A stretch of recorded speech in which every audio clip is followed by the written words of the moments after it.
Thank you.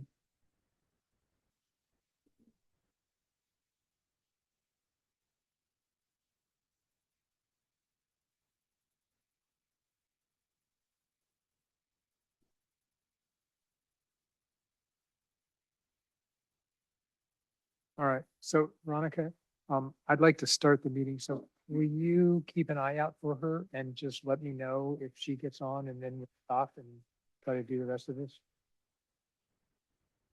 that okay, Catherine? I had a question. Wait, I think you just said we're going to proceed, and then if she's able to rejoin, go through the script. So that's yes, that's fine. Okay. All right, then I would like to call this meeting to order. So we do roll call. Yes, Councilmember Walter, present. Councilmember Haskell, here. Vice Mayor Hefty, here. Mayor Taylor, Present. we have a quorum.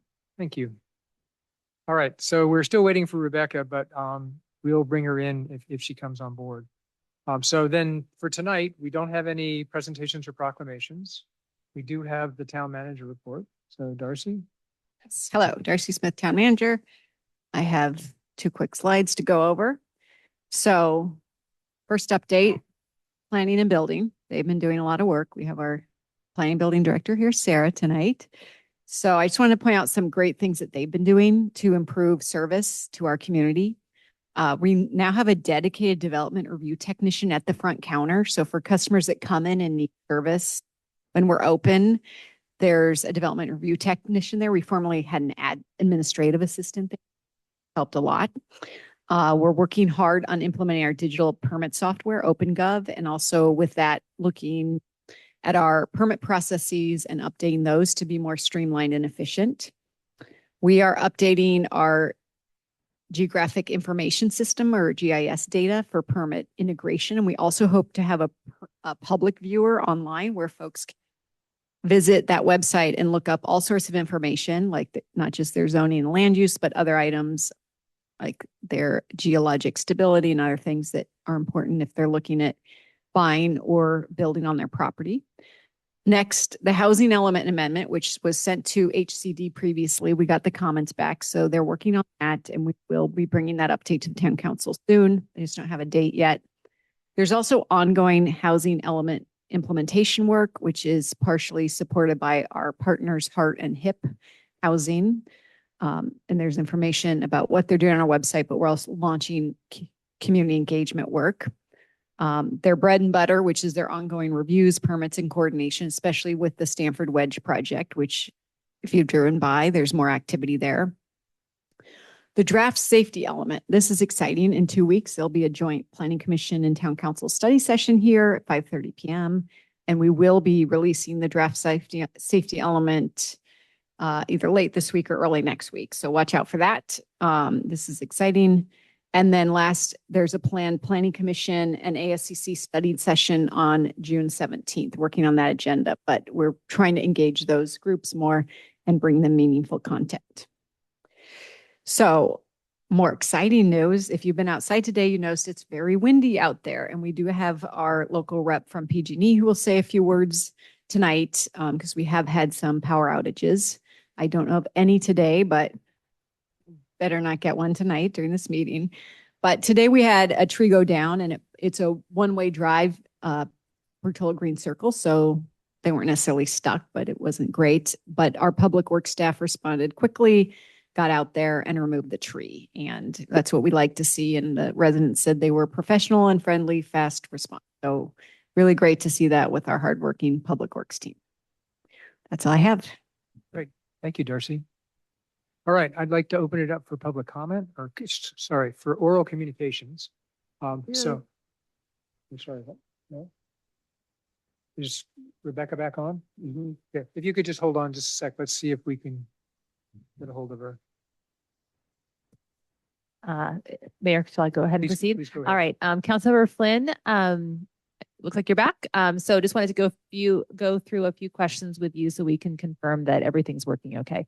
Can you hear me? Yes, I can. Great. And were you able to hear the proceedings from the schoolhouse? Yes, I was. Great. And do you have a copy of the agenda for tonight's meeting? I do, yes. And have you posted the agenda at the location where you are? Yes, I have. And is the location reasonably accessible to the public such that any member of the public could participate in this teleconference from your location if he or she wished to do so? Yes. Is there any member of the public there with you now? No, there's not. I know it's very early where you are. Great. Okay. So then I will just like to remind the council that all votes taken tonight need to be done by roll call. And with that, you can go ahead and proceed with the meeting there. Thank you. Thank you, Catherine. All right, so going back to oral communications, please come to the podium. Hi, just to remind you from the last meeting, I'm Bob Bauer. I'm on the school board in Portola Valley and clerk. And I just came to thank our town manager, Darcy, and Tony McFarland for meeting with our superintendent, who may be online. She's maybe going to try to join. She met yesterday with Roberta and with our chief business officer, and it was a very collaborative and positive meeting. And I just wanted to express to you, at the same time, we reached out to Mid-Peninsula Open Space and we did not hear back. So that probably won't surprise many people here. But we're very concerned. We have not formed a formal subcommittee yet, but we sort of intend to. And we'd very much like to work with the town because we think that that's a very important coordination we can do for the safety of the kids who are coming and leaving school. So I'm just here to sort of bring you up to date and let you know that we're moving forward to have a great collaboration on this new area. And Amy Armsby, our president, is the liaison to the town. So there's an easy way to reach out to her or to me at any time on this issue concerning the Hawthorne property and the access. Thank you very much. Thank you. And Veronica, could you get a timer up when people come up? Is there anybody else in the schoolhouse that would like to make oral communications? Please. Welcome, Betsy. Thank you very much. Betsy Morgan Taylor. You may have received my note to you was posted this afternoon, but because I think it's a very important subject, I care to read it into the record. Thanks. The learnings at the Town Finance Committee meeting last Tuesday, May 19th, were very hard to hear. The audits are significantly behind schedule. The 2022-23 audit, already 6 months late, may be done next month. But the 2023-24 and 24-25 audits that were to be done by end of summer, we were told are postponed beyond fall. We heard they'd likely become available in 2027. If there has been one area where the town has been united and in agreement for years, remedying the town's financial reporting and deficits were indisputably it. The council's priority setting sessions has consistently put it in first place, and the residents expressed the same sentiment in surveys the town conducted. Our financial priorities were to complete the audit backlog, to complete the backlog, to make the town finances accessible to residents, opening OpenGov to all, and to address the town's shortfall of money at the ballot box this November. These issues are intertwined. The audit schedule the town staff developed and to which it had been committed recognized the import of completing back audits prior to asking for voter support for a tax measure on the November ballot. To further postpone the completion of our audit backlog is to continue repeating our past mistakes. You all inherited this problem, and in both volunteering your services and in making finances your number one priority, you adopted it as your legacy responsibility. With all that is writing on it, we need to get the audits done before we vote. Let the town actively choose to do what we committed to do. It's protective of our seriousness of purpose and our credibility. The problem does go beyond audits, though. Town finances are not transparent and haven't been since 2020. They are open to the very few, none of whom are sitting council members. That translates to depriving the council of the means to take your fiscal responsibility as seriously as you could. Please be a force to complete all outstanding audits and to open OpenGov in a time frame that contributes to enhancing our November prospects. Thank you very much. Thank you. Anybody else? Yep, please come to the podium. Welcome. Honorable Mayor, Vice Mayor, City Council members and staff. Hello, I am Marjorie Ruiz Hidalgo. I am your local government affairs representative serving all of San Mateo County and the lovely hometown of Portola Valley. I have come to you tonight to talk about public safety. I will be coming back at a later time in June to talk about EPSS outages specifically, so we'll look forward to that. But today I want to talk to you about the Reported app. So as you know, PG&E has a robust safety program. We monitor our lines with drones, cameras, and as I know Portola Valley knows, in-person patrols that personally inspect those lines.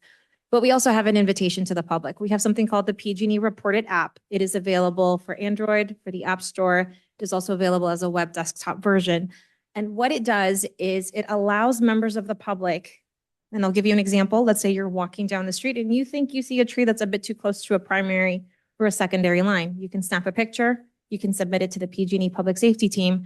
And what they do is they will reach out to that customer or your constituent directly, and they'll let them know what's happening, if we're concerned, what the results are, what the conclusion is, and if anybody else in the area has reported that same issue.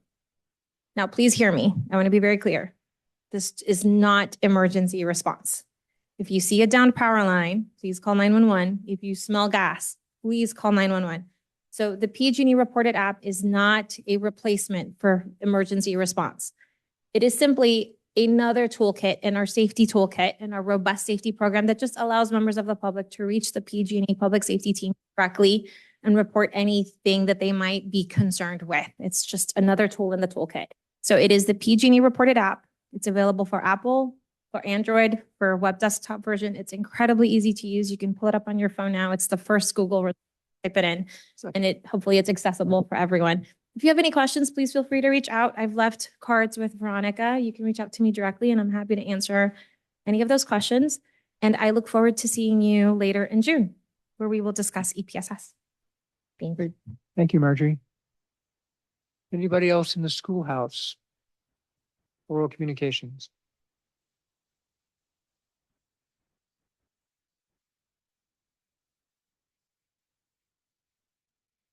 So I see one hand online. Rita, welcome. Hi, thank you for taking my comment. My comment will be much shorter than it usually is because Betsy said everything that I'd like to say and what I've been saying since 2020. So I really appreciate her words, but I know the four of you on the dais and the others can only do so much. But please, I strongly encourage that before extra money is put towards that ballot in November, that we have a different type of approach in dealing with the finances and the audits, and that we actually hire somebody. I know that our finance director is now doing another job, and we do not technically have a committed finance director. And it's a priority for all of these years, and we need somebody in that position. I don't know if a position has been posted or if our current or the person that was being our finance director has now officially moved over into that other job within the Portola Valley. But we can do better. And I know it's a lot of moving parts, but somehow we've got to get control of this so that we can have some form of planning for our future in our beautiful town. Thank you for all that you're doing and trying to do. Thank you, Rita. Is there anybody else? Oral communications. Don't see anybody in the schoolhouse. Don't see anybody else online. Since several people spoke on the finance issue, I would just add at the finance committee that our finance director said that we will have pro formas and that our real bottleneck here is the auditor. It's not our town staff. So I think we'll continue to pursue this, but that's the other piece that we heard at the Finance Committee last week. Okay, so I'm going to close oral communications and move on to the consent agenda. So are there any consent agenda items? I'd like to make a comment. I'm not going to pull anything, but I did want to comment. Okay, So, why don't you make your comment? okay, And then maybe I'll take public comment and then we'll decide what we're going to pull. okay. So I just wanted to give an update on the ADU sewer fees that I've heard about. They're too short, because we're dealing with the ADU. So, and that deals with fees around the ADUs for permitting purposes. This West Bay Sanitation District on May 13th, they decided to roll back the 5 years of retroactive billing to 3 years of retroactive billing, which they are allowed to do. It should be noted that the CPU, which has oversight over private companies, only allows 3 months of retroactive billing. So, but for those folks who have gotten West Bay Sanitary District bills, supposedly you will be refunded for 2 years if you were billed for 2 years or for 5 years. Secondly, local agencies may only charge water and sewer connection fees for ADUs and JADUs in certain circumstances. So for example, fees may be charged for ADUs that are 750 square feet or larger, and for JADUs that are 500 square feet or larger. Consistent with Government Code Section 66311.5C1, any fees charged must also be proportionate to those for the primary dwelling based on square footage. So there has been some issues that they are not doing the proportionate billing at this point. So I just wanted that to be read into the record and for folks to be aware of the situation with West Bay Sanitary District. Thank you. Thank you, Helen. Rebecca, do you have a comment? Is that what your hand's up? No, I think the process is you have to go to public comment first before we pull things. I'm already said I was going to do that, but thank you. All right, so with that first public comment, are there any other public comments in the room? Okay, so I don't see any public comments in the room. And I don't see any online. So I'll bring it back to the council. Are there any consent agenda items that council member wants to pull? 6F. 6F. Hello, I'd like to pull D and E, please. D and E. Mary, anything? Nope. Okay. All right. So with that, I would accept a motion to approve A, B, C. I think, no, you wanted D pulled, sorry.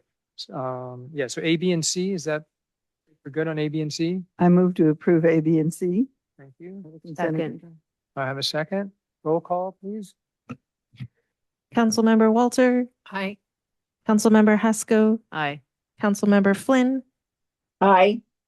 Vice Mayor Hufty. Aye. Mayor Taylor. Aye. Motion carries 5-0. Thank you. Okay, so why don't we just do these in order? So let's talk about D first. Hang on, let me get my notes in front of me.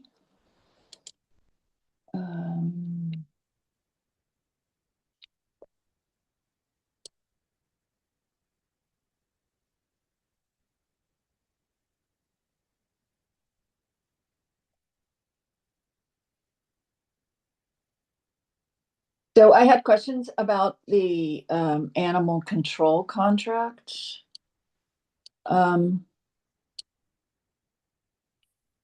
So it keeps referencing a section 3.7, but there is no 3.7 in what was provided to us. So it seems that 3.7 is the portion of the contract that actually details how the calculation is made and how they determine it. So I'm unclear on that.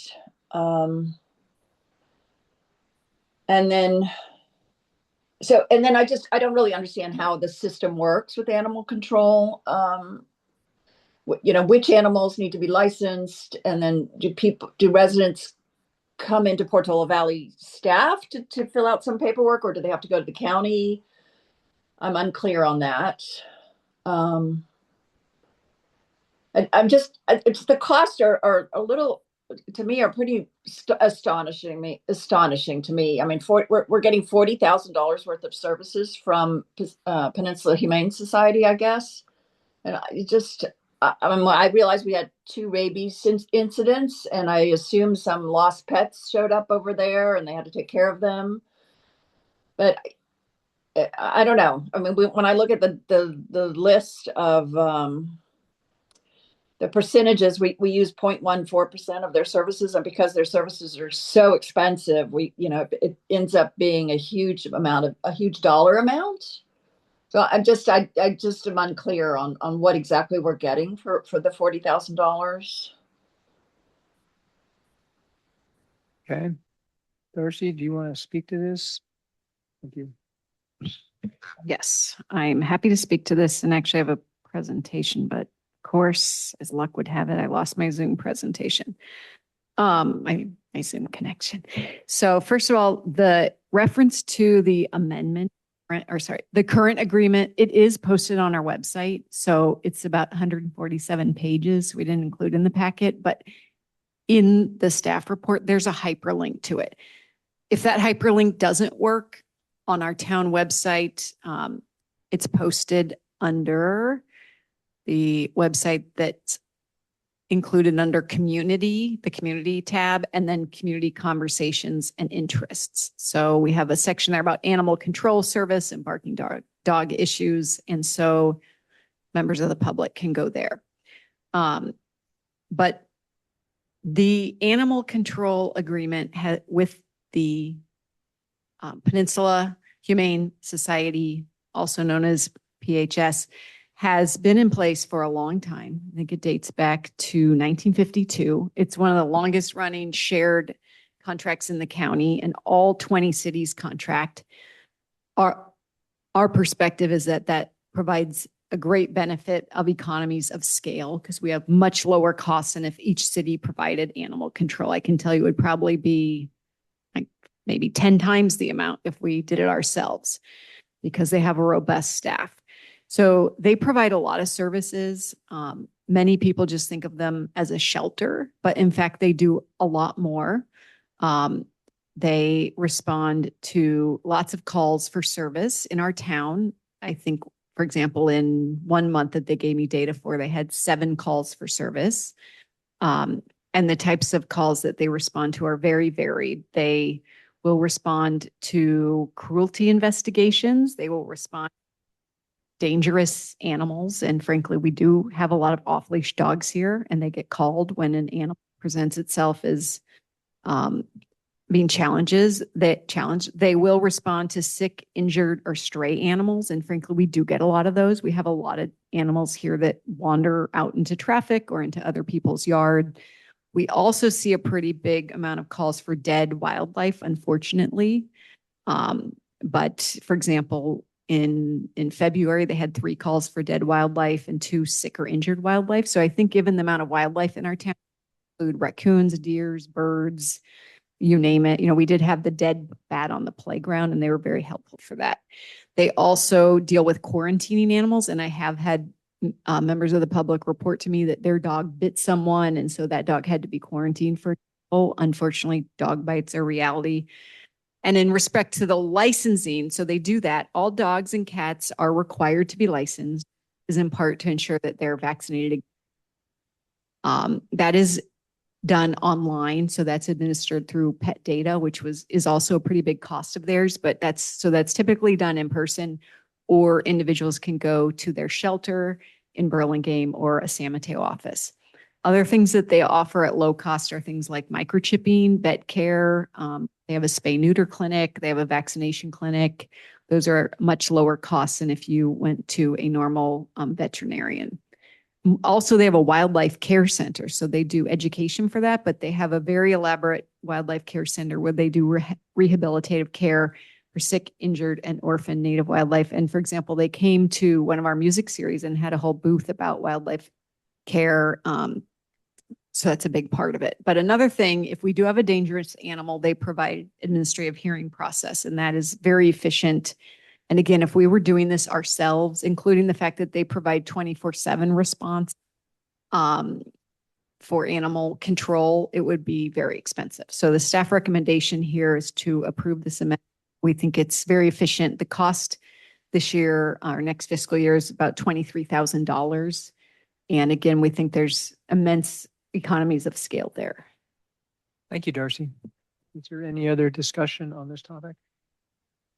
I had one other question, was about this pet data. I mean, it sounded like we're being charged, the whole contract is 219,000 a year for pet data. Can you address why what would sound like an online pet database is 219,000 a year? Sure. Well, yeah. So sounds simple, but my guess is, having dealt with town software, that it's more complicated than it sounds. And also what we've seen, I think our finance director raised this, is that most softwares are now to subscription services, and they're getting to be very expensive. So that's the short I'm under the answer. impression that's even more than OpenGov, that what we're paying for OpenGov. True, but Pet database. keep in mind, they're providing service to the entire county and all 20 cities in the county. So they may have, I don't want to guess at how many dogs and cats are in the county, but a lot. This is a high volume service. Okay, thank you. Comments? Are you taking public comment We or? already did. We did it for Okay, all the- so we're all done the- with that. done with That's that. fine. No, PHS is a pretty special resource for the town and the county. I've adopted from them. My husband's volunteered for them. They do a lot and there's high value, and we are the lowest. We're charged the lowest amount. I'm very supportive of continuing this contract as proposed. Thank you. Any other discussion? I also was a naysayer before, but having been in this job for a while now, I'm pretty convinced this is really an important service that we're provided by the county. Okay, thank you. Right, I would entertain a motion. It's either going to be to approve or deny. Motion to approve item 60. Do I have a second? Second. Thank you. Roll call, please. Councilmember Walter, Aye. Councilmember Flynn, Aye. Councilmember Haskell, Aye. Vice Mayor Hufty, Aye. Mayor Taylor, Aye. motion carries 5-0. Thank you. All right, moving on to 6E. Becca, this is yours as well? Okay, I had a couple questions. I spent more time thinking about this, and since it was pretty rushed at the last meeting, there was just so many things to deal with. There was some stuff that just kind of sped through, and I had a couple of questions that came up. Let me pull up those notes real quick. ADUs. So we had talked about the fact that the code allows us to require one parking space per ADU, and the concern that was brought back by staff was that if we allowed this, that there was a possibility that applicants would take advantage of that and do some massive earthworks that required ASCC approval, that normally would require ASCC approval, and they'd be able to get out of it. And we were told that somehow that was just unreasonable. And when I think back through that concept, I'm just a little concerned that we couldn't just write into our code a sort of an exception that says we require one parking space off street. Sorry, my brain's a little slow this morning. That we require one parking space off street, unless it required, so much earthwork that it fell into Portola Valley's ASCC site development requirements? And if it did, then we didn't, then in that case, we would not require the parking space unless somebody, and if somebody wanted one, they would have to go through the ASCC. It seems that verbiage could have been put into the contract, into the ordinance that would get rid of that concern of the staff. And I'm just curious as to why that wasn't offered to us as an option. And I guess my second one was, again, going back to the idea of the size of the ADU. I mean, I think we're all in support of allowing people to have 1,200 square foot ADUs. The biggest concern, however, was that those ADUs could be placed 4 feet from the property line because of the interpretation of the law. However, when I look at this, when I rethink this, my concern is that next year, we're going to have to go back to this ADU ordinance because there's already laws going through the system that probably will get passed. So we're going to have to make a modification. And then I'm hopeful that by next year, we will have our objective design requirements finalized. So we will need to incorporate them into this. And since this current version has to go to the HCD next month or within 30 days of our approval, HCD will see this, we'll see the 1,200 square feet. And then next year, when we go back, and if we make a decision to then not continue to allow the 1,200 square feet, because somehow we're starting to see them be placed 4 feet from the property line, and we retract that and go back to what the minimum, the maximum that state law allows us to put, that HCD is going to take a look at that and say, why are you reducing, your allowances, if you will. So I'm just a little concerned about that. And so I just wanted to have some feedback on those two items. Thank you. Catherine, please. Thank you. Yeah, I can start, and perhaps Sarah or Darcy wants to chime in. I guess I'll start with a procedural point, which is that so this item is before you on a second reading. And so if the council wants to make substantive changes, such as changing the size of the ADU or the parking requirements, that would trigger the need to go back to reintroduce the ordinance at a new public hearing. So you would not pass the ordinance tonight, and rather you'd provide direction to staff to bring it back for reintroduction. Discretion is fairly limited to make changes tonight, I guess is the bottom line. In terms of the size of the ADU, of course, council does have discretion to make that determination. That was considered by Planning Commission. They looked at 1,000 square feet, I believe, and there was quite a bit of back and forth about that. And I know that was debated before council as well. I don't know that HCD would necessarily retract. I mean, the council has discretion in that way in terms of the size. And so when the town decides to update the ordinance, it can use that discretion how it sees fit.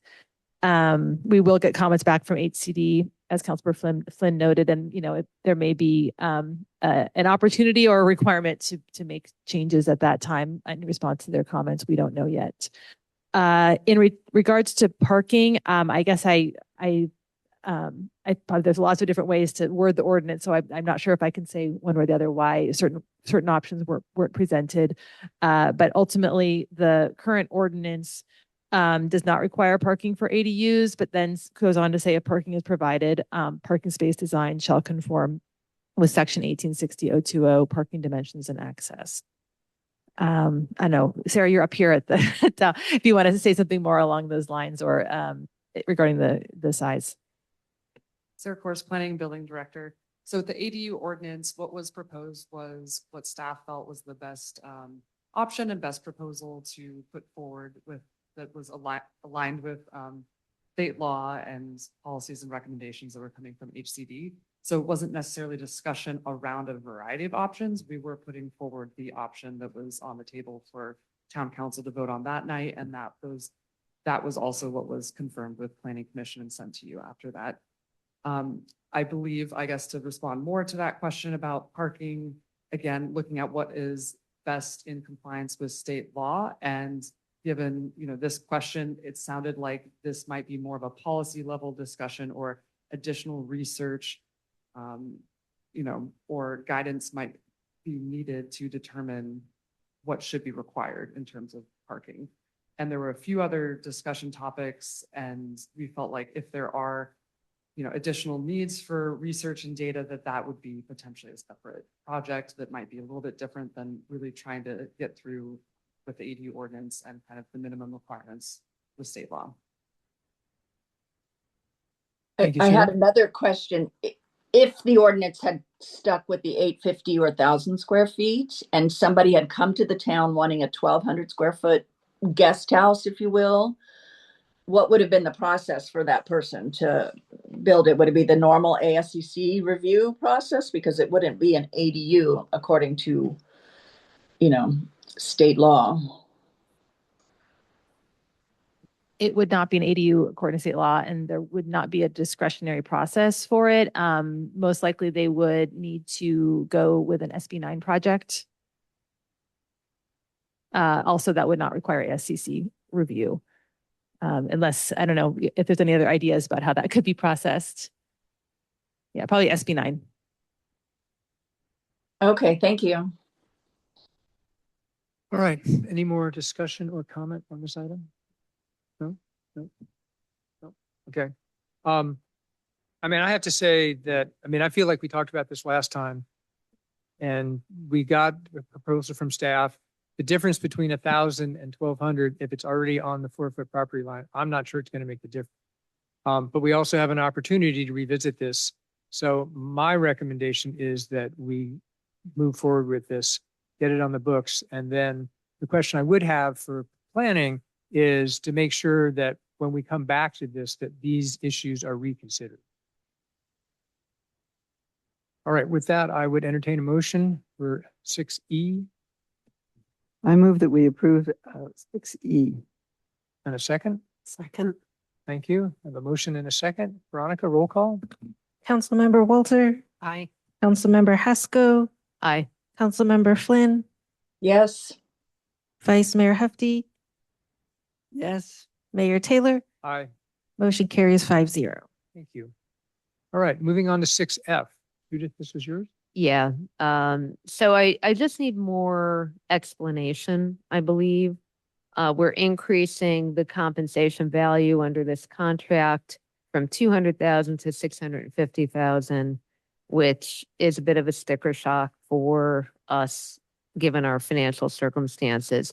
The fiscal impact does note that, there's increased compensation, 450,000, most of which are going to be funded by application fees and deposits and are passed through.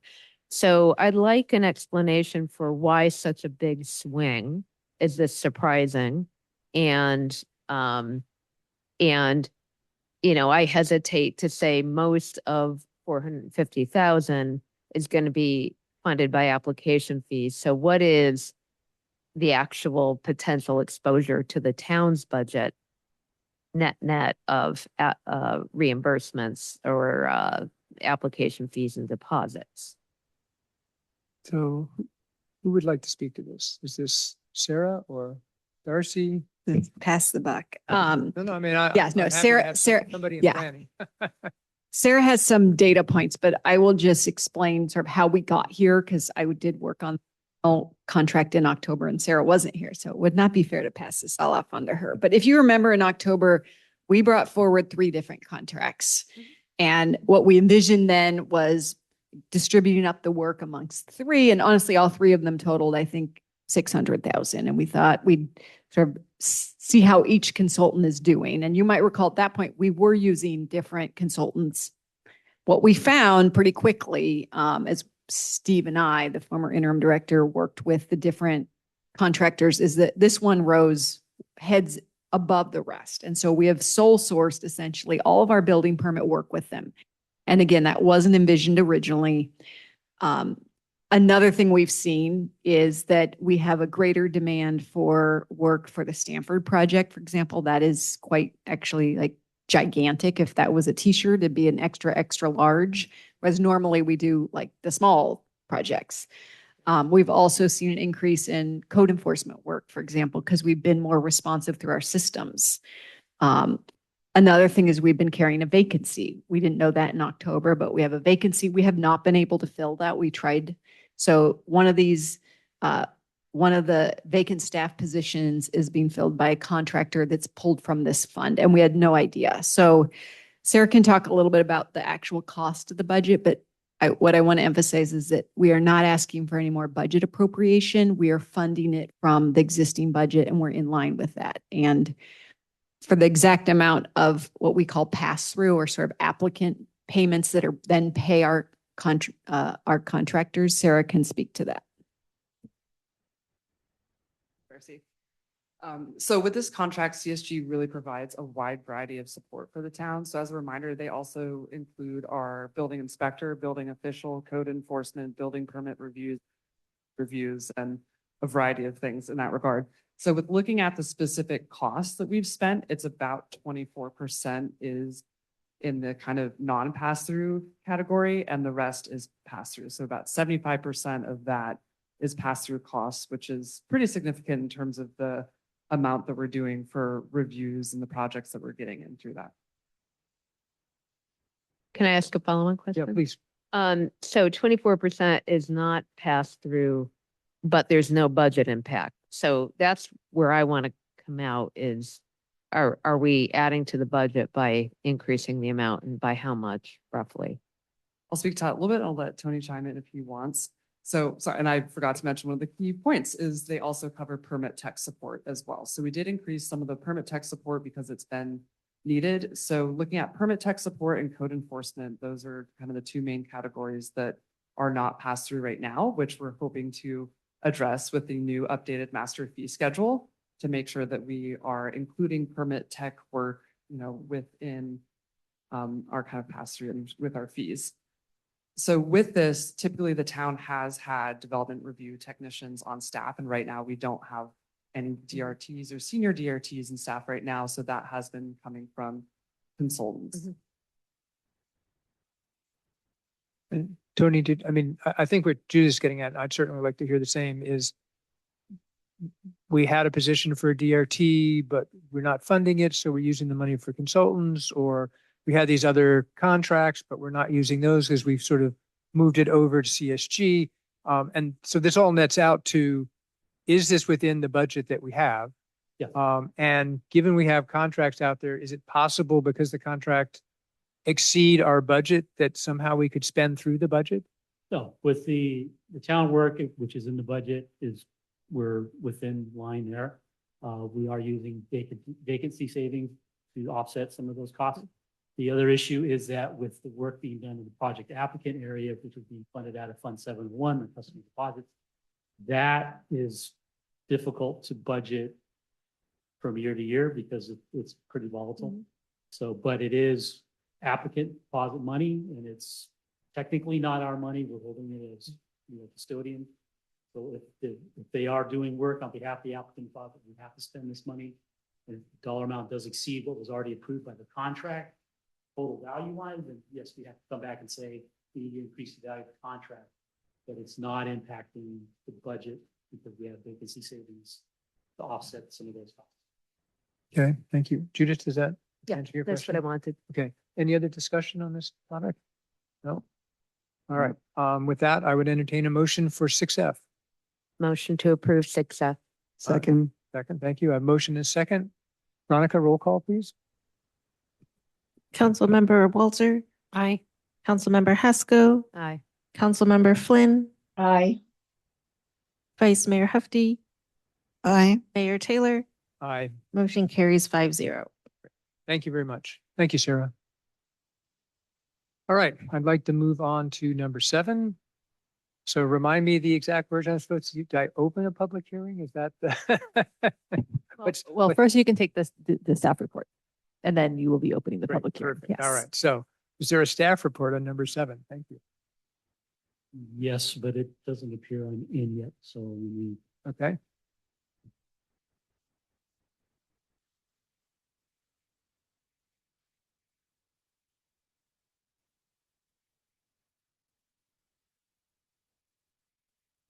Having luck getting Tony in?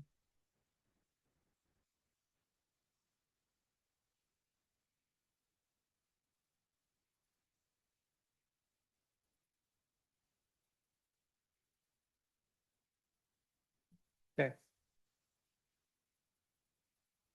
So where are we at? Okay. I'll just introduce them. Tony McFarland, newly appointed Assistant Town Manager, is presenting tonight, as well as Courtney Ramus from Matrix, who I've actually known, I think, for 10 years. Yeah, so she's our consultant from Matrix. She's very well qualified on the fee schedule work and can answer the questions. And Tony has a PowerPoint, which maybe he's bringing to life. We have two. Oh, 2 PowerPoints. Okay, you get a twofer tonight. I will just start by introducing, well, Darcy already introduced Courtney, but the first presentation is going to be about the results of the user fee study, methodology being used, and then Courtney will be handling that. So with that, I hand it over to Courtney. Let me get the Good evening, everyone. So you really, as you notice, when I speak into the mic, it has to be right in front of you. Gotta It can be a just- little below, but you have to speak directly into it. Okay. Yeah, you can chew on it if you want. We'll clean it up later. Thank you. While you're getting this, do you want me just to start the presentation? Okay, fantastic. Good evening, everyone. Appreciate this opportunity to meet with all of you and kind of talk about high-level review of the comprehensive user fee study that we've conducted. I'm just going to jump into some of the slides. But to kind of give you a little bit of an overview of why we conduct a user fee, I think it's important to set context. And the reason that we do that is services and service level assumptions that go behind fees for service. My apologies. People are saying you need to speak more directly. And then I go this way? Okay. Is this better? Much better? Okay. I can almost kind of hear the echo now too. Okay. All right. So starting over. So why do we conduct a user study? Ooh, go to the next slide. Yeah, I've sufficiently stalled long enough to get us there. So a user fee study helps us document the service and the service level assumptions behind the things that we provide. Still closer? Okay. Wow. Really? Just all, okay. So we want to document those services and those service level assumptions. We want to document the full cost associated with that. So that's not just the salary and benefits associated with the staff person who might plans or providing inspections, but that's what does it cost the town to provide those services? So we've got, HR costs, finance costs, all of those things that go into supporting that staff person to provide that service. So what this study does is it identifies all of those things. It lets us know what is that full cost. It also ensures compliance with Prop 218 and 26, which are very important. I'm going to get into those in the next slide. But it also aligns with fiscal best practices. So the Government Finance Officers Association, GFOA, outlines several best practices associated with understanding your cost of service, benchmarking, and things like that. And so these types of studies help us understand that. It gives us that factual documentation. But to go a little bit more about 218 and 26, slide. Maybe. Little catch up. All right, I'll just start talking about it. The core principles of 218 and 26 require that there's a direct benefit between the fee that's being charged and the cost associated with it. So fees have to be cost-based. They can't exceed the total cost of service. So what this study does is it essentially gives you a ceiling. It says, this is what the total cost of service is. You can set your fees up to anything up to and including that fee. There is a caveat for that, and that would be for Parks and Recreation. And there is a carve out in Prop 26 for recreation services. Part of that is because if you're building your house here. But you want to have a picnic, you want to use some fields, you can go to Palo Alto, you can go to Menlo Park, you can go to Woodside, right? Like we could go to different places and use that. And so Parks and Recreation services tend to be market driven. And so it's really taking a look at what the market can bear and also looking at a comparison between what is the value of what you're getting versus what that value might be somewhere else. funds. So there is that kind of carve out there. But generally speaking, when we're looking at planning, building, engineering services, administrative services, the cost for that service that we're charging an applicant cannot exceed the cost that we incur. And again, that's the total cost that the town incurs, not just for a particular staff person who's providing that service. Next slide. All right. So as I just kind of mentioned, the services that we looked at incorporated administrative services, building, code enforcement, planning, and recreation.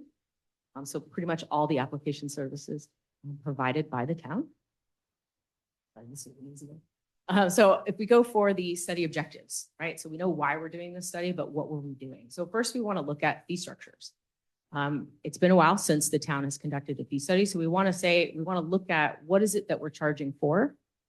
How relevant are those applications, the nomenclature that we're using, the structure of those? How relevant is that to the services that we're actually providing? So we might want to streamline that. We want to condense, consolidate. We want to eliminate, not necessarily a fee here, but my favorite example is a lot of times we still fees, something that we tend to get rid of nowadays. But, taking a look and seeing, are there outdated services or there new services? Obviously we've got new things that are coming online, different types of solar permits and solar applications, right? So looking at those and making sure that we're accounting for all of those services. We want to calculate fully burdened hourly rates. So we want to take a look at what is it costing per employee, right? What is that fully loaded rate, salaries, benefits, overhead, lights, buildings, vehicles, if we're using those, kind of taking a look at that full cost. Then we're going to talk with staff and we're going to collect time estimates and look at the assumptions associated with those services and those service levels. We conduct a comparative survey because I know everybody here and I'm sure everybody watching and behind me is curious to know what is everybody else charging for these services. So providing contextual information for that as well, so that you understand when we're doing those comparisons, how comparable are they? We want to make sure, again, that legal compliance, making sure that we have appropriately accounted for costs. We're in compliance with 266. And then finally, kind of putting together that master fee listing. So what does that consolidated list of fees look like? Next slide. So the methodology for determining cost of service it's not super complicated. It's rate times time equals cost. But there's some nuances in there. So when we talk about time estimates, and we're talking with staff to understand what it takes for them to provide a particular service, we're asking them to not think of the easiest project they've ever done, also not the most complex project they've ever done. So we want to look at what is the average time that it takes to process a particular application or permit. We also want to take a look at if we have different skill levels with our staff. We don't want to peg that time estimate at a junior level staff who's maybe only been here for a couple of months. We also don't want to look and peg that time necessarily at somebody who's been here for 20 years and practically wrote the code, right? Again, we want to look at what is the average time that it takes to provide those services. And then we look at those fully burdened hourly rates, that's salary, benefits, it's looking at productive hours, services and supplies, and townwide overhead. And that gives us that fully burdened cost. Again, that gives us our maximum justifiable amount that we can charge. So then we get into the good stuff, remember. So it's been about 14 years since the town has looked at its fees. So obviously in that time, costs have increased, service levels and the way we provide services has changed significantly. So it's really important that we do this. I mean, especially because, in the last 5 to 6 years, we've had some pretty significant changes in technology and how we're able to set plans, how we're able to review things.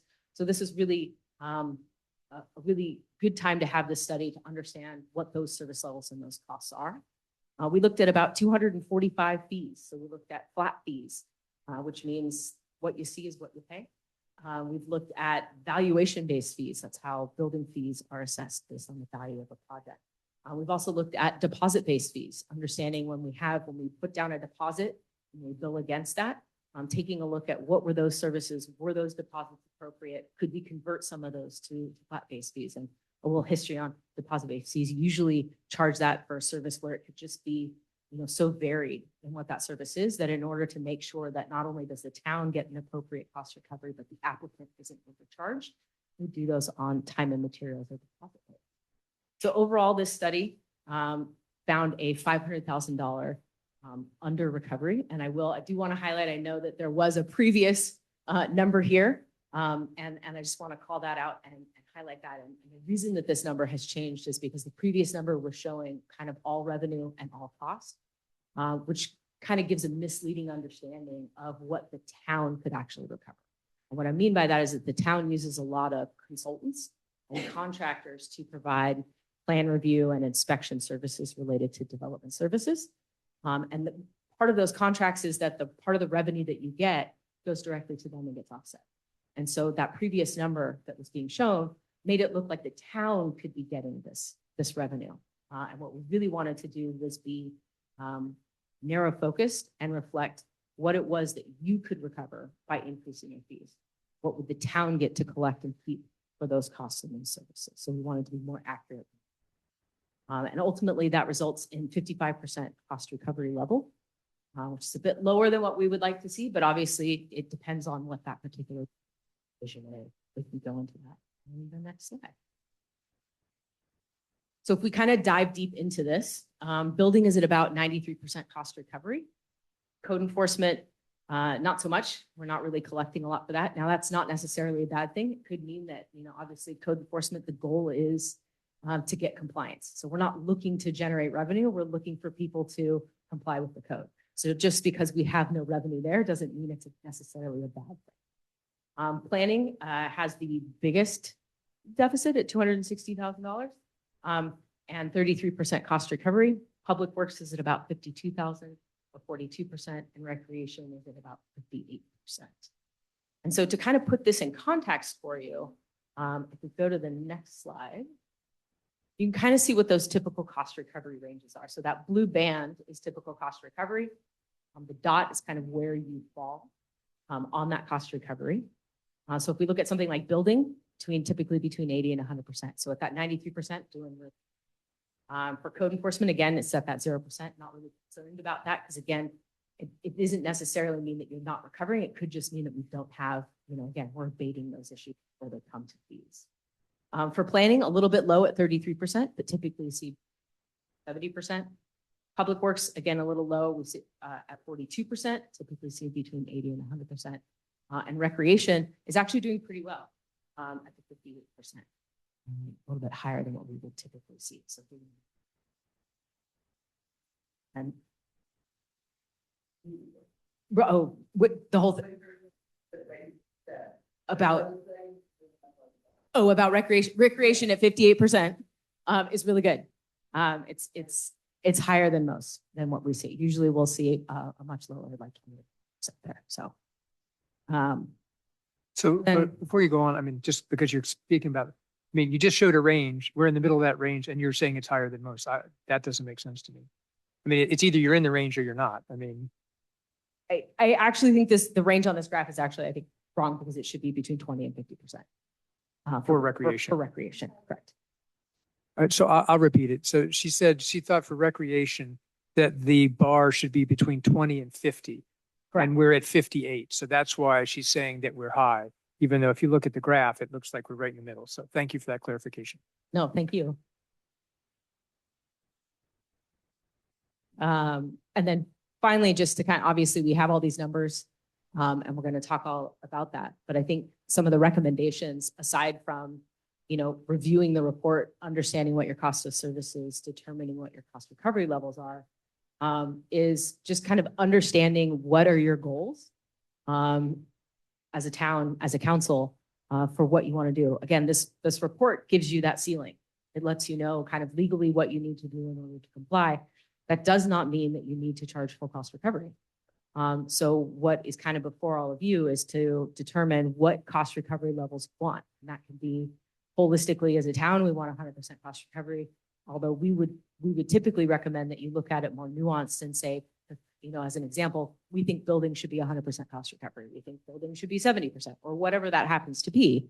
But that you take a look at and say, based on your understanding of the community and what's before you, what is it that you are looking to recover for these services?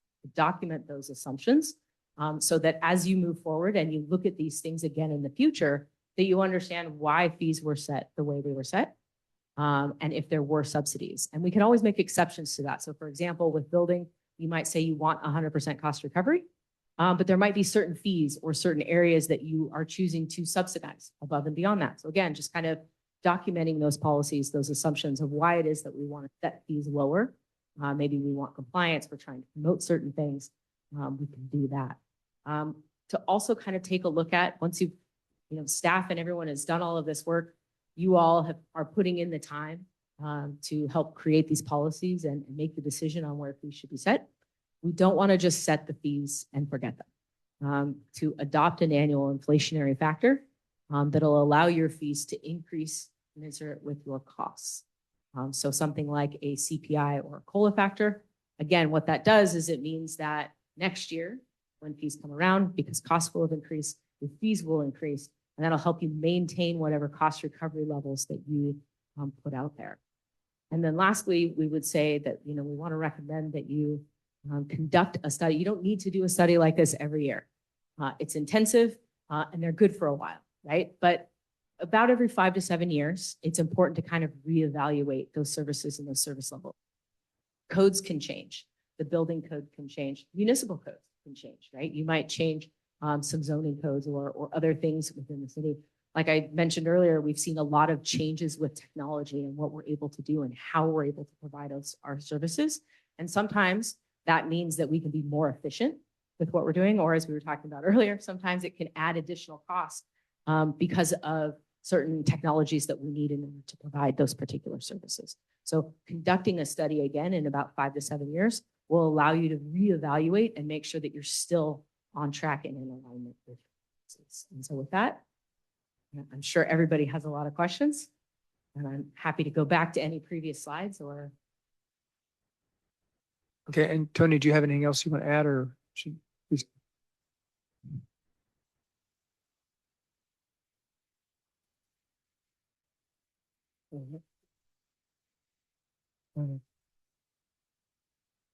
While we're reading, do we have any idea what the temperature is set in this room? Because I don't know about you guys, but yeah, like can somebody go look? Yeah, I mean, it feels, yeah, I was going to say, it feels like it's 75 in here. Thank you for that. Yeah, okay, well, put your jacket on. Sorry. Yeah. So Veronica, what's the temperature in the room? So what did you turn it down to? Oh, how about like 68? Well, we're gonna open windows. I mean, it's gonna be a long meeting, and if it's this warm for the next 4 hours, I'm probably gonna wilt. You got to find the right, not all windows open. It's an old schoolhouse. All right. Okay, so I'm just going to be supplying some supplemental context, more specific to the town.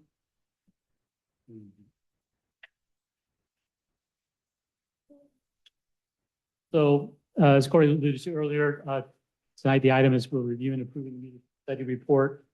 We're looking at setting at cost recovery levels and then considering adopting a resolution.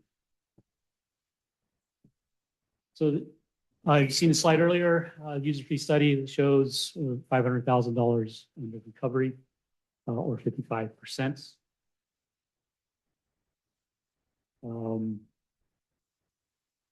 Looking at the different categories, the recommended rate of cost recovery is 100% for administrative, building, code enforcement, engineering, and planning. But carving out recreation, looking at the different categories of recreation, the recommended rates, 80% for classes, field rentals range from 60% to 100%. Park rentals, 80% to 100%. And then looking for other rentals, local nonprofit in town and public agency, these are for community hall. 60% for local nonprofit and 100% for public agency. And then for special events is 100%. As Courtney alluded to earlier, these rates can be not necessarily adopted at 100%. We can set these rates at any rate council desires. But I just wanted to provide this context to council as to see where in the fee scale that you did see in the report that these were the numbers that drove the recommended cost or the recommended fee. But as as we said, council does have discretion on where we want to set the cost recovery levels for certain categories within recreation. Looking at recreation results for 24-25, we had 11 community hall rentals, almost $17,000. Sports user groups, these are our little league fees and our soccer leagues and our and adult leagues as well. We had 14 rentals, almost $77,000. And again, these are the numbers from 24-25. Picnic spaces, we had 17 rentals for $1,200. We had 24. Those were instances of insurance being bought or other small minimal rentals, but a little bit under $4,000. And then parking lot rental for Ford Field, we had 3 rentals for almost $25,000. So total revenue for 24-25 for recreation, actual results was 124. In the fee study, we were using budgeted numbers for 25-26. So looking at some specific fees that for council direction, solar panels, there's an option there. Number one is you can adopt the state fee, or you can adopt the recommended fee because the code does allow for a variance. If we have a fee study that justifies the cost being higher than the state rate, then council can implement the state rate. Also looking at the business license application processing fee, I believe it was $230 or $240. That would be per business license. We're looking for compliance with the business license, so we would probably want to set that dollar amount significantly lower. And then with the same with the recreation application processing fees, the numbers were over about $240. Again, looking for not wanting to, because some of these are for the instructors, so we don't want to make their costs more exorbitant. And then the sports user groups, some of the costs were, the recommended fee was a pretty significant jump. And there's also concern that if we do increase rates or fees significantly, there's a potential that we could lose some of these groups and lose some of that revenue. And it was a significant portion of recreation revenue. So these are items for council to consider as they're doing the deliberation. And that concludes my report. And I will give it back to council, but I will bring back up Courtney's spreadsheet or PowerPoint. We want that for reference. Okay. Thank you, Tony. So Catherine, can we do council clarifying questions, then go to open the public hearing? Great, perfect. All right. So clarifying questions for either Courtney or Tony. Mary.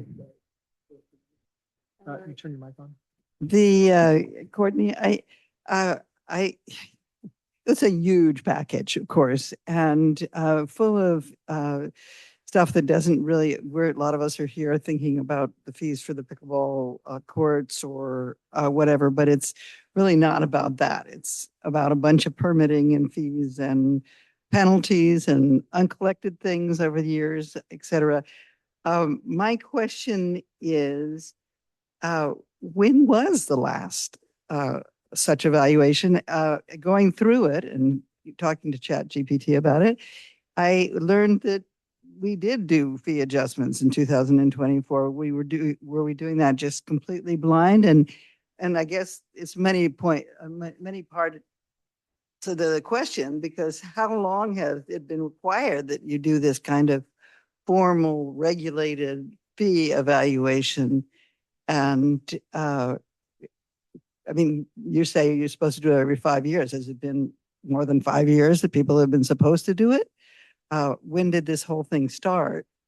And there was obviously fee evaluation and changes happening all along, because the few fees that I followed through myself have changed radically since I've been here for 35 years. So I'm just confused as to when people say, well, it's been a long time since we did a evaluation. What does that mean?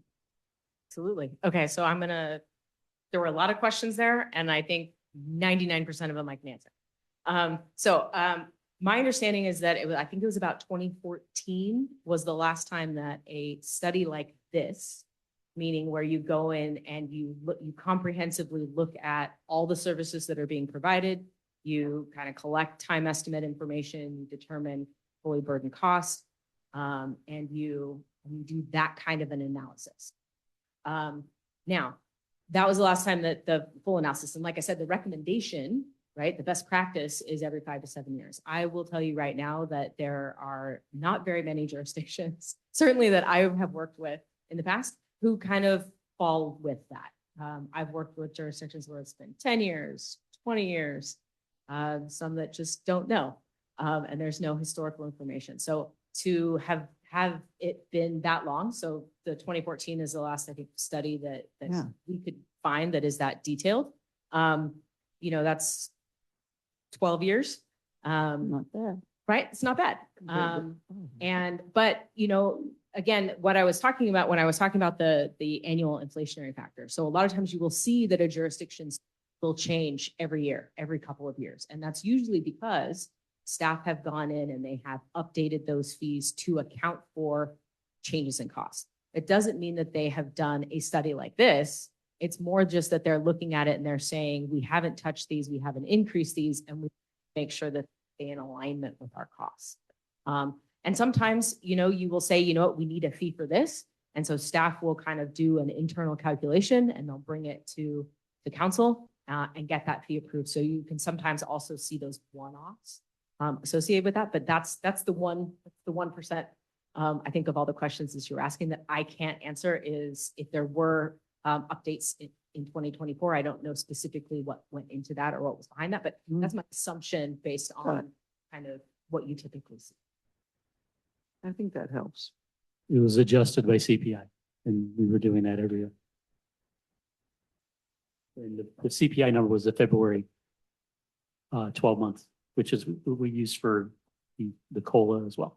So that seems to be our benchmark is the February number. And then the other sort of driving question for me is, was this exercise worth it? We weren't that far out, and what it looks like is we weren't that far wrong, and we got a lot of other problems we're trying to solve, and we're doing zero collections, and we're not doing any enforcement of our ordinances, and et cetera, et cetera.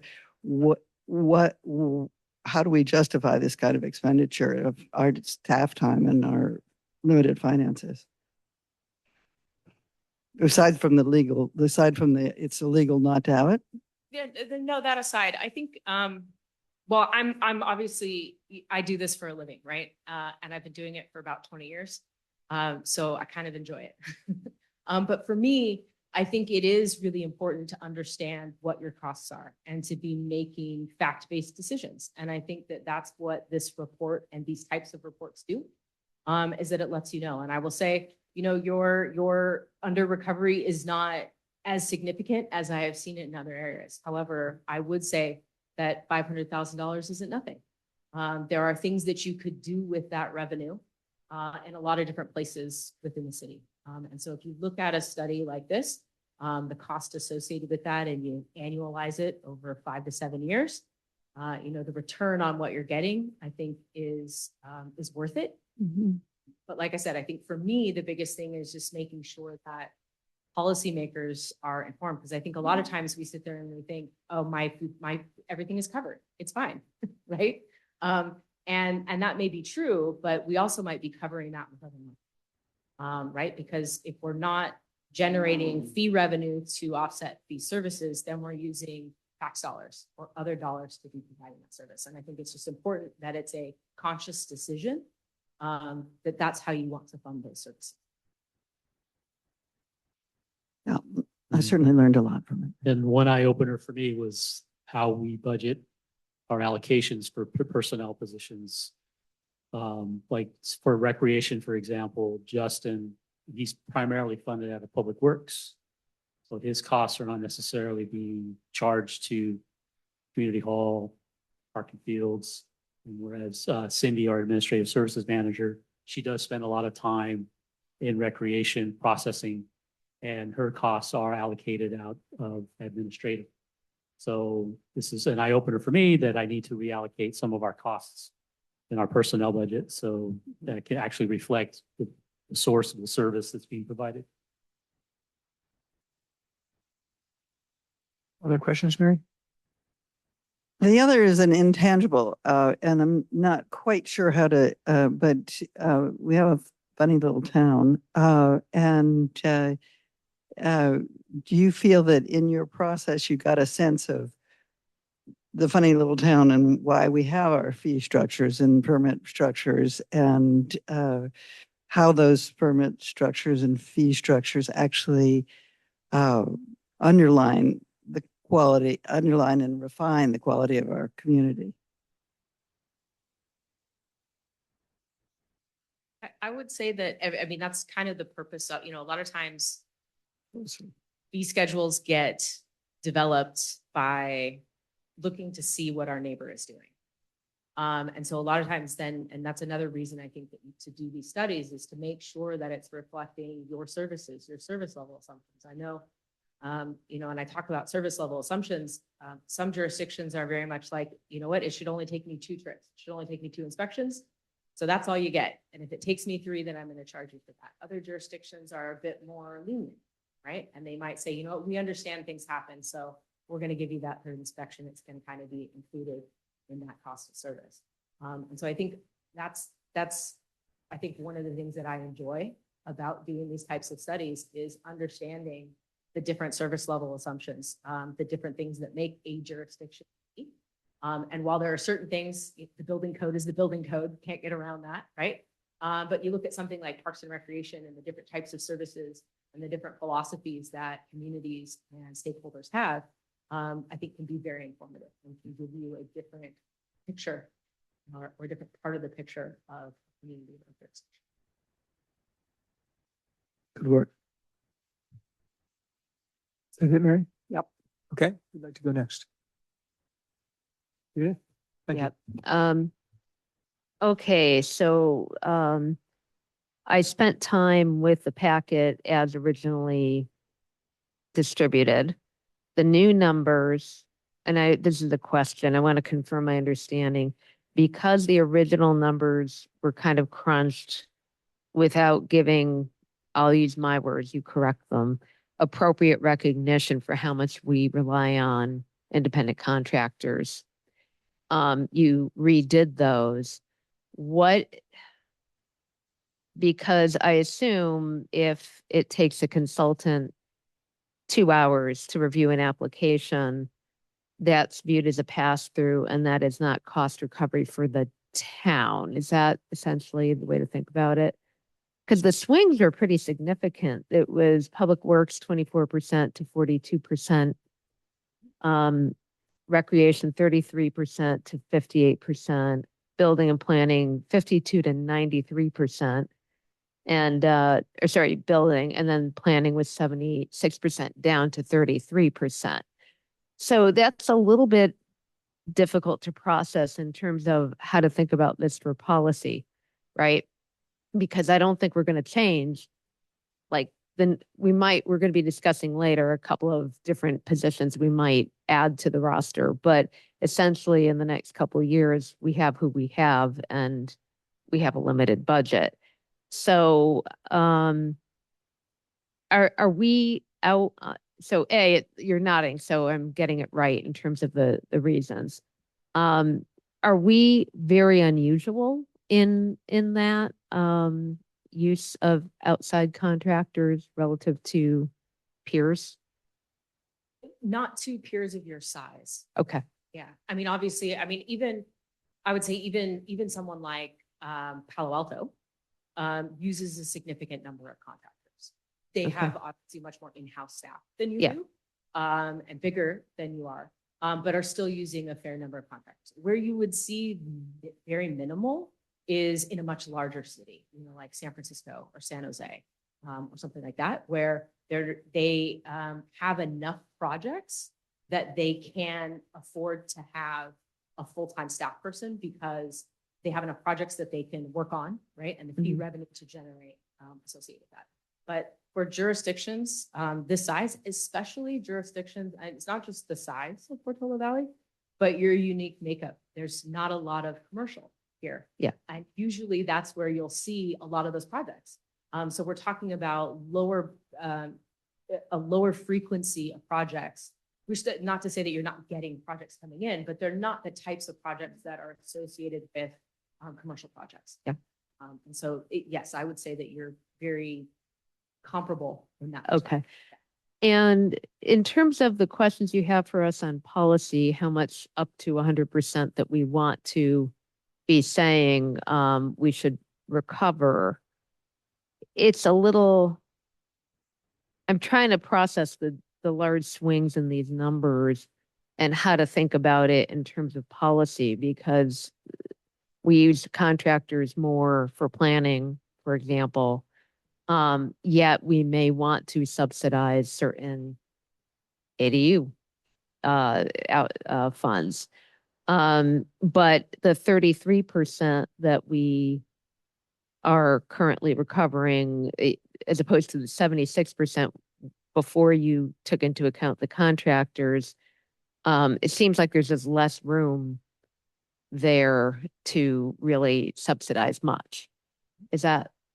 Well, I mean, I think I would look at it like it's now a known from the perspective of we have this $500,000 subsidy. Mhm.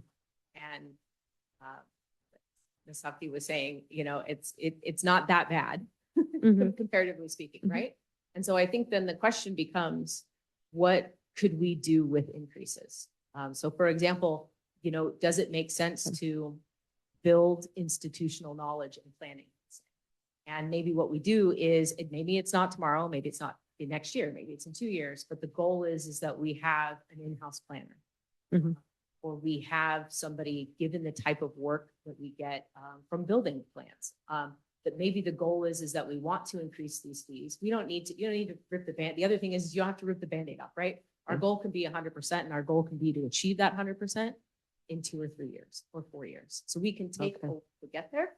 Okay. But again, I think it's taking a look at what could you be doing with that additional funding, whether it's in planning and building and engineering and Parks and Recreation, or whether it's hopefully not opening a wound here, but you could be using it to offset animal service, right? Like you could be using it What? elsewhere. Animal services.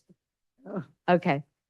Okay, that's helpful. Now getting down to Tony's couple of slides, you were identifying solar panels, business license applications, recreational fees, and sports user fees as areas where there could be some policy considerations. And you kind of put your thumb on the scale on a couple of those, saying we want to encourage compliance, so we might not want to go to 100%, for example, on the business license.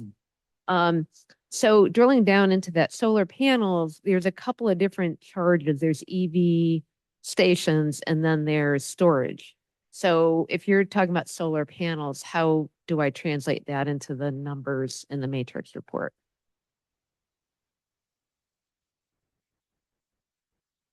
So if we're talking about solar panels, and most people are going to be the single family residential. So you're either going to have roof mounted, roof, or ground mounted, and it'll be per kilowatt. So that's going to be primarily there. The chargers, right? So I've got a Tesla or whatever, and I want to do that. That's going to be your energy storage system, the ESS, that's the batteries. And then there's also the solar app that is there. But those would be your primary fees that would impact 90%. That policy. Okay. Business license apps, I get. The recreational fees, looking at those sport user fees, $44, 137. Are those per participant? They are. So how are they paid? Like the soccer organization comes and says we have X number of people. Yes, they submit their application, they identify the number of participants, and it's so it's currently 44 per, I think for the soccer league, it's 44 per participant. Okay. And then, yeah, they submit their, either pay by check, credit card, e-check, Okay. make the payment online. So, Okay. And then they handle distributing those charges however they will in their own organization. yeah, in their own organization, but on our end, there's a deposit. And then there's also including in that deposit is, just, how they leave the conditions of the field. Mhm. But the deposits are refunded, when the season's over. Okay. And getting down to the last questions. So if you, I don't know if you can, might not be easy to flip to that slide. But are these all areas where you're kind of saying people often subsidize more? In other words, go for less than 100% recovery for all of them? I just wanted to confirm my understanding of what you were saying.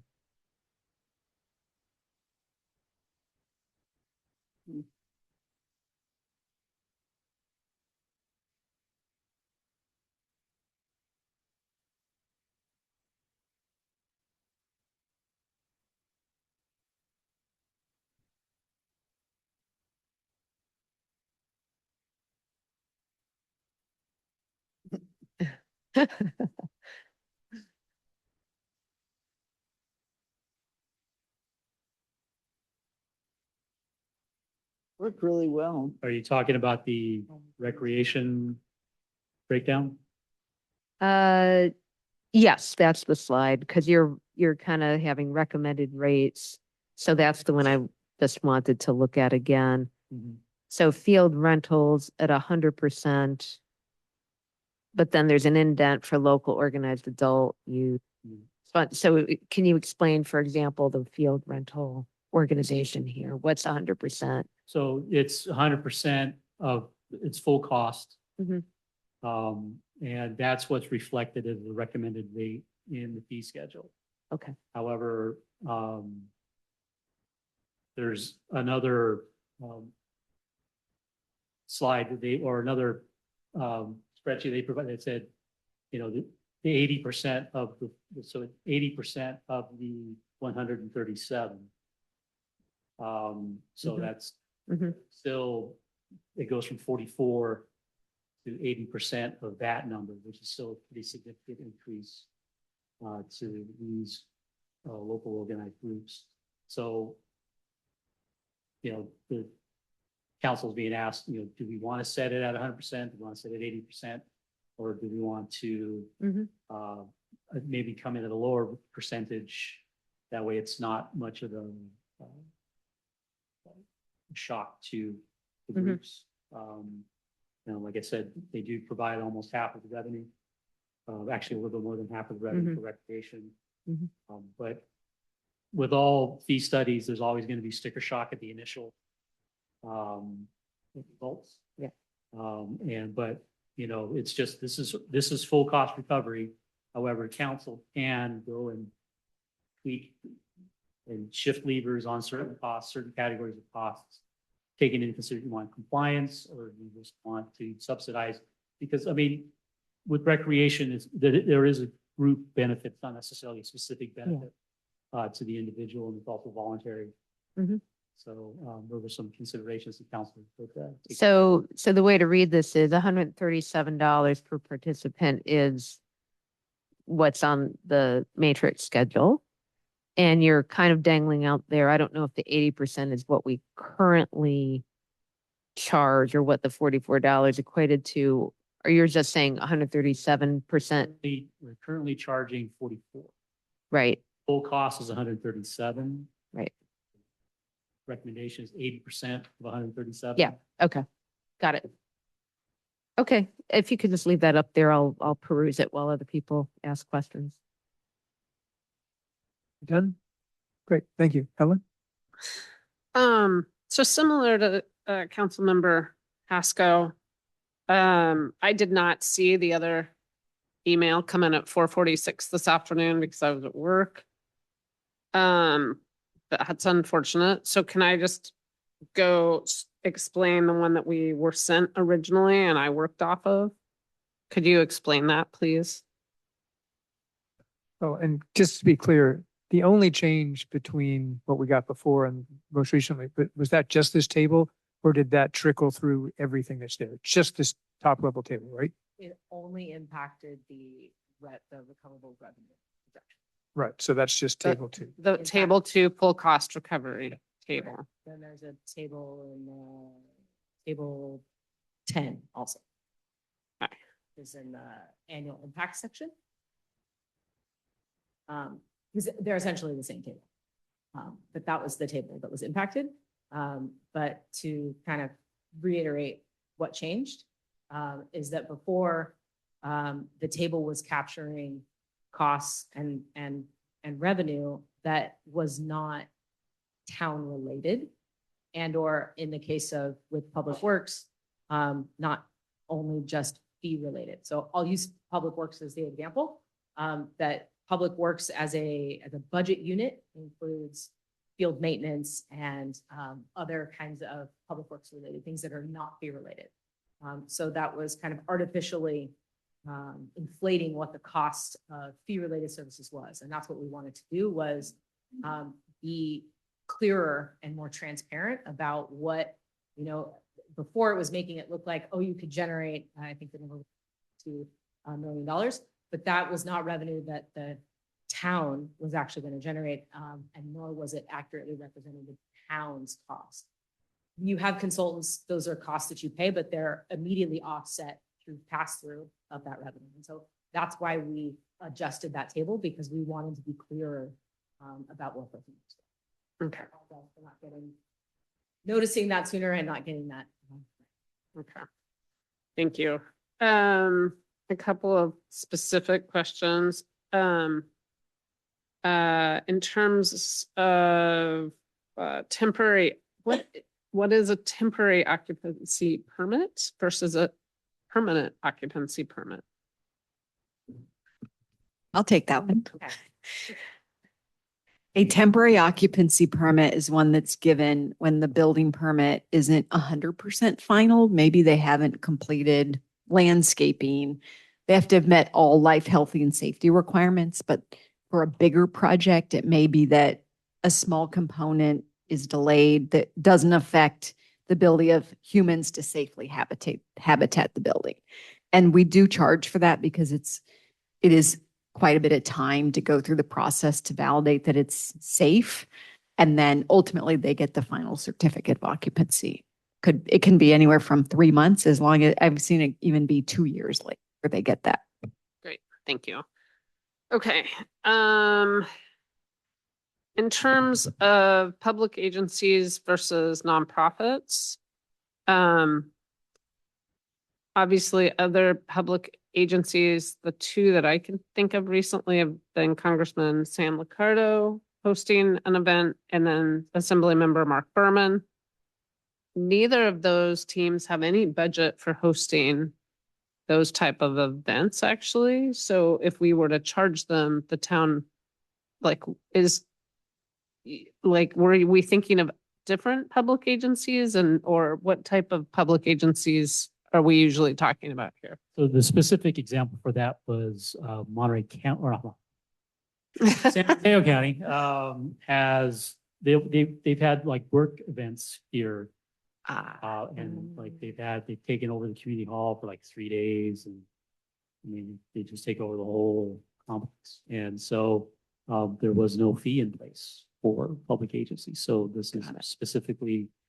Shouldn't say specifically, but any other public agency that wants to use the community hall for any type of retreat or for a actual rental versus hosting a community event for the town. Okay, thank you for clarifying. And can I just follow on that so in the other two cases, like say Sam Liccardo, would we charge them or is he basically coming because we've invited him to come? Yeah, we don't charge because we're co-hosts. Yeah, exactly. So Yeah, I just wanted to clarify that. Yeah, So we are that- co-hosts. We waive that fee. We also sometimes waive fees, for example, CERT events, like for the Woodside, things like that, where they're partner agencies with us. Yes. And this is a case-by-case basis that we evaluate. Thank you. Next question about the solar. In your calculation, so currently the solar, I hope I get this straight. My understanding is that solar installations currently have a property tax exclusion. So that expires on January 1st of 2027 is my understanding. It sunsets. So does your calculation take into account, I'm assuming it doesn't, but I just want to make sure, it doesn't take into account any of the potential tax revenue that will be incurred from solar. Is that correct? That is correct. It only looks at what's the service that's being provided, right? So what do we need to do those plans and conduct those inspections to make sure that it meets the code? And what is the cost to the town to provide? Okay, thank you. In terms of field rentals, back to field rentals, and I'm glad the slide is still up here. Is there any difference? Some cities I know do a difference for the AYSO volunteer model versus the club model. And I don't see that, and we do have both types of organized youth sports around soccer in town. I'm not as familiar with baseball. So, Little League. So I'm just curious if there would be a way to break it out. AYSO is volunteer led, far less expensive, provides easier access, for instance, or lower cost access initially for kids and their families to try out the sport. And I know City of Mountain View breaks it out differently from club. There's a different verbiage, but some of the clubs are for profit, some of them are nonprofit. So versus AYSO, for instance, which is very volunteer based. Did that make any sense? So basically, could we further break it out for like a nonprofit? I don't know how you would do it, for AYSO versus club. I'll leave it at that. Yes. So you could make those designations. Some jurisdictions kind of stick high level, resident, non-resident, profit, for profit. And other jurisdictions will kind of really get into the nitty gritty and resident for profit, resident non, that kind of stuff. So if that was what you wanted to do, was to further subsidize or promote more volunteer based organized sports, youth or adult, you could certainly create additional categories in your fee schedule. Okay, thank you. Let me just make sure. Let me see what else I have. Can we also talk about the tree permit? Okay, where's that tree removal permit? Obviously, your recommended tree cost compared to the average fee of other towns is almost at least double, if not triple. So I am curious, and right now I think current fee is under $100. You're recommending a 10% or 10-time increase to $1,000. Can I get clarification on that, where that cost comes from? Recommendation?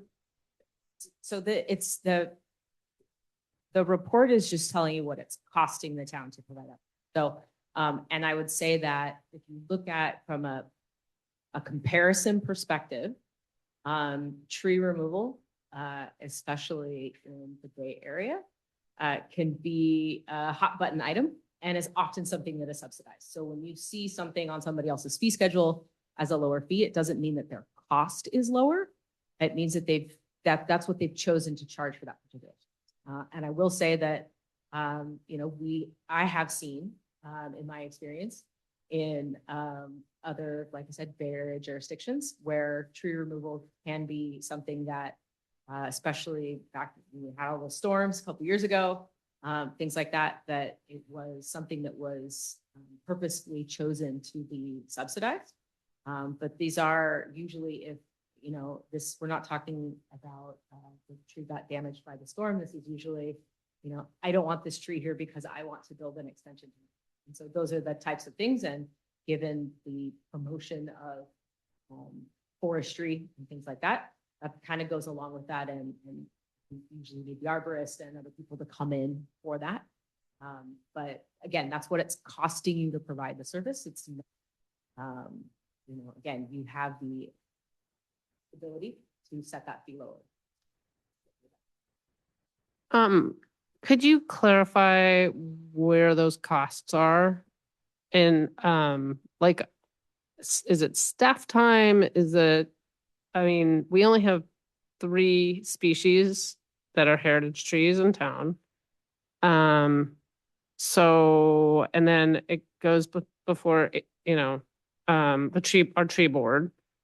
So could I get clarification on where $1,000 per tree? And is it per tree or is it per, right? I don't think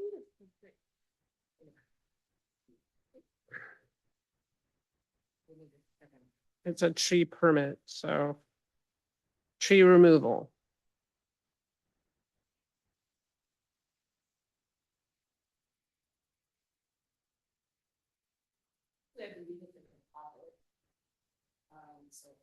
So it's a deposit. Okay. Meaning that the town you would take the $1,000 deposit, you bill against it. If it didn't cost you that much, right, you would return the difference. If for some reason it took more time than that, you would request more funds. So it's not a flat fee. And then, so therefore it could be 1 tree, it could be 5 trees. Got it. Thank you for clarifying. Okay. And it's expected staff time primarily? Is that where the potential for cost could come from, or are there other? It's all staff time. I mean, this is probably a place where we've got consultant time. So it's not necessarily just staff who are paid by the town, right? Who are staff of the town, but usually you're getting an arborist involved. Other specialized people can be involved in it. So that's where that cost comes from. Okay. Thank you. Let me just make sure. Okay.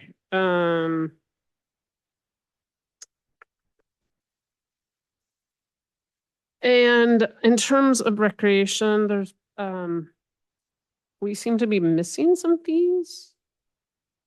Like, I didn't see the court fees. Maybe I just missed it.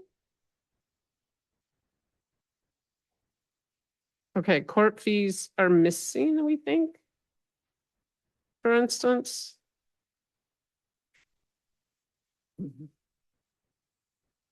Although I really like the pricing right now, but I would have to look into that because I don't know that those were part of. I don't know that was in the fee schedule that we looked at.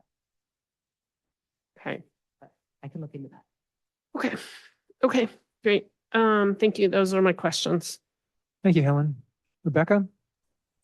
Yes. I wanted to just start with sort of a process question. So there were 3 things we were supposed to consider, and I'm looking at Tony's slide right here in terms of recommendations just for recreation. And it has all these percents, and it sounds like we have to kind of do the percents in our head versus the fee schedule that's listed in the document. So that's a little challenging. Is the expectation is that we just accept these recommendations that staff have provided and then we vote for this fee study and then that's it? Or is this fee study based on all our questions going to come back again for another public hearing? What is the process we're doing tonight? Yes, we are reviewing and trying to establish some cost recovery levels. We can continue the item to a future meeting, not necessarily have to close the public hearing if we don't come to a consensus tonight. Or we can agree to adopt the fees that we are okay with at the recommended rate, but still continue for items that we haven't come to a consensus on tonight. Okay. So my other question is, as I understand it, you spoke to staff. Our staff is brand new, so I'm not 100% sure they would really have a good sense of how much something takes, except that they have experience working in other jurisdictions. I assume that you spoke to Good City, who does a lot of our planning, and to maybe CSG and some of our others to get a sense of how much time it takes to do these planning and building checks. Is that a good understanding of how the process went? Yes, we talked with both town staff and the various consultants that the town utilizes to provide those services. And then if there were deviations, let's say, between what we've seen in other jurisdictions, we had conversations about why that is. For example, your planning code could be different than Hillsborough's planning code. So what might take them 2 hours to review could take you 4 hours to review. So there was also that kind of vetting and understanding of if something seemed extraordinarily excessive or extraordinarily kind of under, under the time. We had those conversations with staff to understand, to make sure that we weren't missing something one way or the other. That if there was something unique about the town, which would mean that time estimates were higher or lower than somewhere else, that we kind of vetted that information. So in terms of unique, I know that the consultants have mentioned many times that our code is excessively complex and therefore it takes much longer to do planning projects, for example. And then we have the issue of our planning consultants tend to be a revolving door. So we're constantly having to retrain people. So things, of course, take longer. So I'm just wondering, I understand you kind of compared it to other jurisdictions, and you mentioned at the beginning that you're kind of between a junior employee versus an experienced employee. You're trying to find a middle ground, but I guess I'm not totally clear on where you even found a middle ground person, given the change, how much turmoil we've had in planning for the past, 2 years or whatever. I think that, like I said, there can be, you can have a more complex code. It doesn't necessarily mean that time estimates would be double that of somebody else. So you would, kind of take a look at, is it within the reasonable range that you would see for a tree removal, for a conditional use permit, for any of those items. And there were certainly discussions with staff and with management to say, you know what, I'm new and this will take me an hour, but it should only take me 45 minutes. Something, having discussions like that, and then pegging those assumptions based on that and looking at what it should take, not necessarily what it is. Okay. And then when we talk about recovery of fees, so when I look at this new table for planning, we're only getting 33%. That's, I think, our lowest. But yet, when I look at the fee schedule, it seems to me as if we've lowered a lot of our planning fees, or maybe I think, this is a lot to absorb. Is that correct, or am I confusing it with building fees? Well, there is a difference between, so the detailed table is giving you per unit result. And depending on where your workload is, right? So you could have a lot of fees that are going down, and then you have only a handful of fees that are going up. But if your workload is where the fees are going up, right, you would see a greater subsidy. So that's in it, and it's hard because there isn't great information on specific workload tied to the way the fee schedule is structured to be able to do a detailed line item comparison, which is why it's kind of this high level cost to revenue comparison. But that's why you will see a mix of things going up or things going down, but still showing a deficit. But these fees are set in a way to get rid of that planning deficit. Is that correct? I believe the recommendation is to set fees such that you would eliminate the subsidy. Okay. And then our planning and building departments are going through a huge new software implementation project, and they're going back through all of our processes to kind of figure out what's inefficient and to try to make it more efficient. Do you think these new fees are taking into account these future efficiencies, or are they just looking kind of backwards into what has been the history of how long it takes a good city planner, for example, to deal with a particular type of application? I mean, So I think if it's something that was, if it was a known quantitative process change that was coming down the pike, let's say in the next 6 months, then that process change would have been accounted for. But if it's, I'll use AI as the example, right? It's there, it's coming. There are a lot of different ways that it can be incorporated, but we don't know how it's going to be used. We don't know how specific the town may want to. So trying to estimate impacts on time estimates wouldn't be appropriate in this. But that's again why we kind of have that recommendation for that reevaluation within every 5 to 7 years. Or if some, I mean, you could do it sooner if you had some significant technological change to take a look then at how is that impacting the process. I will say though that sometimes the technology makes it faster.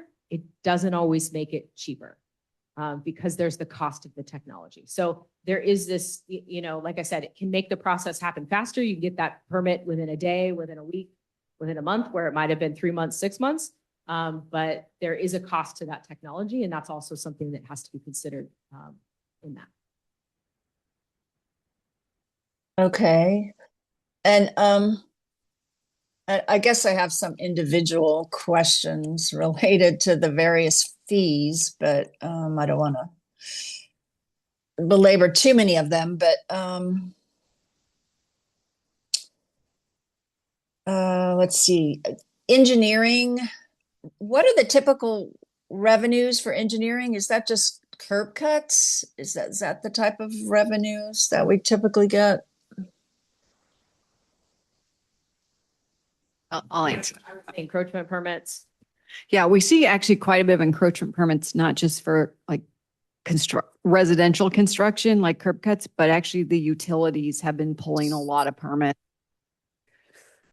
AT&T, Okay. PG&E, they're all required to get town permits. And then they sometimes have, I'll just say, complex traffic control plans. So that takes a bit of time to review.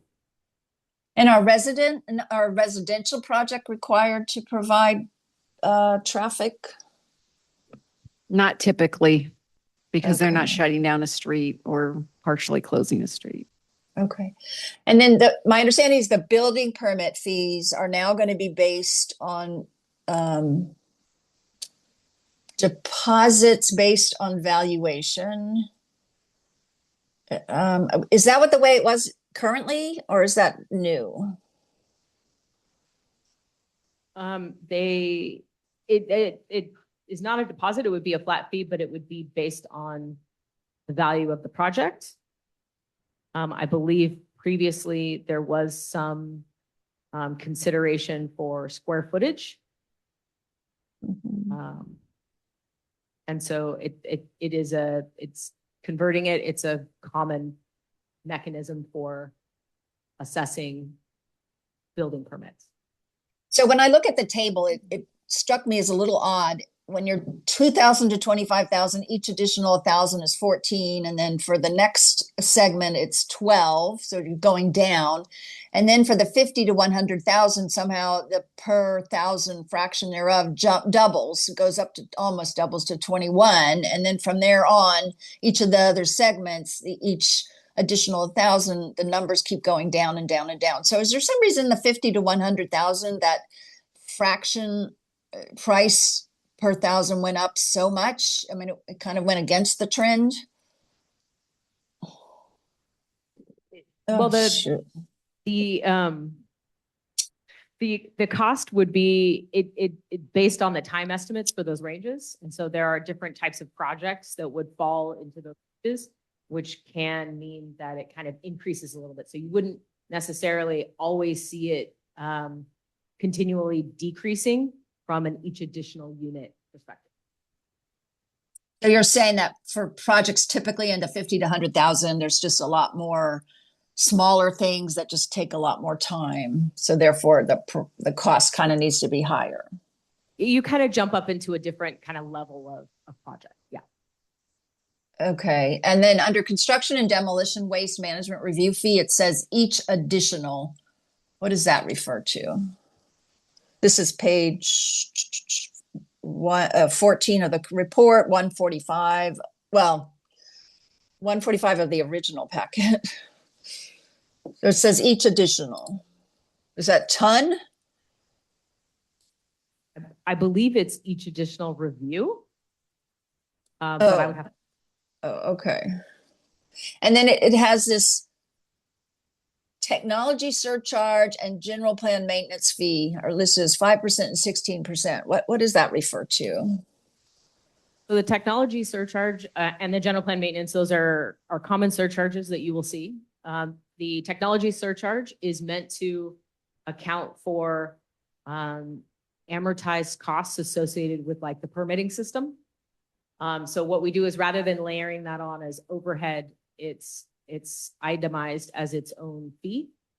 Those revenues are put into a special revenue fund, as it were.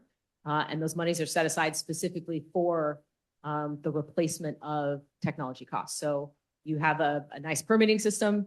Eventually it will become out of date and you will need to get a new one. That's what those funds are for. The general plan maintenance fee is to help offset impacts to the general plan associated with development.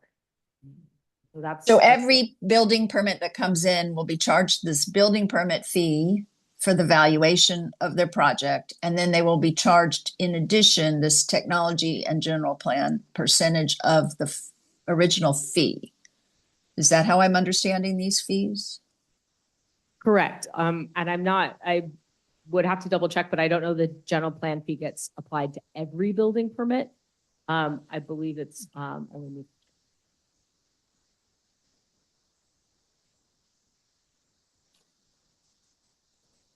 Who would determine that? I mean, when somebody comes and considers a permit, how do they know kind of a general sense of what that thing's going to cost without having to come into the town, have the staff spend time, figure out what it is for which they're charged, presumably. So, you know, it's kind of, one would hope that one could look at the fee schedule and actually figure out before they walk in kind of what their project might cost, because it goes into a determination of whether they really want to move forward with it or not, per se. So I guess I'm a little unclear based on the way this is set up, how people can read it to understand what will be charged to them. Well, I would say one, that these are common fees and common ways of representing those fees. However, there are some jurisdictions where if that's a concern, they'll put examples on their website to say, for example, a common fees associated with an ADU or common fees associated with a renovation or a remodel.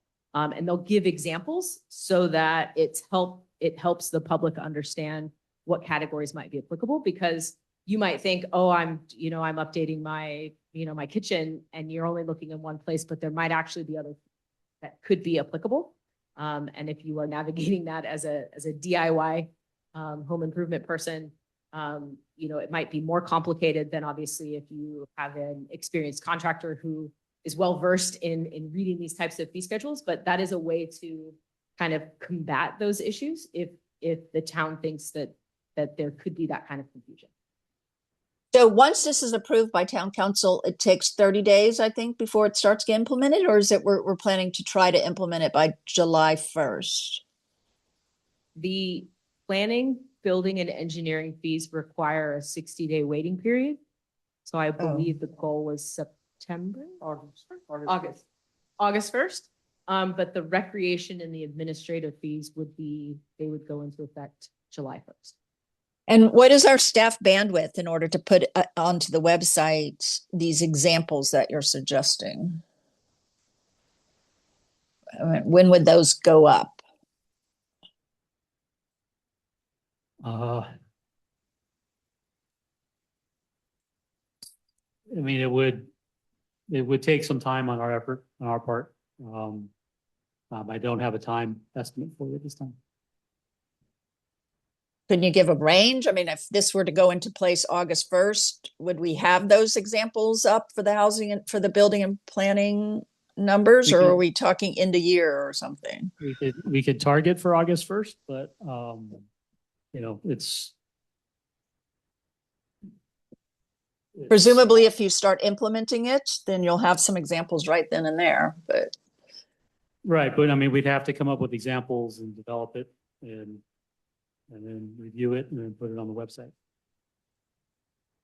And the staff time to get trained up on these new numbers, is the software going to spit them out automatically, or is somebody going to actually have to kind of learn how to go through this? Someone's going to have to put it together, yes. But I don't have a time estimate for you. I don't know how long this is going to take. Okay, but will the software actually do the calculations, or is that not part of the, or is software not able to do that?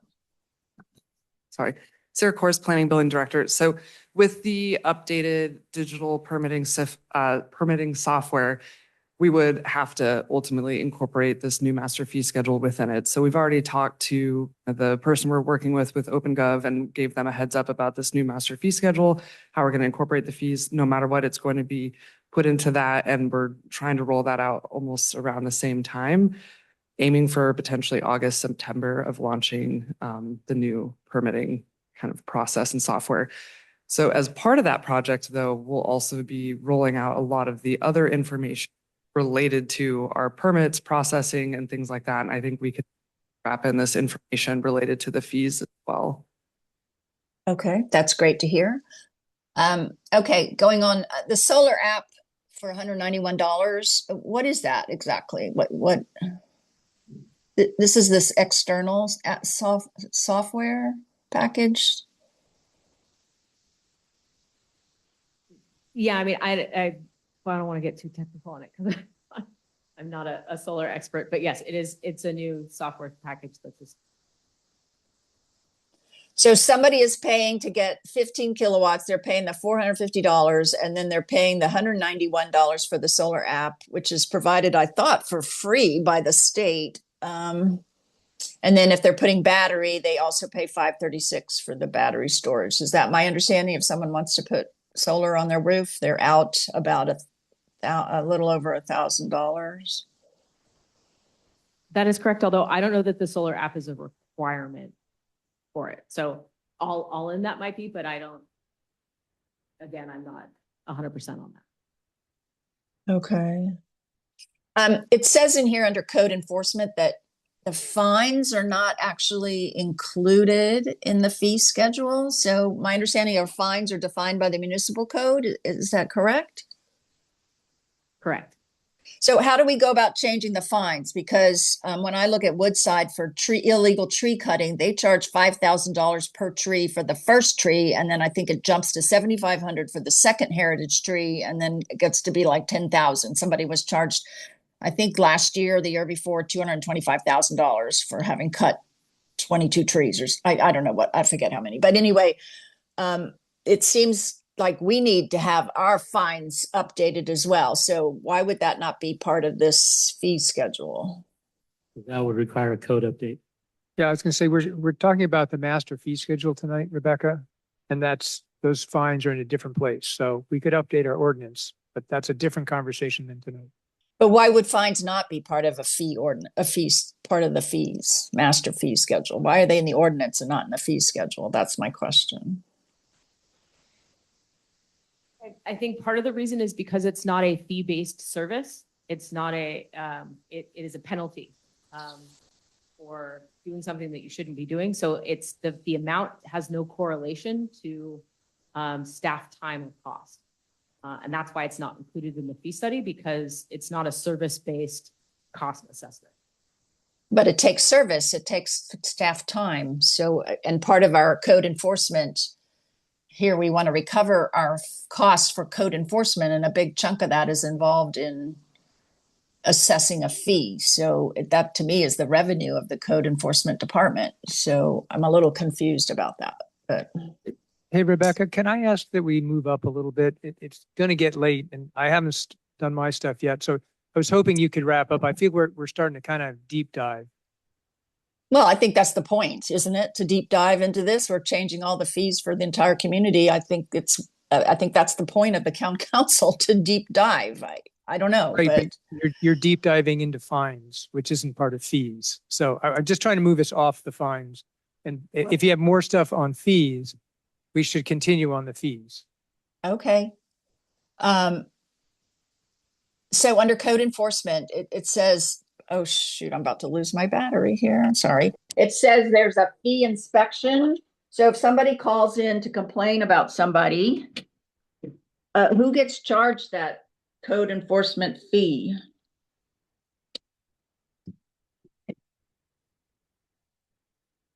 I believe that this fee would be, and somebody can correct me if I have the process wrong here, but if somebody calls to complain, code enforcement will come out and do an assessment. If something needs to be abated, they'll let you know and they will give you time to appropriately abate the issue. If they come out again and you have not abated the issue, that would be kind of your first quote unquote inspection. And that would be the $290. And any additional trips that they would need to make, wherein you had not abated the issue, that would be the reinstate. Okay.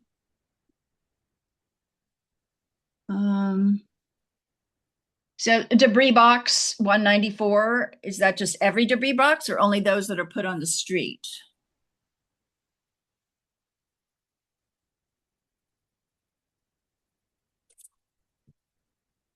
I would have to defer to staff on that.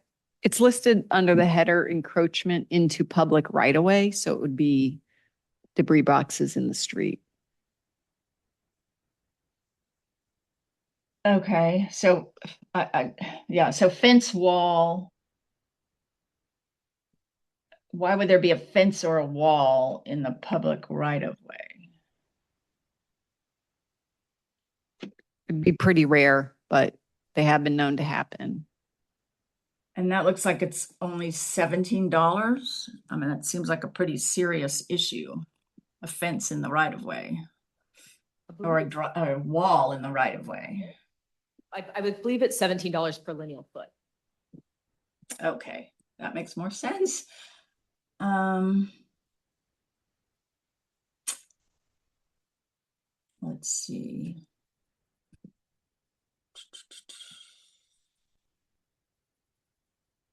So it's a pretty dramatic increase being recommended for the 51 for the site development permits. I assume it's just because there's somehow a lot of engineering involved and engineering review involved. Is that why the prices are literally, it would appear to be doubling? I would also call back to the beginning when we talked about it's been about 14 years since the last time fees were actually studied. So it's not so much that there's been a significant increase in service or cost, but that your current fees were not aligned appropriately with your cost of service. Okay. So general plan amendment and zoning ordinance amendment, I'm now under planning, I guess. What do those refer to?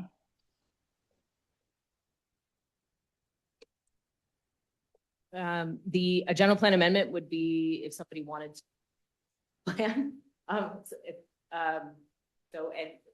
the general plan that you have as a town, if somebody wanted to make changes to that, that was the zoning ordinance. Is that the other one you were asking about? So an applicant is asking for a general plan amendment and they would pay $6,000 deposit for that? I don't see where that scenario would happen. Well, the fee schedule also has services and applications and processes for things that may be uncommon. General plan amendment is a very common thing to have on a fee schedule. It's definitely something where, should it happen, you want to have it on your schedule. But the likelihood of it actually being used or having been used in the last 5 or 10 years is minimal. So why are we reducing the cost on those two? Because it seems like those are enormous amount of work. They require public hearings. They require a lot of staff, a lot of legal time. Why would we reduce the amount on those? Sarah, do you want to speak to this? I can just chime in a little bit on this. So also something to keep in mind with the planning fees is that they are deposit based. So there is opportunity if something did take longer and cost additional funding that you could cover those costs, or if it costs less, you could get a refund as well. So that's why we kept the planning as a deposit, because there is such variability sometimes with some of our projects, because some of them ultimately might go through commission review and others will not. So it's really just to accommodate the fact that we recognize this town and that there's a lot of different types of projects we get. And so to make sure that we kept it flexible in that regard. Okay, it seems like we're underpricing the deposit there and people are going to in for a huge shock once they do that, if they want that. Back on the tree removal permit, this one is concerning to me. I realize it's a deposit, but when we talk about arborists, we actually have the Conservation Committee is tasked with evaluating trees. They do that for free. So I don't know where this $1,000, where people are being asked to put out $1,000 when the Conservation Committee does the work for free. So are we planning to change our process and actually use an arborist for evaluating tree removal permits? So I'll just chime in that this was the best estimate for now for a deposit for a permit for tree removal. So it does include planner time for this and coordination as well. So I had removed some redwood trees a couple years ago, 4 of them, because they were encroaching on my foundation. It required me to fill out 1 sheet of paper. I had to provide pictures of the trees. The staff sent my application over to conservation. Conservation called me up, took a look at the trees. Hey, Rebecca. Yes. I feel like you're going into discussion. Like you asked the staff a question, they've answered it. And now I think you're going into discussion on what you think it should be, which is fine, but we should hold that for the discussion period. Okay.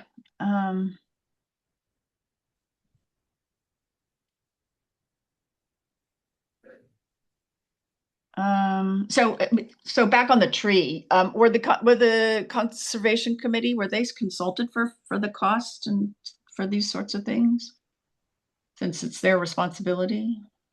No, because I think as you stated, they volunteer their time for this. Okay. And then when we get into recreation, we have a note from the chair of the Parks and Rec Committee where they said that they weren't consulted either. So, and it would appear that our fees are quite a bit more than some of our surrounding towns. So was there a survey done of the surrounding towns in terms of field fees?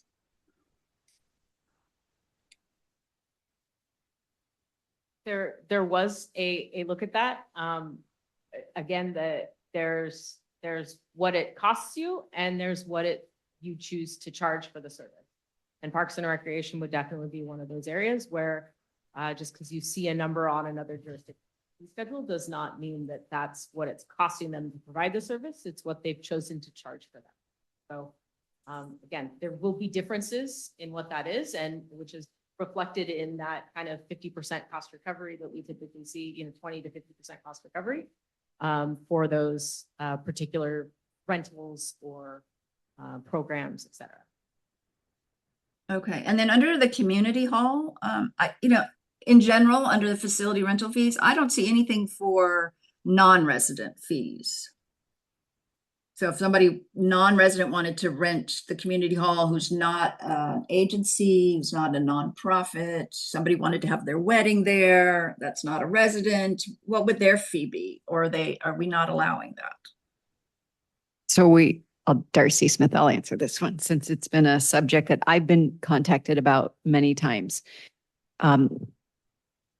We are proposing to charge the same fee for residents and non-residents and agencies. And the reason why is because the town cannot exclude non-residents. You do have the opportunity to reduce fees for residents if you want to, and that, for example, could come into field rentals for residents versus non-residents, or community hall rentals. You could, again, subsidize the cost for residents, but it's really important that we do not have a fee schedule that's discriminatory or exclusionary to non-residents. But we can charge more. I wouldn't say charge more. I would say you can charge the fee at 100% for non-residents and then reduce it to say 50% or 75% for residents. So you would be subsidizing with local funds the local use of parks and recreation facilities by residents. And it's important to note that you can only do that if, for example, state funds or federal funds haven't been used to fund those recreation facilities, for example. So, for example, Ford Field was partially constructed with state funds. So you couldn't apply, it would not be appropriate to apply it to that. And that's just a little bit of a nuance. Ford Field would not be appropriate to subsidize? Reduce the cost for residents in part because state funds were used to build the field. Oh, okay. So when we're talking about soccer players playing at Ford Field is baseball, is softball or Little League. Correct, but I think most of the users are local. Our main field that's used by non-residents is Rosati Field, and I'm not aware of any state or federal funds that were used with Rosati's field. And I see Ford Field parking lot. So the commercial price there looks like it's going to 117 and the parking lot is 3,500. Is this so this is Ford Field. Do we have anything for the Rosati's Field parking? So the Rosati's Field parking is a separate topic. It's not a user fee based on appraisal for market rent, which isn't covered in this fee schedule. And I just want to point out for the public and for the record that this parking lot fee is for a special event, which would not be a parking lot usage by a commercial use. It would be for something like a special event, like a commercial auto show or a summer camp that was renting Ford Field and the parking lot. But this would not be utilized in a repetitive rental use. That would be handled through a lease and through a market appraisal. Okay.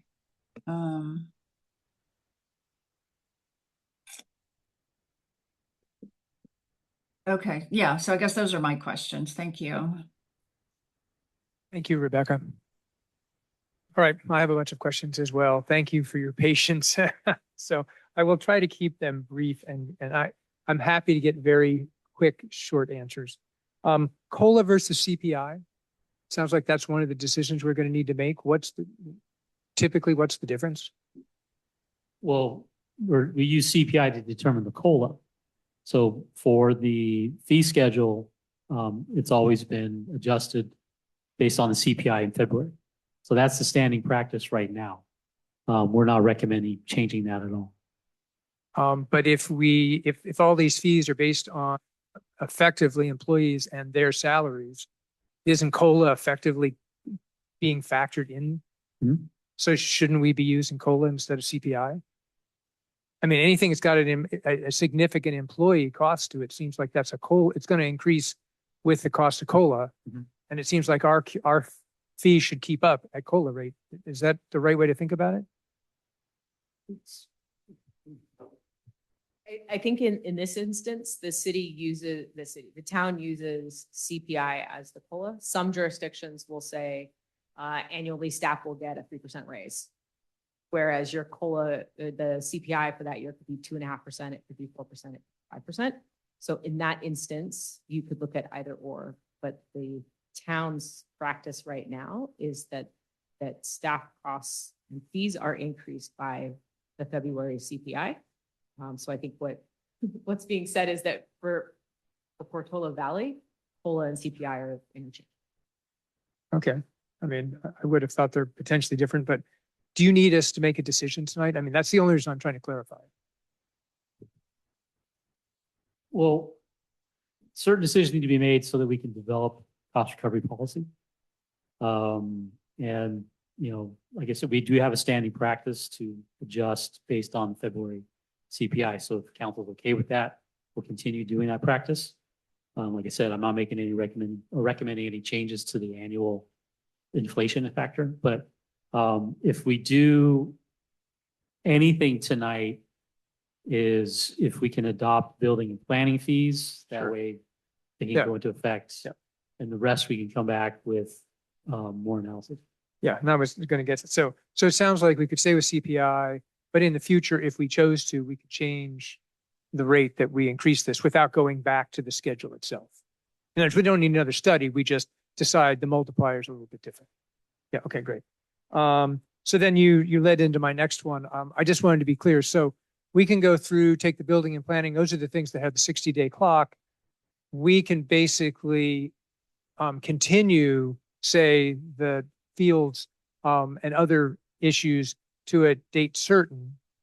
And that would allow some of our committees a chance to opine on those fees. Is that the right idea? Okay, great. So, talk about resident, non-residents. So there's a bunch of tables sort of at the end of sections, and then there's the big table at the bottom. Is the big table at the bottom meant to be all the little tables all combined? Because it seemed like and this is just a nit, but like there was like weddings, like $18. And then in the big table, I couldn't find that, but it was in the little table, one of the little tables. So is the bottom table meant to be inclusive? I know we're getting way into the weeds here, so, but I'm just trying to figure out whether it should have been there and we just missed it.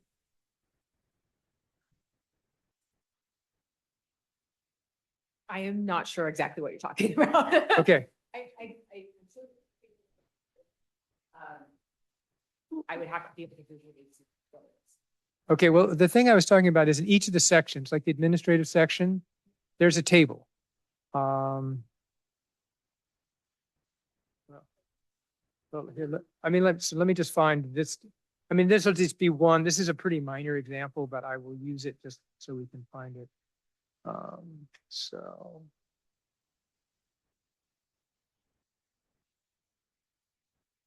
All right, so.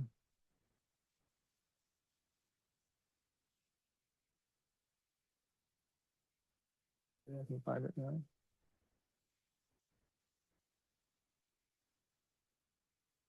So under the total cost per unit results recreation. So that's a table.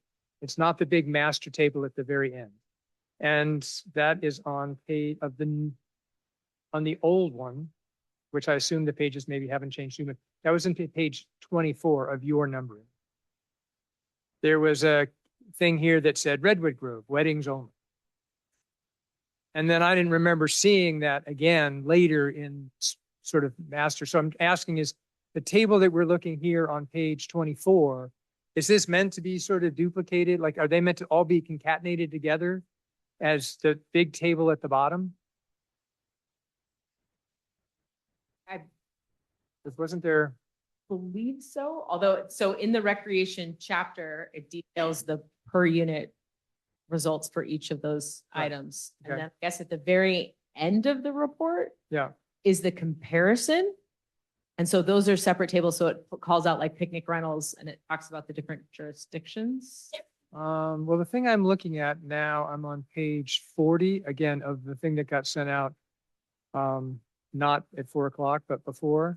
And it says master fee schedule. And it's like fee name and then building and building fees. And it goes on from there. And I was just trying to understand, is that table meant to be all the other tables combined? Or is this table something different?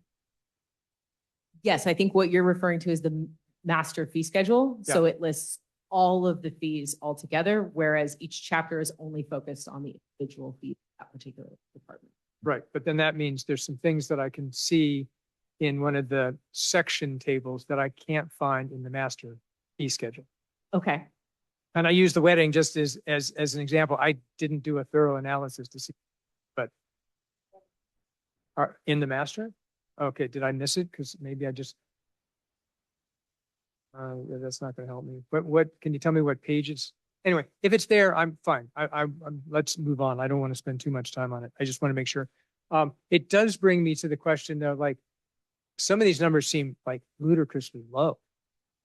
Like reserving for a wedding, like somebody's got to go put a sign out there that says it's reserved. Somebody's got to answer the phone, answer questions.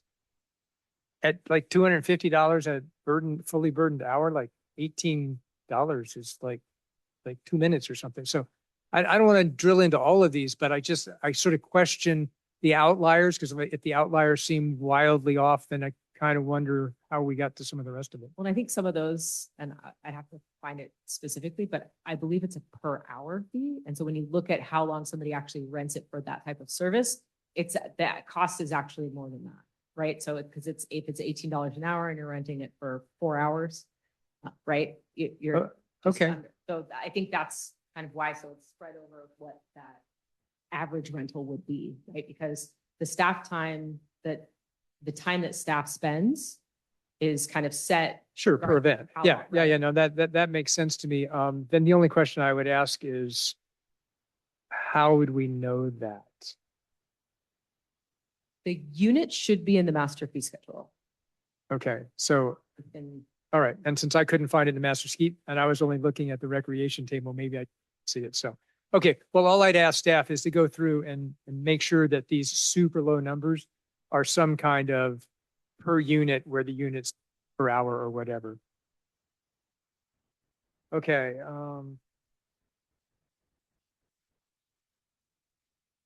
So then you have some recommendations relatively near the end, not at the very, very end, but you have some recommendations. And there's also some text after the different sections, which also kind of look like sort of recommendations or best practices. Tonight, are you asking the council to review the sort of verbiage at the end of the sections and the recommendations? Or is that for another day? I mean, it wasn't clear to me what we would do with some of the information. I believe the recommendations pertain to like establishing a CPI, establishing an annual inflationary factor, which would be continuation of what you're doing. Establishing cost recovery policies for the different areas. And then kind of a policy regarding how often you would reevaluate fees. Okay, because I mean, there's paragraphs here that talk about the township review results, help bridge the gap, blah, blah, blah. And it felt like I'd read through a couple of these and so you think that your recommendations incorporate all that verbiage? Correct. Okay. There are, in the staff report, there are 3 recommendations. Well, in the matrix report, is that what you're? No, I'm actually saying in the staff report that introduces. Right, but there's also, Right, yes. I'm talking about the ones from matrix. So I was just Okay. trying to understand those. Thank you. Thank you. There's a bunch of, and again, I'm willing to defer this, just have staff look at it, and particularly if we continue the field costs and other costs in that area. But, some of the fields are per person, other jurisdictions use monthly. I couldn't figure out like even how to compare those. Right? Because one was telling me per person and the other told me monthly, so I didn't have any comparison. So I don't need an answer tonight, but it seems like if we come back, I would like to be able to compare them to other jurisdictions in some meaningful way. Does that make sense? I mean, there's got to be a way. I mean, even if we just go look at past data and just say, well, these fields get used, this many times with this many people. If we translated that into a monthly fee, it would be this versus the per person fee is this. I mean, I just want some way to be able to compare those so that we have a reasonable analysis on what we're charging people who are playing sports here. I just want to make sure I'm clear. I don't need I'm not looking for you to give me what the number is, because I don't think that's, yeah. Know what you're looking for. In those particular instances, some comparisons might be more easily determined than others, just because of, right, per person versus per month, but how many times are you using it? There are other factors to go into it. So I understand what you're asking for, and to the best of our ability. Right. And all I'm looking for is, I'm not looking for, there's a perfect equation where X is going to equal X. Like I get that, but you can still come up with a pretty good approximation, because I think, when it basically goes to the committee, they're going to ask the same question. So just to clarify, reasonable recovery rate, like that $500,000, that's assuming we recovered 100%. Right, which is unrealistic. So, I mean, just so everybody's clear, we're not likely to recover that. Public Works, I got to say, I'm still confused about the two table twos. Because Public Works was $900,000 difference. It was the largest by far. So just help me understand again, what is it that's the town only cost versus the other like 900,000 that sort of showed up and then disappeared? I mean, I think you're doing the right calculation. I just want to make sure that everybody understands, if we've gone to this new table, why it was drastically different. And that's the biggest contributor. Well, it was not just about it being town only cost, but it needed to be town only fee related costs. So Public Works as a budget unit includes the town engineer, it includes maintenance workers. It includes services that are not fee related, that are general town maintenance related services. And so those costs shouldn't, again, the revenue is not meant to offset those costs. Got it. So Public Works, the 1.26 is the actual cost of that department, all in. That's what we pay per year, not the fees part of it. Okay, that's helpful. Thank you. Okay, small fees we talked about. So there's a thing in here that there's an appeal. It was like $14,000 that seemed, like it was a huge outlier when you looked at the comparisons. Was that a flat fee or was that a deposit? Is it a deposit? I would also say that this is, when I first started 20 years ago, you would see these fees at $75 or $100. These have, the philosophy on appeals has certainly changed throughout the years. These are stacked time intensive. They take a lot of time, thereby a lot of cost associated with them. And different jurisdictions have different philosophies on barriers to entry to provide those services to allow for appeals of projects. Sure. So what you see on another fee schedule is not indicative of what it's costing. It's what they're choosing to charge for that. Yeah. Okay. I mean, $14,000 sounds like a lot of money for an appeal. Forget about whether it's, people are subsidizing. It just seemed like a lot of money, period. But I think what I'm hearing is we could do that as a deposit rather than a flat fee. Okay. Okay, great. All right. I'm sure I have more. One other small question. Indirect costs, does that include building maintenance costs where offices are? Includes lights, Yeah, so, It's- yeah, got yep. it. Yeah, okay, perfect. Okay, thank you. I know that was kind of exhaustive, but thank you very much. As you can see, we care about the details, so thank you. Please stay around. I think Catherine now, so open the public hearing, take public comment, and we'll close the public hearing, bring it back to the council. Yeah, okay. All right, so with that, I'd like to open the public hearing. Is there anyone in the room that would like to speak? Please come up to the podium. And thank you for your patience. Yeah, so are we all, but thank you for being here. I'll be quick. Okay, my name is Cindy Rowe and I organize pickleball for the town. I, run, so we don't use the fields. Yet there is no fee schedule for the courts. So we have to pay the field prices and it's inappropriate. So it works out for us for the amount of time that our leagues reserve the courts, we're paying $100 an hour. Now, all the other towns in the area charge 10 to 20 for court rental. So we would like to see a separate section for courts in the fee schedule. Is that? Yep. And then the other thing is that I saw on the classes, I also teach pickleball through Parks and Rec. You can all take the course. You're charging the instructors a new fee of $197 just to apply to teach and then take 20% of the proceeds. I don't like it. That's all. Thank you. Please.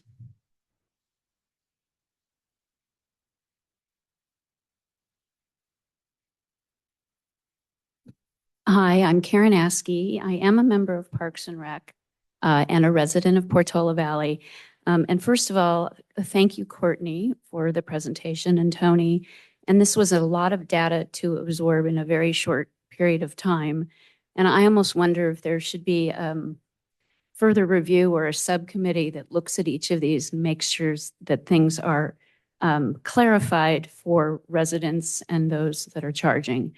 But what the other thing I appreciated hearing was that Parks and Rec is actually doing really well, that the recreation fees are good and that we are above the norm in what we're recovering compared to other communities. I think that's important to think about because recreation is not just about cost recovery. There's a lot of soft elements to it. And I have been asked to read a letter from the Alpine Little League because they had playoff games tonight and couldn't make it. Alpine Little League is very concerned by the proposal to raise field usage fees by 86%. This unexpected decision mirrors many of the inquiries raised by the Parks and Recreation Committee, specifically regarding whether this change is driven by actual maintenance cost increases or if it serves as a strategy to boost town revenue. At all events, as part of the PV community for over 65 years, the league is committed to working together with the town to ensure the league pays a rental fee that covers its fair share of the maintenance costs. The league thoroughly appreciates the tremendous work done by Justin Bixby and his team. Since his arrival, Justin has shown he is dedicated to providing the youth and adults of Portola Valley the best possible field conditions for competitive soccer, baseball, and softball. To complement his and his team efforts, Alpine Little League has demonstrated a significant commitment to field maintenance as well. In 2026, the league invested approximately $42,000 in an environmentally friendly electric maintenance tractor for the town center and Ford Fields. Maintenance of the infield dirt at these locations remains primarily a volunteer-driven effort with over 48 hours of manual labor contributed by volunteers since January alone. Not to mention the collective work in prior years for upkeep of the pitching mounds, infield dirt, as well as an investment of over $20,000 to renovate the batting cage and install new backstop padding, etc. This rate hike is particularly surprising given Alpine Little League's existing $60,000 plus pledge toward the bathroom and snack shack development at Ford Field. We respectively inquire whether the rate hike is in lieu of or in addition to the substantial pledge. While the league intends to avoid passing these costs on to players, the increase may force a strategic shift. Woodside has allocated $1.5 million for field and facility enhancements with a target completion date before the spring 2027 season. We understand costs are increasing across the board in this current Karen. economy. I'm Karen, almost done. Almost done, okay. Which may include field maintenance costs. We respectively invite a discussion to learn about the costs incurred by PV to maintain Ford and Portola Valley during youth baseball rental periods. And just so you know, we are not the only field in the area that is used by both the soccer and baseball teams. Thanks. Thank you. Please.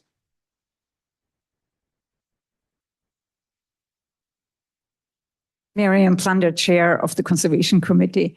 I strongly urge the Town Council to keep the fee of $95 for the standalone tree permit application at $95 and not make it into $1,000 deposit. And the reason is sort of twofold. The work that is needed for the approval of or denial of a tree permit, which is only significant trees. If you cut down eucalyptus, there is no tree, approval requested.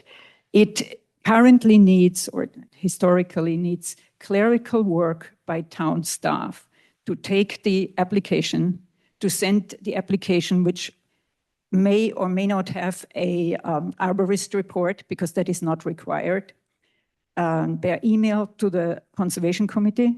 The Conservation Committee then does all the work and sends a comprehensive report back to the town. And then all the town needs to do, again, clerical work, say approved or not approved, and send that to the applicant. I fail to see how this could be costing $1,000.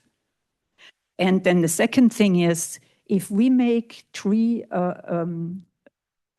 removal applications expensive, what will happen is that some people in town will use unlicensed people to cut trees down. These contractors have no idea about processes to clean the chainsaws afterwards, so diseases are not carried in. So this could have significant,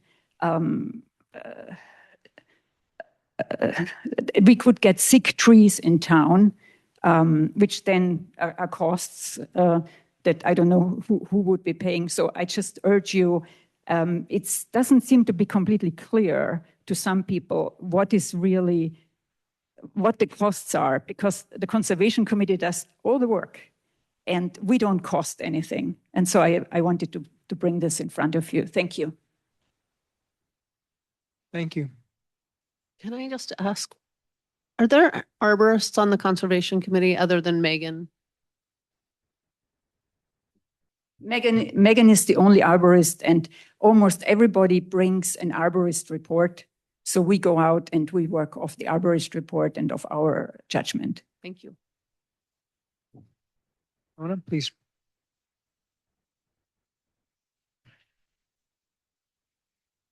Nona Chariello. I'm also on the Conservation Committee, and I also work on the tree permit team. And I just want to add 2 points to what Mary Ann has said. One is that we actually appreciate the question of what are the costs? What are things costing you? And as Mary Ann said, it's not costing the town very much to decide on these tree permit requests. The second thing is, we're not a revolving door. We're not like staff in that sense. We have a member of our committee who's been doing tree permit removals for 50 years. And the rest of us have been there, doing them for 10 years or more. So we appreciate the question, and we also appreciate the importance of compliance with the town ordinances. So please reconsider what it is costing the town to either in terms of deposits or actual fees to do the tree removal permits. Thank you. Thank you. Bob, please.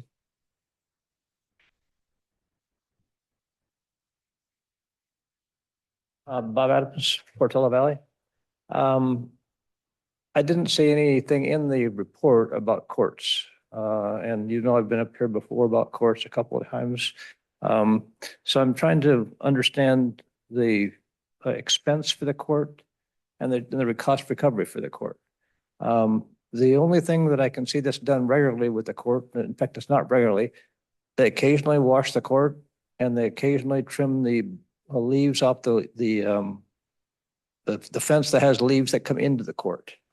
But other than that, we clean the courts, we dry the courts, we fix the nets, we do all the things that need to be done on the court. So I don't think there's much town expense. But if it's put in with the fields, which it seems to be being done, then we are subsidizing the field costs. And so I'd like to see that the general ledger has a line item for courts so that you can identify what is a court expense versus a field expense. Fields are much more expensive. They have to be maintained every week. They have to be watered every week. We don't have any of that. So I'm asking that there be some judgment made about fields versus courts. Also, just for the leagues, we have a slightly different orientation to leagues because the way you charge is for leagues. We play short 3 times a year.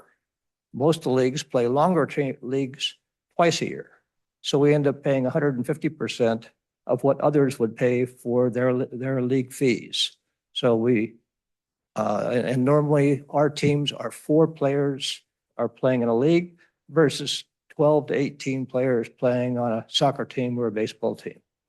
So I'd just like to have you understand that it really is a difference, and I think it should be accounted for differently. Thank you. Thank you. Is there anybody else in the schoolhouse?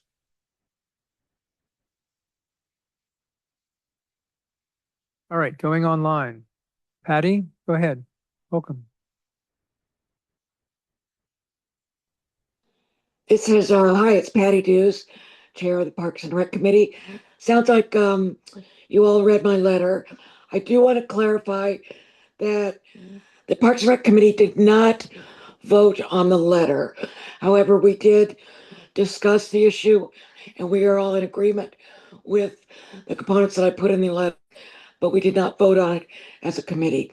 I do respectfully request that the council allow more time for the recreational fee portion of the study and continue the approval of these fees until a future meeting. And we've talked through a lot of the issues they've already kind of touched on. I'm not going to go into a lot of detail, but I think there's several reasons why we want this to happen. One, Courtney mentioned that, again, we are above the range of normal cost recovery.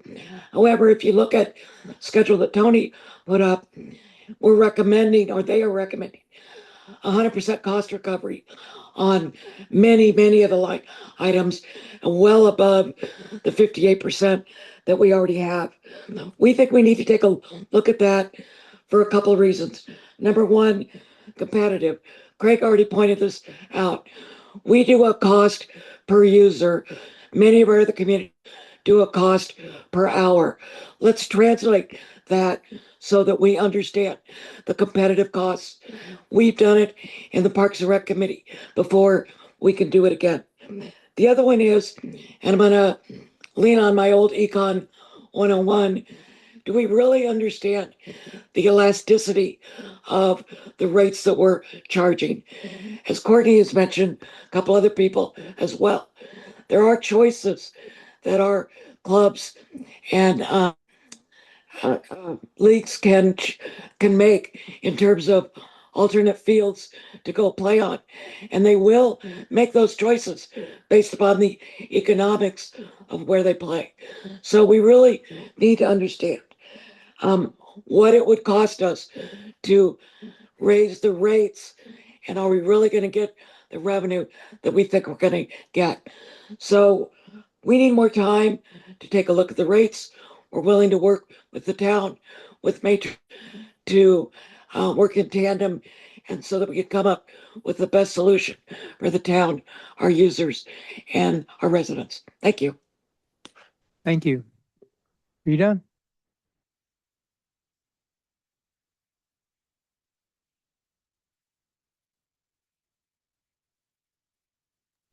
Welcome. Hi, thank you for taking my comment. This has been really hard to listen to. And, this meeting started off during oral statements from residents talking about the delayed audits and finances that are delayed till 2027.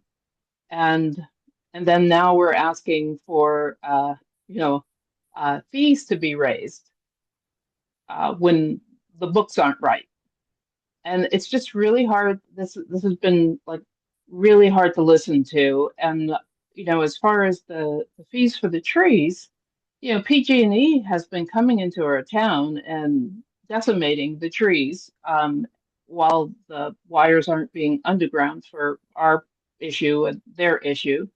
Are they paying any fees to do what they've been doing to the trees? And are they giving arbor reports on how they are breaking those trees down, which are now growing all kinds of ways? But this meeting has been hard, and it looks like the paperwork has been updated this afternoon without an alert, and it needs to be clarified. And this information, along with the audits that have been corrected, and it seems like from this presentation, there's another $500,000. There's lots of numbers rolling around here while we don't have our books in order. So please, if someone can just clarify that and get it to the residents, we'll be all in a much better state to make some decisions. Thank you. Thank you, Rita. All right, one last time. Is there anybody in the room? I don't see any hands in the room. Christy, go ahead. Welcome. Yes, I just want to thank you for your presentation. The fact that it came in so late and the public was unaware that it came in, we usually ask for any changes to be redlined so it's obvious to us what the changes were. So I'm just hoping that can happen in the future. Also an alert to go out to people that read it prior and that they need to go read it again. So I don't know if that would be on PV Forum or what. I also agree with Cindy and Patty on the recreation fees and that we need more time to be analyzed. I didn't really appreciate, they're volunteers. Well, the committees have advisory roles, and the advisory roles are really respected in this town. And I hope in the future, committees are respected in this town to look at past history, past knowledge. We really need to reach out and learn about past knowledge. The 86% increase in Little League fees is not okay. We've worked with the Little League closely in the past, and we value that relationship. I want to see if you can really explain the difference between your Nexus study and this study. I really want to understand, and the public needs to understand the difference of those two studies. Nexus study, we had $68,000. Where does that stand? How does that compare to this study? And please explain that. I didn't see the land rental fees that I was hoping to see in this study presented anywhere, and that's Ladera Oaks half acre. We're renting out annually, Ford Field and Alpine Inn parking lot. So I would like to see how those were figured in detail. Let's see. I am noticing that in Independence Hall at Woodside, they are saying it's for the Woodside resident, and they're doing $100 per hour. So I just looked that one up just for information. And I think that's all I'm going to say for now. Thank you. Oh, I noticed that one other thing. that Woodside put in $30,000 for a grant writer. So we in the future may want to get grants, and I'm always for a grant writer. Thank you. Thank you, Christy. I would add that the comment about the volunteers wasn't that we don't appreciate them. I mean, they're the core of what we do. When you're doing a fee and they charge us zero, their fee is zero. So you can't put that in the fee study, the master fee study. That was the thing that was being mentioned. So it wasn't about the quality or the expertise. Okay, so with that, I don't see any hands online. I don't see any hands in the schoolhouse. So I'm going to, now let me ask Catherine before I close it. If we're going to bifurcate, say, the recreation fees from the rest, can we still close it? Then council Yes. can discuss it, decide what we're going to do, and then continue part of You it? can reopen it and continue for the purposes of continuing it to a future date. Perfect. Great. Okay. Then I'm going to close the public hearing. Okay. So with that, it's been 3 hours. I'd like to suggest we take a short 5-minute break, and then we'll come back and the council will deliberate. We have a slide that we're going to see.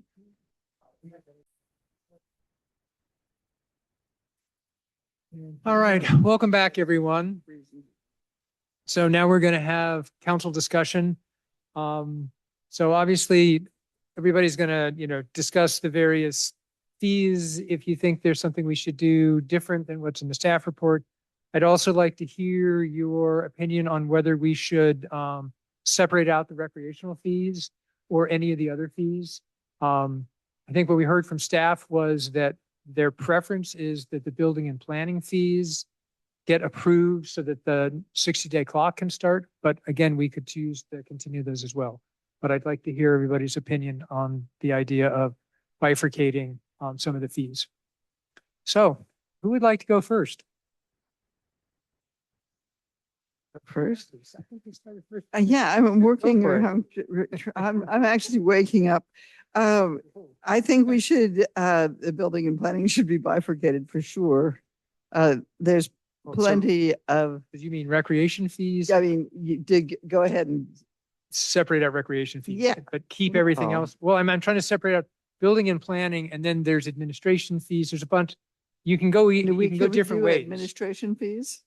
Well, Tony, Are could we you going to bring? do it 3 days? That's not a bifurcation, that's a trifurcation. Well, no, I'm proposing that we bifurcate, but the bifurcation was recreation fees and everything else.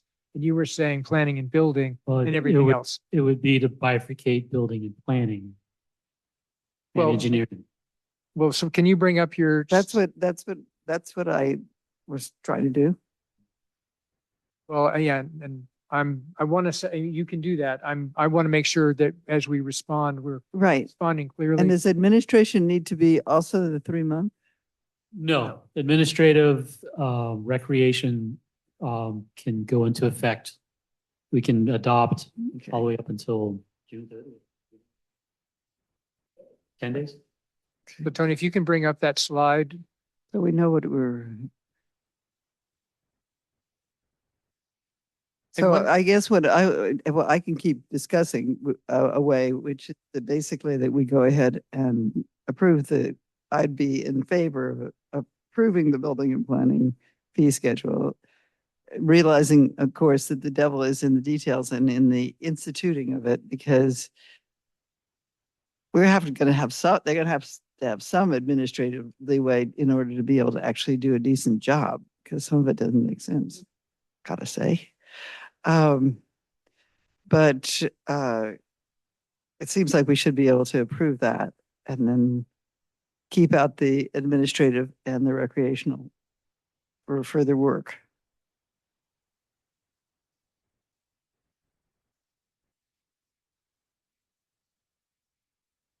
Also, although I gotta say the tree ordinance has gotta, I think we have to tip our hats to the conservation and keep the tree removal fee the same. I don't know what to do about the compliance, and I thought Rebecca's points were really extremely good. We're just not getting people to pay for these things because it's, first of all, it's very awkward trying to get them trying to get on the website and get it done and so forth. The mechanisms are just not there for people to pay. And the devil is in the details of how we actually make these monies available. So anyway, I'm for the bifurcation. Just to clarify, it's building, planning, and engineering. Does that include the trees? Because, well, the tree permits are included in that, yes, but building, planning, and engineering, because there is a development component to these fees. And Right. they require the 60 days. Administrative and recreation, those fees, we can adopt those at least 10 days prior to July 1st. Yeah, so for sure, with the exception of the tree ordinance. I don't understand, I mean, so complicated. And to ask us to do this level of detail in this context is pretty daunting. Because there are things that are like, we're talking about $17 for a fence permit. Is stepping back and wanting to discuss it, I feel the need to say that the things that we're focusing on are things like fences, all these, the trees. These are the things that people care about, and whether or not we need to make exceptions for those things. I think the fence permits were pretty outrageously cheap in this, and penalties are only twice what the fee is. So who would ever ask the? It doesn't seem to respect the things that completely make our town unique, which is the easements, the enforcement of the easements, the keeping of the easements, the keeping of the fences, and the ability to enforce those. And without those, we're going to lose our town. So anyway, maybe that's not quite what you wanted because I don't see an option for yet. But I do think we need to move ahead with some of the building. Sure. Well, and Mary, I would say that enforcing the rule is not what the fee schedule is about. Well, there is. No, it's not. So let me try to answer, because what I heard was you were saying like the fee on the fences. That's what they're going to charge. If you ask to put a fence in the right of way, that's what they're going to charge you to process your request. That's not we're going to come and say you can't put this fence in. That's an enforcement thing. That's not what that money is. So it just seemed like you were conflating a little bit. Yeah. Enforcement of our values, which I completely agree with you, versus somebody who is asking permission to do something. Does that make? Yes, it clarify? does. I mean, it doesn't clarify to me because I didn't understand that to begin with. Sorry. But it is a component of. I'm just trying to figure out how to get these fees to feel like they're trying to get us a better town. Thank you. I appreciate your help. Look out, it's getting late. Stuff's flying. I am, man. I tell you, stuff's flying. Yeah. Okay, somebody else go. Okay. Are you I'm done. Yeah. Are you done? AI was about to So take over. Right. So, but hang on just a sec. So before we leave, so what I heard is you're for bifurcating building, planning, and engineering. Yeah. Okay, great. But I do have some corrections. I think we should go with the public input that we got. Okay. Well, let's capture. So the The corrections trees are, So what's your proposal? I think the tree fee should stay the same. Okay. So stay at the $95 or whatever the existing. Yeah, is. yeah. Okay. And We have to get people to sign up for it. That's okay. Is there anything else? I'm just trying to capture where you stand. I think that, well, no, I think I have to trust that they're going to make it right when they put it in place. No, I think it's okay. Okay. Okay, Helen, go ahead. Thank you. Obviously master fee schedules are comprehensive and deep, so I appreciate the opportunity to comment. So first, this is a minor thing, community hall, public agency. I just would like it to be noted, like, that it would be exempt if we are co-host. Like, I know that sounds weird, but I would like that, like, in case there is institutional knowledge that is lost along the way. That is a minor one.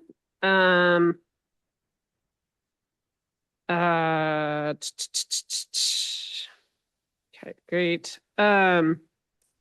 In terms of recreation versus, I think, especially because of the lack of court fees that we have noted, I think we should bifurcate.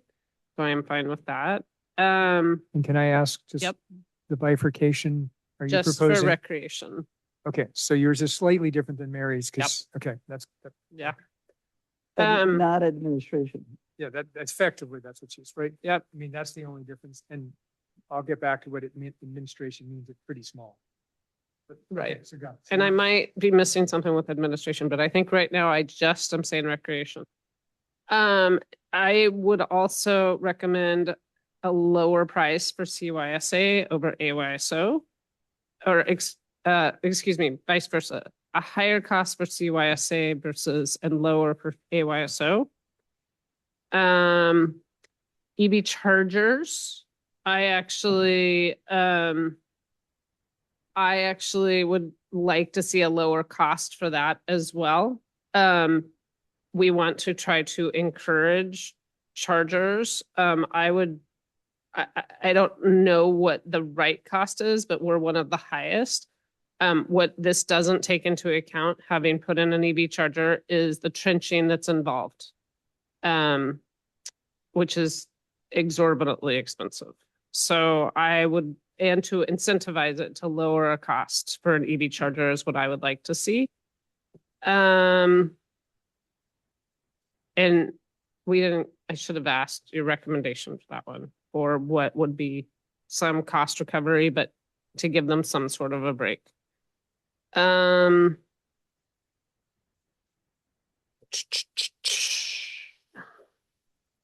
ADUs, again, we have one of the zoning clearance. We have the highest of any jurisdiction in the comparison at 1,000. Hillsborough is at 685. And again, to potentially incentivize a little bit to give some sort of cost break because of our housing element. I'm not saying huge, but something a little bit is what I would like to see. The tree removal, I absolutely am also concerned because of vegetation management. There are trees out there, there are pine trees that are not, they don't need a permit. There are other trees out there that for fire safety, again, I would try to incentivize, so I would consider lowering that cost. Would you lower the existing cost? I mean, are you matching Mary or are you suggesting something different? So I'm looking at Woodside at 125, and then Los Altos Hills at 250, and those two jurisdictions are similar fire hazard. So I personally would put something in between those two. Just to do some, right, somewhere in between those two. So there is some costs, I think, to process them to staff. So I want to make, but I agree, like, I don't want it to be too excessive. Like, I think $1,000 is excessive, and we want to help manage the tree canopies. So I want to make sure that tree removal is accessible and not have people avoid it.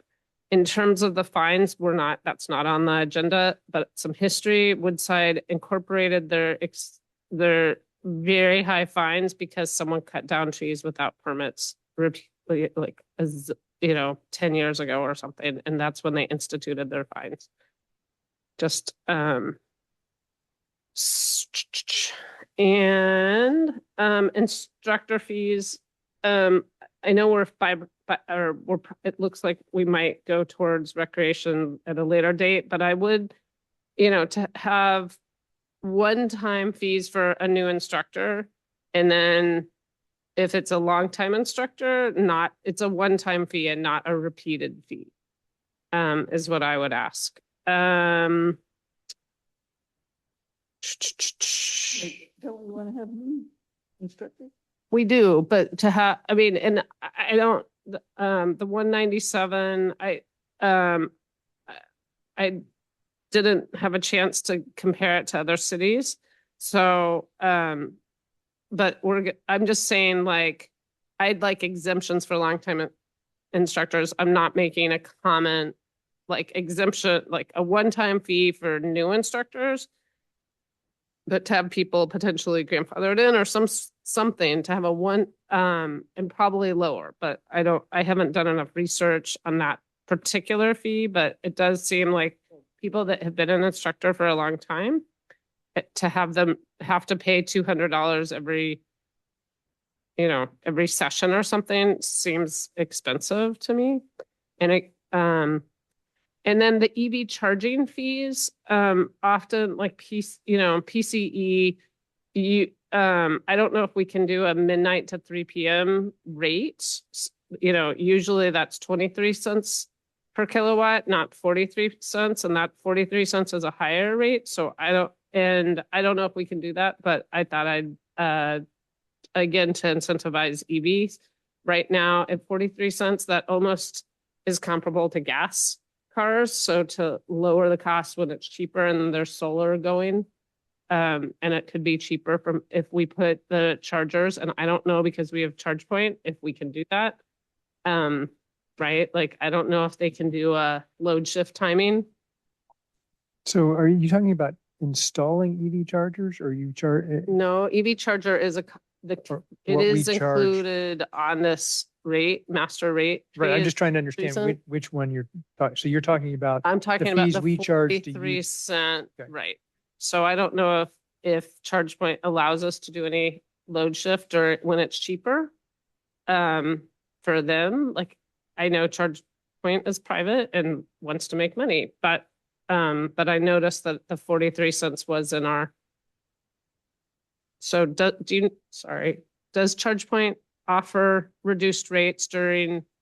I haven't seen it. I don't, but that doesn't mean that it's not offered or that it's not possible, but it's not something that I have seen in municipal fee schedules that charge. Right. Yeah, I don't know if it's possible. Thank you. So, that's all I got. Did I say Little League fees? Yes. Uh, I mean, at least I guess you talked about soccer, I think. yeah, I haven't looked, I missed the Little League fees. I'm not going to comment on that because it does seem, so I'm not sure. It seems high, but I haven't done enough research, so I'm not going to actually comment on that. But Okay. yeah, if we're going to do recreation at a later date. Great. Thank you. Thanks. Rebecca? Yes. So I'm in favor of bifurcating out the recreation. I wasn't clear on whether code enforcement was included in the 60 days.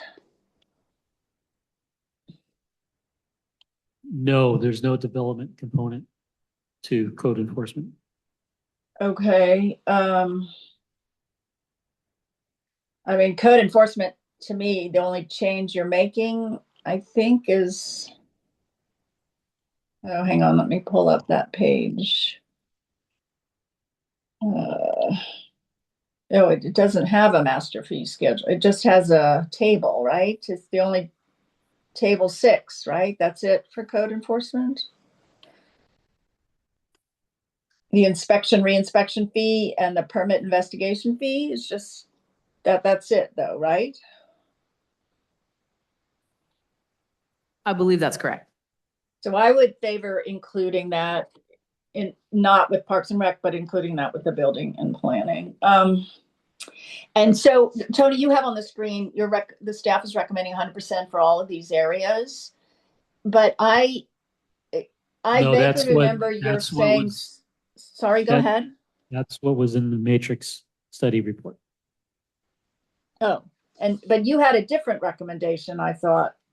You had different percentages because you had something about, the business license fee. Oh, yes, so, Yeah, so application processing fee, yeah, it was, I would recommend a lower fee. and then, I didn't actually see the annual business license fee. Is that something different? No, the annual business license fee is in the fee schedule, and that can't change because it's a tax. We'd have to have a vote to increase that. Or Oh. change the methodology of how it's collected. And you're saying it is in here It is in the fee schedule, yes. under administration?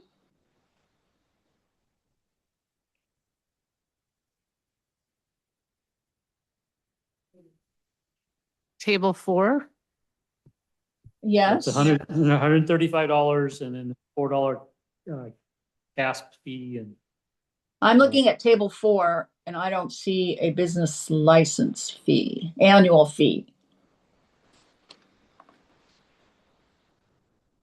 But I mean, obviously we can't change it, so it's neither here nor there, but I don't see it in table 4, but okay.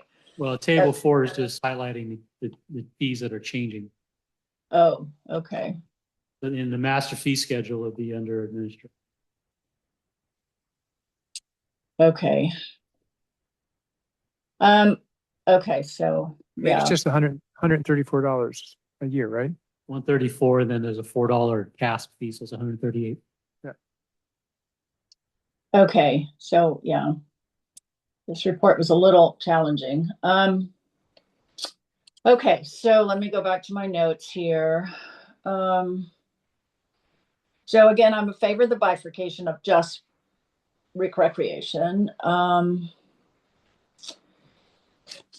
Let's see, you are recommending reducing some solar panel fees, business license fees, and then the rest we'll deal with later. So what is your recommendation for solar and business license? What percent? I mean, what's your? The solar panels, there's two options. You can go with the state rate, or you can go with the rate that's been calculated based on the study. So the state rate, I believe, is $450. And then we've calculated a rate that's higher. We can adopt a higher rate because we have a user fee study to justify the increase. And what are you proposing? Are you proposing we use the higher rate, or are you proposing that? No, that's council. Okay, do you have a recommendation, or you're just saying those are our choices? Those are the choices. Okay. And then with the business license application processing fee, I was looking to reduce that to $45 for compliance purposes. Okay, so I'm just trying to capture all this. So business license processing fee, you're proposing 45, and for solar panels, you're saying we have a choice between 450 or 1,000. No, it's Sorry. Oh, sorry. 680. 680. Right. Okay. So Go ahead, Rebecca. The application processing fee for this business license, is that one time or is that each year? It'll be for new. New businesses. Okay. Okay.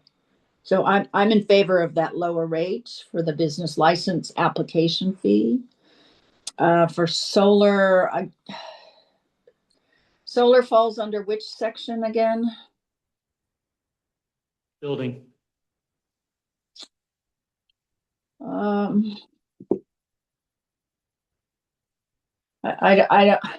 mean, this is the sort of thing that's kind of a last minute thing where we're shoving stuff to, and we don't have enough time to even evaluate it because this is the first time I'm hearing that there's two potential fees. So it's a little frustrating for me. I don't know. Do we have an idea of what other municipalities are charging for solar? I think right now most jurisdictions default to the state fee. Well, then I guess it would make sense for us to do the same. Okay, let me go on to the next thing.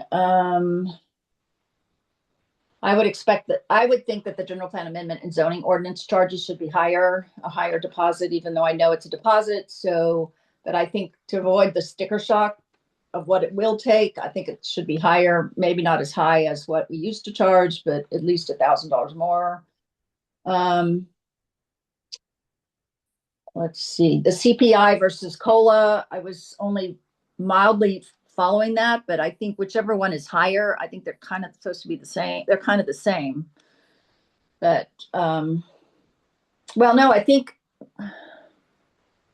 when we looked at the staff, we decided to take the CPI, right, for our COLA. Correct. But council also had the option to adopt a higher COLA. So there what could is your be- recommendation for these fees? Should we adopt a higher COLA, or is the COLA based on Well, staff? our current practice is the CPI. And I'm not proposing to make a change to that. Okay, so let's keep it at CPI. The tree permit, I would put it at $125 as a deposit, not as a flat fee. That way, in the event it takes more effort, then we would have the option to recover it. But in general, the basic tree permit, which includes however many trees you put on that day's permit, would be processed in the normal way, go through the conservation committee, and one expectation is that it would be $125. Only if it all of a sudden required competing arborist reports or something like that, at least the town could recover those costs. The residential data report and allowed floor area, this is under administration, I think, or is it something else?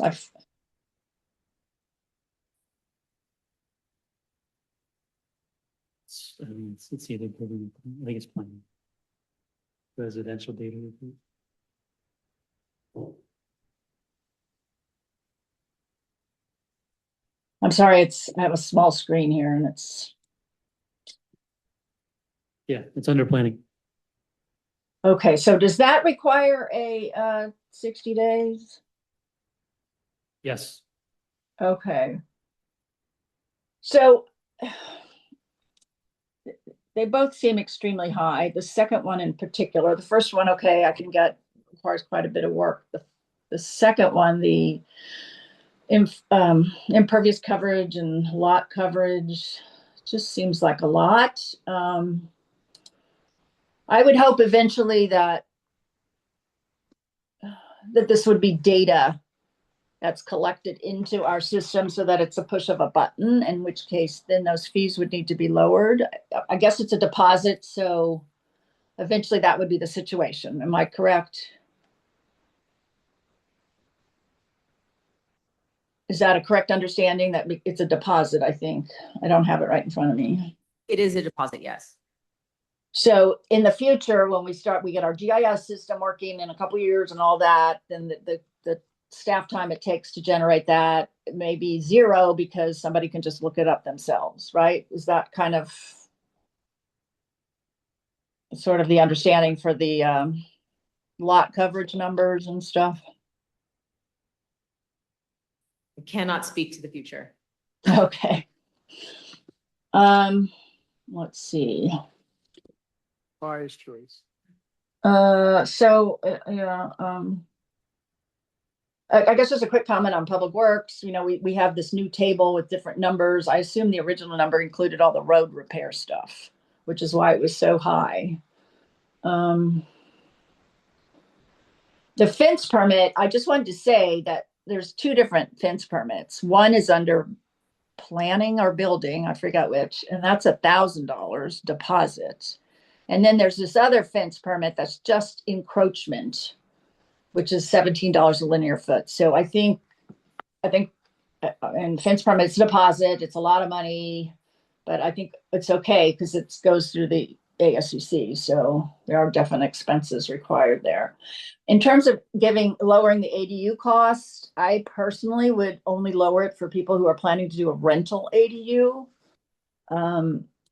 And they can rent at whatever price. I'm not restricting it in that way, but I would not lower the cost for ADUs unless it was for rental.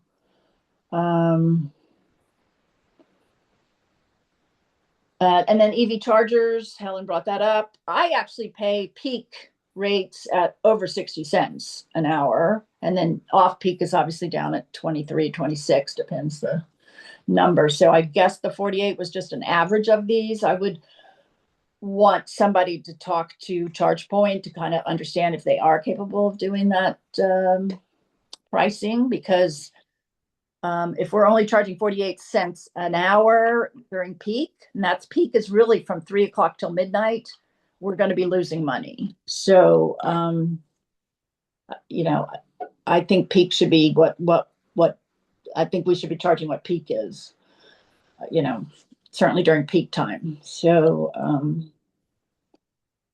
okay, so I think those are the main things. And then just real quick, because we're going to be coming back to Parks and Rec stuff, I would like to have these changes made. I want community hall. I want the rental for non-residents to be listed as a line item. My understanding is that we can charge facility fees. We can charge market rate for facilities legally.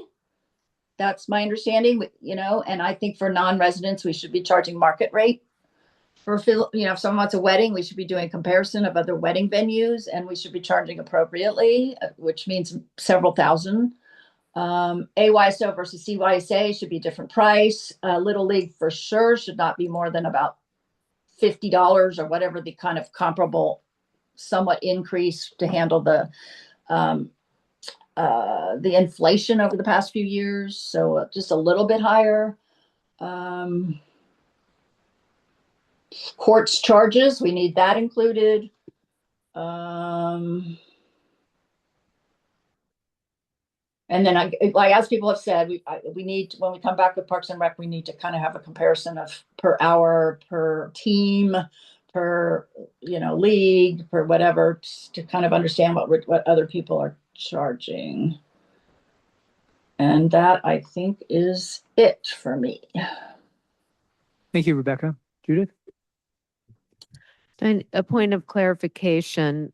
So say we don't subsidize ADU costs right now.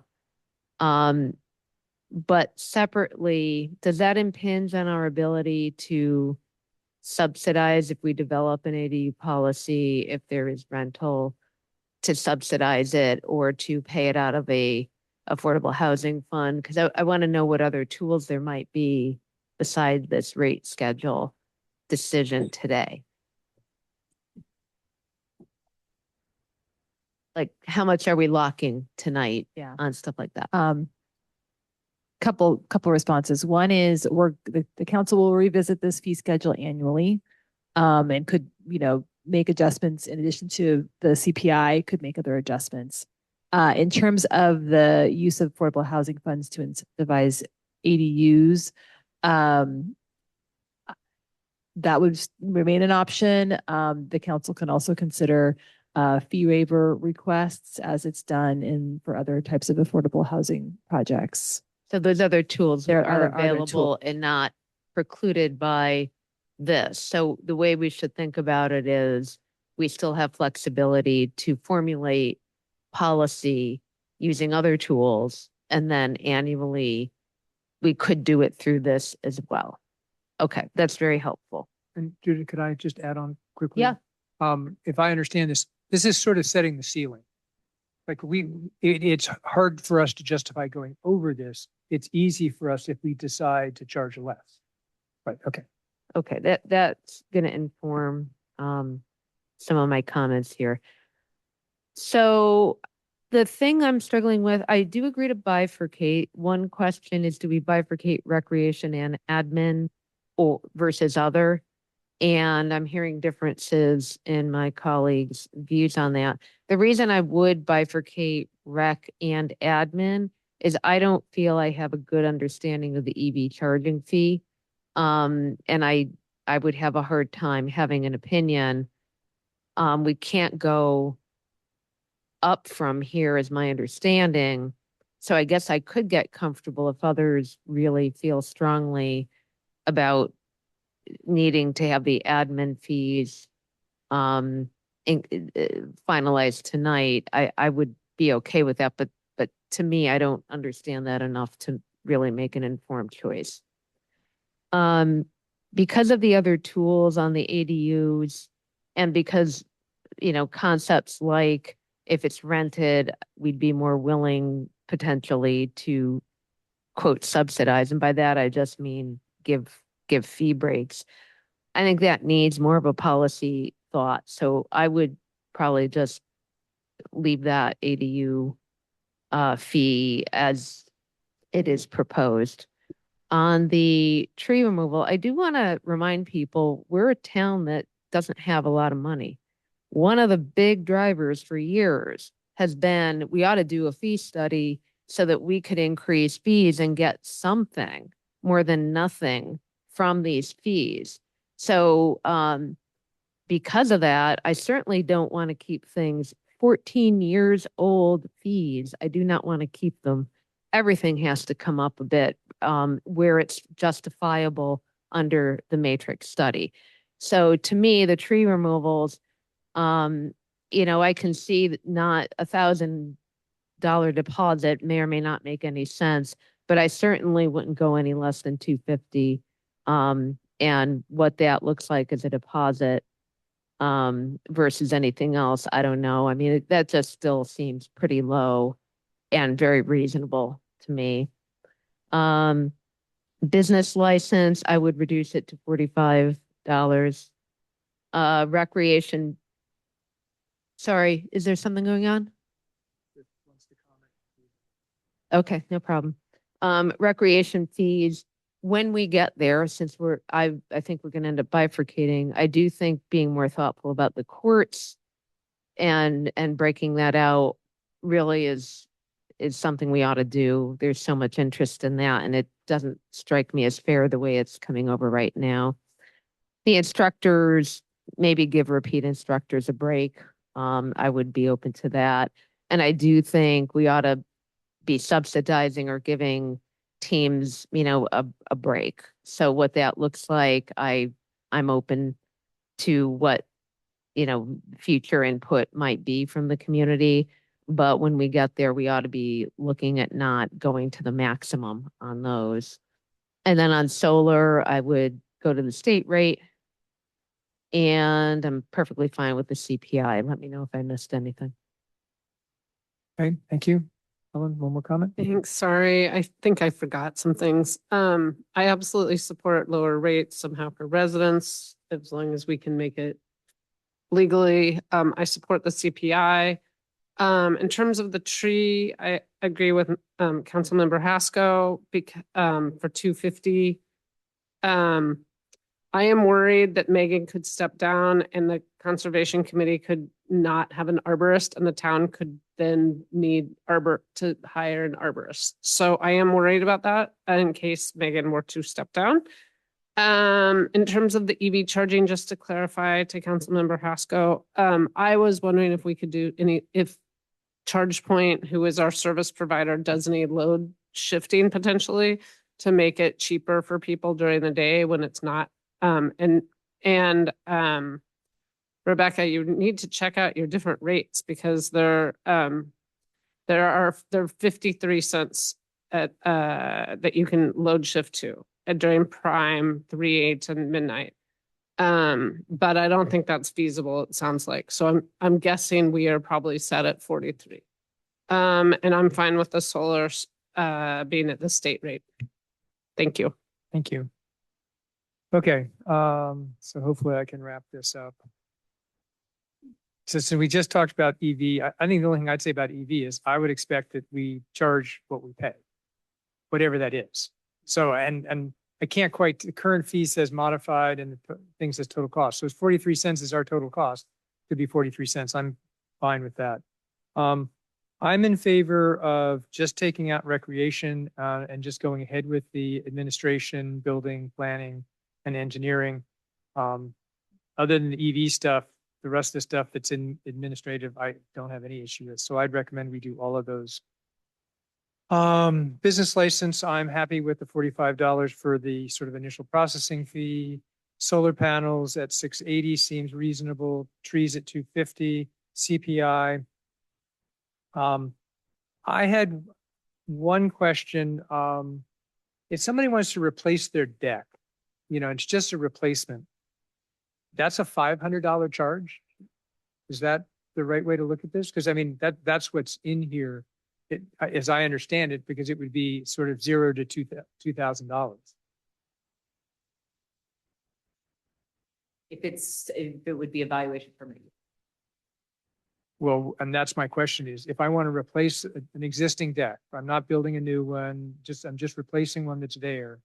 Because I mean, here's my concern is replacing old redwood decks, replacing fire hazards, things that are going to make us fire safe. I really don't want to penalize people because then they're just going to replace it with whatever they had before. They're not going to come get a permit. So this is a little bit like the tree argument that, we kind of want to encourage people to get this permit and do something. So do we know if I'm just doing a replacement versus a new deck? Because I can't tell when I look at this whether replacement fits under this valuation. I believe it would. Okay. All right. So.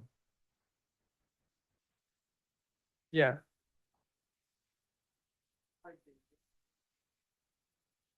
So that would, if it's like there was a fire and I'm reconstructing it and that's no, you're just like, in general, I just want a new deck. No. It's like I've got an old rotten redwood deck and I want to replace it. And the town would say, if you're going to get a permit, you're going to have to put Class A material down. And so we're going to charge them $500 before they even get started, just to replace what they had there. And I'm suggesting that that's something we want to encourage, not discourage. Because if we discourage them and they just say, okay, I'll just have my contractor come up and I hope the building inspector doesn't show up and I'll just, replace the boards and be done with it. Right. So there's two options. One is that you create a standalone fee for decks or deck replacements. Right. And that would apply to any replacement of a deck, regardless of the circumstances. Well, yeah, good, but as long as it was like for like, if you will. I mean, you're not expanding the deck, you're not doing wild things to it. You're just basically putting back the same deck. And yeah, I don't care whether it's because your house burned down or you're just the boards rotted out. Right. Yeah. And to make the standalone fee, what we should do is work with staff to say, if it's a deck, how much time does it take? What is the cost? Because obviously right now it would be under the valuation schedule, so it would depend on the valuation of the deck that's being replaced. So we wouldn't, it's not as easy as just saying we think it should be $513. Is this a deposit we're talking about, or are we talking about The flat, it's okay. It's a valuation fee. It's a valuation fee, but yeah, I mean, alternatively, you might be able to create a policy that caps the fee. So you could say if it's a deck replacement, that your policy is that the fee should be no more than X. So you would still go through the valuation table, and if it calculated out less than whatever you thought the match should be. Okay, so what you're proposing is we could pass the fee schedule and then later define a policy that capped the fee. Correct. I would be comfortable with that. And then the last piece is that, yeah, I would remand to Park and Recs, basically all the recreation fees and have them follow up on this discussion. Because I think, we've talked about courts, we've talked about rental fees, and I would have them talk about room rentals as well, and just all the conversation, because what I would hope would come back to the council is a, sort of fully vetted set of ideas for the council to decide. So with those thoughts, let me try a trial balloon and see if this is close enough. Oh, and I had one other thing I wanted to add. This is where I was asking earlier about some of the questions that are embedded in the document. You were proposing that we use construction cost tables with a modifier for the region. So, so I think my trial balloon for a proposal here would be that we do that. So this is basically, instead of what happens today is a contractor comes in and says, oh, this is a $5,000 job. And he bills the client $15,000, but we never know because we're not doing what? No, we changed the process last year and Do we already use? yeah, construction? we already use this. Okay, Yeah. so we, all Clarify right, for well, the there's chair. talks in here about potentially council should decide that. So you're saying that's already decided? Okay, great. Then I will leave that off my motion. Then business license at $45, solar panels at $680, tree removal at flat $250, CPI. I'll leave off the deck and we'll think about a policy for the future. And that we remand the recreation fees to Park and Rec. Yeah, please. The 680 for solar, is that state or the That's schedule? that's the state. That is the state. I- Thank I- you. Yeah, that's what I thought. My apology. Okay, Yeah. so let me take that. So where is the council on the, are we at state fees or at six? I was at state. State. Okay, I'm okay with State. state. Great. And state. So the 450. Thank you for that correction. Okay, anything else? I prefer to have admin held off. And what is it in admin that we're holding off on? I think we need a conversation with ChargePoint to find out what their capabilities are. Right, but so my suggestion would be just like for the deck flat fee replacement, we could do that as a policy. Alternatively, you could adopt this fee and then work with ChargePoint. Because I don't know how long that would take with ChargePoint. So this Right. gets you a new fee now. And then once you get that, because that fee that isn't, you don't have a 60-day implementation for that. So otherwise you're sticking with what you have now. Until you. I mean, was an analysis of our PG&E bill done for this number? No, it looks at the costs of the charging stations and there's other components in there, but I don't, again, I don't know whether or not you can. So the cost came from ChargePoint? Is that, they took an average of all our stuff? Is that where this number came from? The number factors in costs associated with ChargePoint as well as other material and electricity costs. Well, like depreciation of the charge units, stuff like that, is that? Yeah, all of those things get Yeah, factored in factored in. and all of that, but like I said, I don't know that what you're looking to have done can be done. Right. So I think that's just pointing that out. Yeah. So, I mean, Rebecca, if it's okay, I'd really like to move this forward tonight. And we can look into this. We do have the option to change it in the future. Rather than, delaying it. We've got plenty coming up So- when the rec fees come back. So, Yeah. and can I also say I support moving this forward as well? I actually met with PCE last week and asked them the same question and they didn't know if it could be done either. So like, I was just trying to figure out if there's any way, if anyone knows if there's a way to do this. So I think for the time being, we should move it forward. Okay, so So when does it take when would that particular fee take effect? Would it be July 1st? July 1st. Okay, I'm fine with moving forward, and then we need to do an analysis in the future with PG&E's data and ChargePoint, but okay. Okay, is there anything else people feel like need to be added? Otherwise, I will make this as a motion. All right, so whoever's taking notes here, do you feel we have enough for this, or do you want me to repeat this? I have one other thing, I'm sorry. It says we're gonna bring this back annually. I don't think this is a good time to bring this back annually. I think the annual should be more in March or April, not at this end point. So just, I don't know if that's part of this whole thing, but it's just too much. There's too many other things going on. So just, if we need to specify that, we should. Next year will be in April. Great, thank So that you. so that we can meet the 60-day deadline if there's any changes in development. Perfect, thank you. Okay, so do I need I to? do want to check with Tony to make sure you're and Matrix to make sure you're comfortable with all of those changes to the fees. Couldn't make any notes because I had my screen Okay. chair. Why don't so- you unshare, why don't you unshare? Shoot, but I unshare do, your but I screen and just I'll- want to, so it was $45 for, well, Yep, then it was $450 for solar, correct, $250 for the tree permit. correct. Deck was not I left that out. Use of CPI. UPI, And then we're going to remand the recreation. demand piece. to Parks and Rec. Okay. All right. So I've made a motion. Is there a second? Okay, roll call. Councilmember Walter, Aye. Councilmember Haskell, Aye.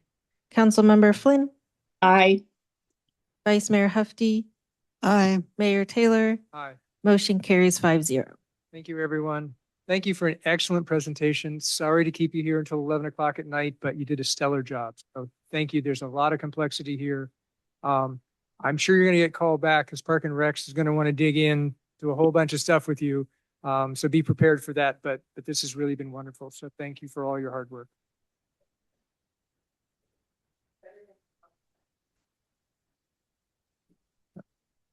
We think this is really interesting too. Okay, with that, let us move on. Yes. No, yeah, so before I don't think you need to say, but so now to make this formal, I need to reopen the public hearing, continue the Park and Recs. Correct. Yes, we actually do need to continue that to a date certain. Thank you for reminding me, because That's that way okay. we don't have to renew it. Right. Yeah. Okay. So do we have a date that we think that's going to fit? And if we don't, we can just renotice it. Yeah, let's continue it to June 10th because June 24th is a big, so, Well, Or, I will- oh, I- so you do want to pick a date? oh, So- no. Yeah, we want Yep. to go to Park and Rec. I think we're going to just continue it. And Oh, okay. I Okay. think that makes sense. I mean, Sure, I'm sorry, sure. but it's not that big a deal to renotice it, right? I mean, we had The challenge is that we have to back up about 4 weeks. So you're essentially deciding the noticing process for 4 Right, but weeks. Park and Rec, you have to get a Park and Rec meeting on the calendar. They have to Uh, discuss it. I will emphasize, they are not a Brown Act body. And so they could meet basically anytime, anywhere. They could meet tomorrow in my office. I But- mean, we're trying to get this done for what? You ideally, you'd like these fees you were hoping for July 1st, Tony, is that for the recreation fees? Yeah, recreation fees, July 1st, yes. But I mean, if You we could move it. can't, then it's going to be August. August, yeah. Yeah, I'm just worried that, I mean, we have a lot of things coming up. That's the only thing I'm trying to be careful of, so. So do you have I mean, if we continue it, we could So you can continue. continue it to a date certain, and if for some reason staff isn't ready, you can continue it again. To a date certain. Yeah. So- So I guess I'm looking, you would not need to renotice it if we continue it tonight to a date certain. So I guess the question is, what is that date that we should choose? That we should recommend to council? Is it the next meeting or the second meeting?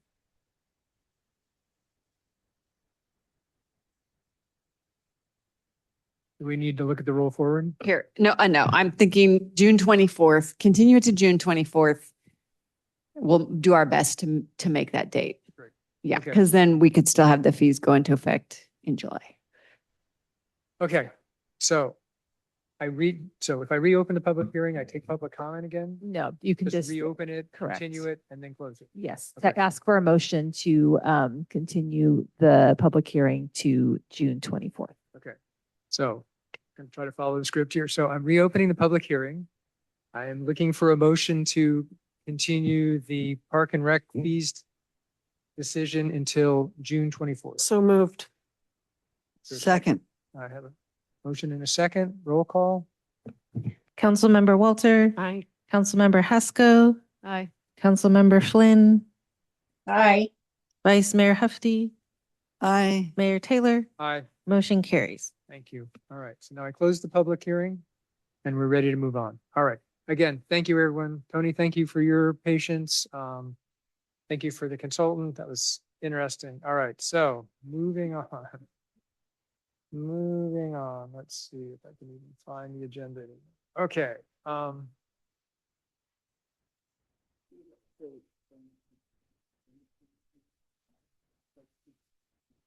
No, no, I'm that's- getting, We're I'm getting, town hang on, committee hang funding. on. Way ahead. Unfortunately, yeah, Yeah, yeah, we've just finished 7. page 180, Mary. We just finished 7. We're moving on to 8. All right. So provide an update and receive direction on town committee funding request for the fiscal year 26-27. Tony, please. I will be brief. Thank you.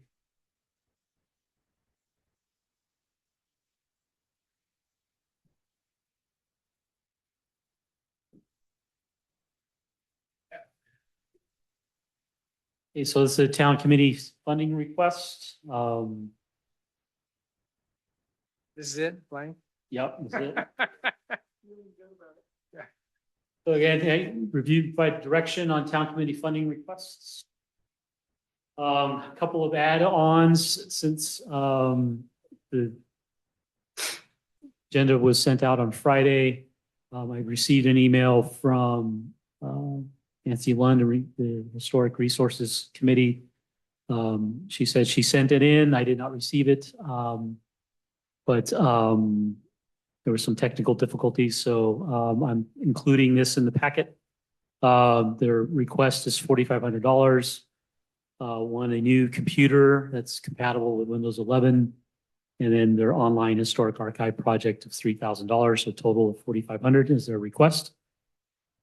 And then the trails and paths request did not have a breakdown of their, or did not have an itemized budget. But it is a carryover from this year, this fiscal year's request of $10,000, and I've itemized the list as you can see. And again, the request is $10,000. So looking at total requests of 61,000. With all of these funding requests, there will be some staff time involved, some more than others. And also, I also added, how each funding request ties to a certain council priority. Most of them are community, but 3 of them are for safety in regards to emergency preparedness, geologic safety, and wildfire preparedness. So this table is the funding, what's going to be recommended. 61,000 was proposed. I'm recommending 48,000 with the historic resources being reduced or not funding historic resources request. This could tie into town work, specifically with the historic online or historic archive online project. They could also work with the library as well. And then if they need use of a laptop, we do have surplus laptops with Town Hall that are Windows 11 compatible. The other reduction is geologic safety. And again, that's also related to a project that is tied to town work as well. So the budget request or the recommended amount is for committee work. But council also has the discretion of changing the dollar amounts, reducing them or increasing them. With that concludes my report, and I give it back to council for discussion and direction. All right, are there questions for Tony? Go ahead. Since those numbers are adjusted, can you blow that up or pinch it out a little bit? Because I honestly can't see that, and they're different than what I've got. While he's doing that, can I just make one clarification? Yeah. I had a conversation with the chair of the Geologic Safety Committee today, Nan Shostak, about her request because it overlaps with a staff work item that planning is working on, which is updating the geologic maps to reflect amendments. The council authorized budget for the GIS work with the mid-year. So we talked about that. And she was in agreement that the staff should do the work. However, she did text me and clarified that they would still like to request $1,000 for copying to digital format some blueprint size figures. And she requested $1,000 for that. So her budget revises $1,600. But I Could you would say, what is the $1,000 for? Yeah, so to be honest, I'm having a hard time understanding it. Copying to digital format, the blueprint size figures and plates in common in old hard copy geotechnical reports. That may be something though that staff could do. So it Yeah, I guess I would sort of expect that would be part of the staff project to get, I mean, if it's a record we need, the staff should be responsible for. Yeah, agreed. Yeah. I just don't want to ignore her request. No, Yeah, but I would be, what I'd like to do with, especially even with some of these other committees is have a more in-depth conversation about, like, I'll give you one example. Some committees had money for mailers and I told them, hey, we're doing a town newsletter. We can include it. That's an example. So other questions for Tony? I realize we're starting to get a little into discussion. That was my bad. I apologize. I know. Does the town have one of those big scanners? No. Okay. So maybe that's what she needs. So I've changed it to the Excel spreadsheet. Does that help? Can you expand it in the lower right-hand corner?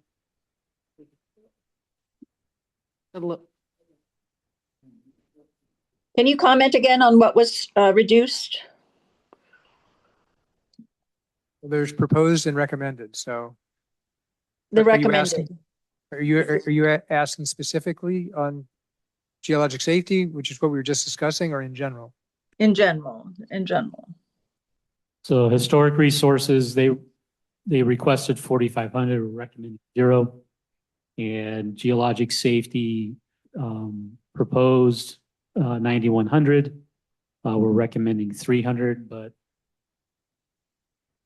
plus. So, okay. Do we have a policy on food? Food at events? No. Because I feel that $1,000 for food is a little excessive. If anything, in the Which past. one is this? Rebecca, which one are we talking about? Cultural arts. Okay. I don't think we need to be budgeting for caviar and salmon things and expensive food like that. So I personally don't think we're spending more than $300, $400 on food for events, if that. So I think we kind of need to think about that. And are you proposing this relative to the spring in Portola Valley event? Like, there isn't $1,000 worth of food on the cultural arts budget that I'm looking at. There is. Okay, maybe we're looking at different things. Spring in Portola Valley has food, $1,000 opening night and closing party. Okay. So I don't think that's reasonable. That's the sub. Yeah, there's additional documentation behind the budget worksheet for. Okay, but again, we're getting into discussion. These are questions right now for Tony. We haven't taken public comments. So are there other clarifying questions for Tony? Ellen? I do have a question. In the horse night, or horse day has $500 for a taco truck, I think. Is that just to get the truck here, or are we paying for people's food? Yeah. We're just paying to get the truck here. It is, the consumer pays for it. But usually food trucks do have like a base fee, especially to get them out here. Fine. And can I just ask for staff's clarification, the recommendation? Like I'm concerned that like emergency preparedness has been cut down, but the horse day is still quite robust. So could I get clarifications on that? It's just been historic practice with, Parks and Recs in their event with the town fair, Trails and Paths has been doing the horse fair. And it's been their request for the past couple of years, and council has funded it. And I can speak to emergency preparedness. We just moved a bunch of their things into the town budget because they didn't really belong to the committee. It was like Starlink, paying for Starlink, stuff like that. Seemed like it should be paid for out of our operational budget, not out of their committee. So the things that were normally there, it was roughly the same number until we moved those things out into the town operational budget.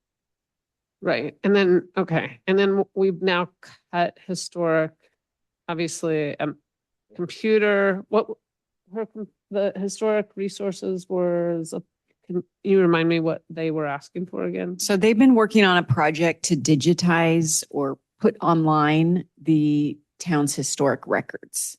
So what they were asking for was money for the host website, and I think some support for that. I'm the one, though, who's tried to facilitate them working with the library, which may be able to do it at no cost, or other resources. So we just want to keep looking at that. And if there are IT costs, for example, then the town would look at that as part of our operating budget, much like EPC and some of the other committees. Okay. Thank you. That's all. Those are my questions. Thank you. Any other clarifying questions? Yeah, yes. Okay.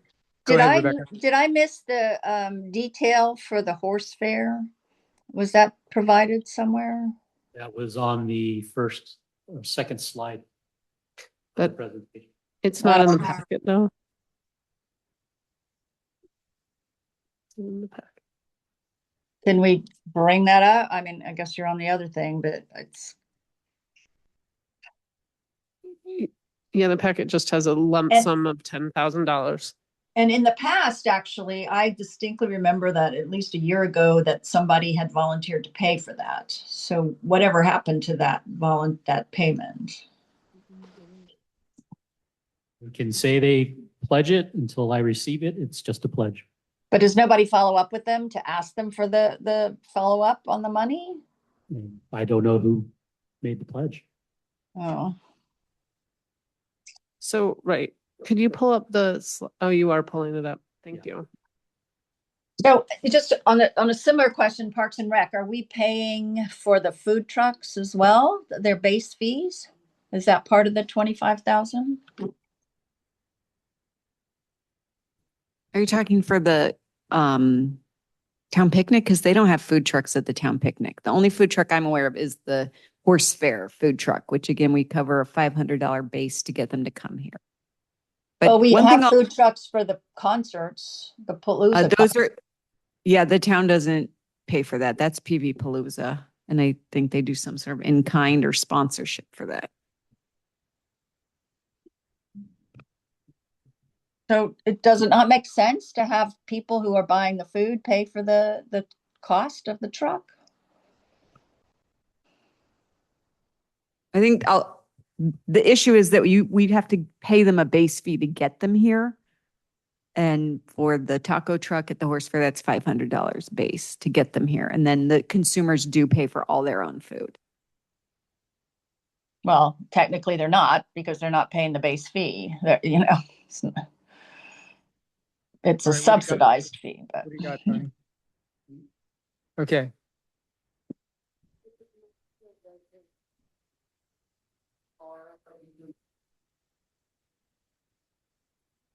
Font.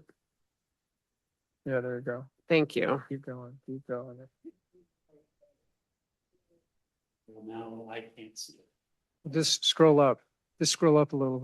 It's all right. We can see it. You can come stand on our side and see it.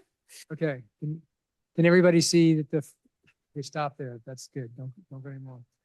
So I will, okay, you're not asking for comments yet. I'll be quiet. No. So this is just clarifying questions for Tony. Anything else? So I had another question was that it's not overlap yet, but a couple of different committees wanted technology fees, payments for Google Drives and for Dropbox and what have you. I mean, I think so. Is the town looking into kind of consolidating these different options for committee, their committee database, if you will? Several committees are embarking on these projects. So We have no plans at the moment. I have a question. Okay. Go ahead, Judith. How has the committee budget been, I assume, reduced over the last 3 years-ish, ballpark numbers? For all committees or? Yeah, the exercise that we're doing now. Yeah, all of them together.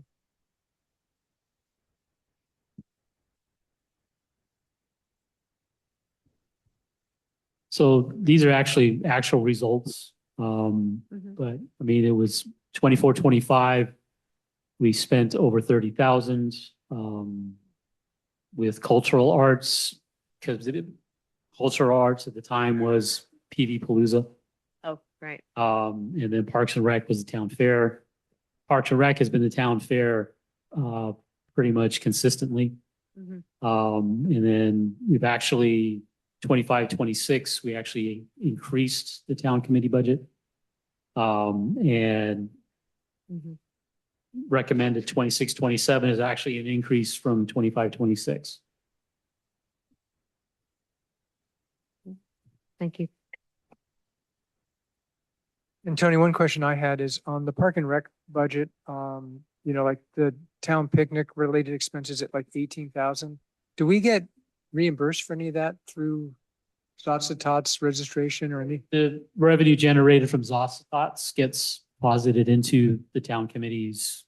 So that actually does reduce the subsidy that the general fund does provide, but their budget is still 25,000. Right, but it's not 25,000 going to, it's not going to end up as a $25,000 hit to the general fund. No. Okay. Do we know roughly? Well, for this fiscal year, it's a 10,000 hit to the general fund because we received $8,000 in Tots to Tots revenue, plus we also received a $1,000 donation. Okay. So that was like $9,000. Is that, am I getting that right? It's 10,611. Call it 10,000. So it might be if they spend the full 25,000, it might be a $15,000. But we did budget 6,000 of this for the bathroom. That was part of the mid-year budget. Okay.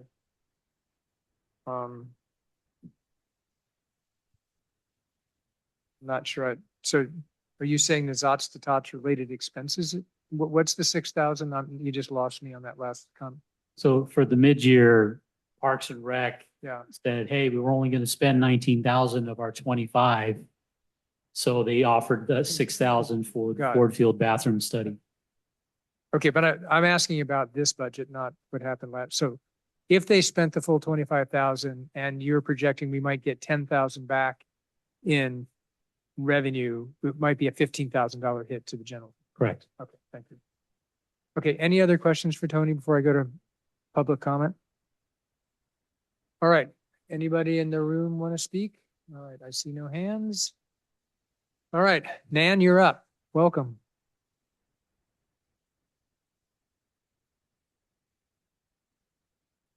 Okay, unmute. Thank you. Can you hear me? We can. Welcome. Okay, thank you. Okay, before you slash my budget to $300 for the Geologic Safety Committee, please consider the 300 was for, I believe, insurance, estimated insurance for one of the monthly events that Rebecca has proposed for the town. So we think we probably have a speaker. This is just for the insurance. It's not even to buy the speaker a dinner or anything like that. $200 I have,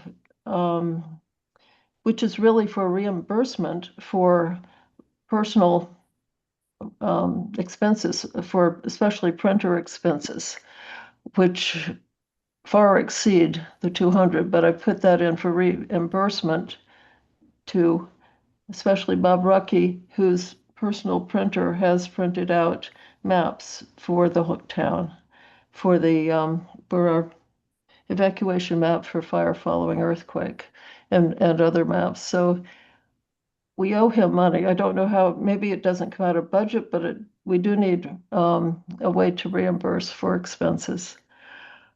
And the 9,100 I arrived at because there was an estimate of 7,500 for updating maps.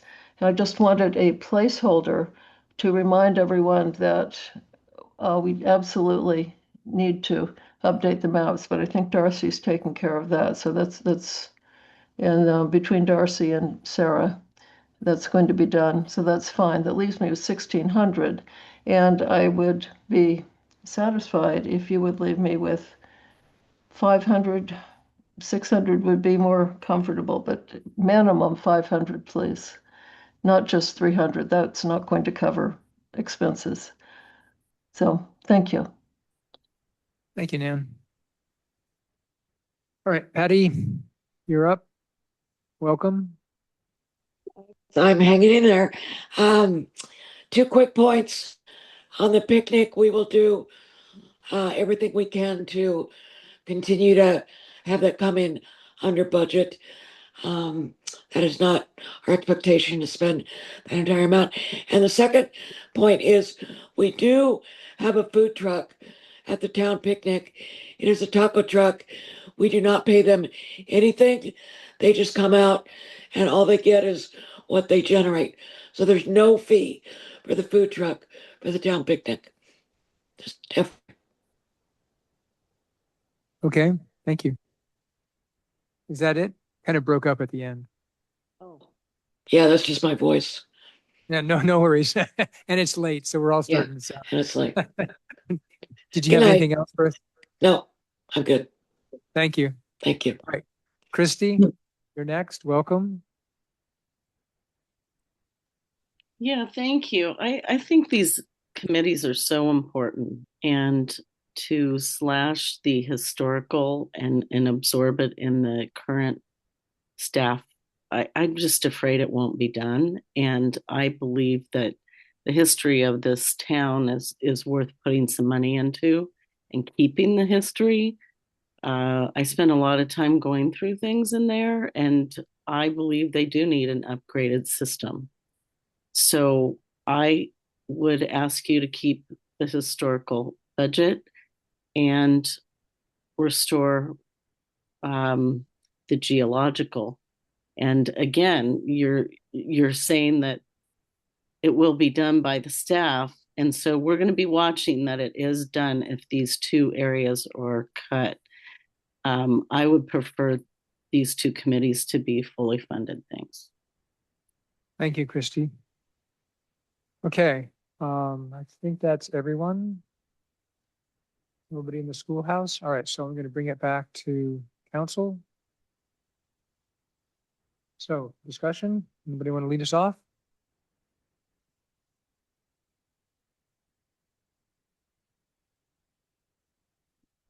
I got to just pick somebody. Helen, how about you? Yeah, so I'm happy to go, but I know people here are not going to like what I have to say. The next item, we are cutting from people who are hungry. Meals on Wheels, 1,500, 430 to Heart, 900 to HIP, and it looks like 3,000 to CERT. And I'm worried that we're supporting the horse stay with no cuts when we need geologic for our safety reason and historic. You know, Nancy Lund is a town jewel. So I actually would ask that we cut something out of the horse stay to make up some of the areas. We've cut everything else. So, you know, obviously, like what is being proposed in the next item is that without CERT, it's 2830, which I think I would take out of the horse day personally. And I know people are not going to like that. And then I would, you know, I would definitely push the geologic at least to 600. And historic, I'm not sure what to propose that. So I know, and I'm sorry, and I appreciate horses. But I am worried about people who can't eat right now and can't afford housing. And, these programs really rely on funding. So, I want a horse day, but maybe everything else has been cut. So I would propose cutting horse day down to 7,000 and taking the $3,000 in the next item. And I don't know about what to do about the CERT, and that's safety too. So thank you. Thank you, Helen. Rebecca?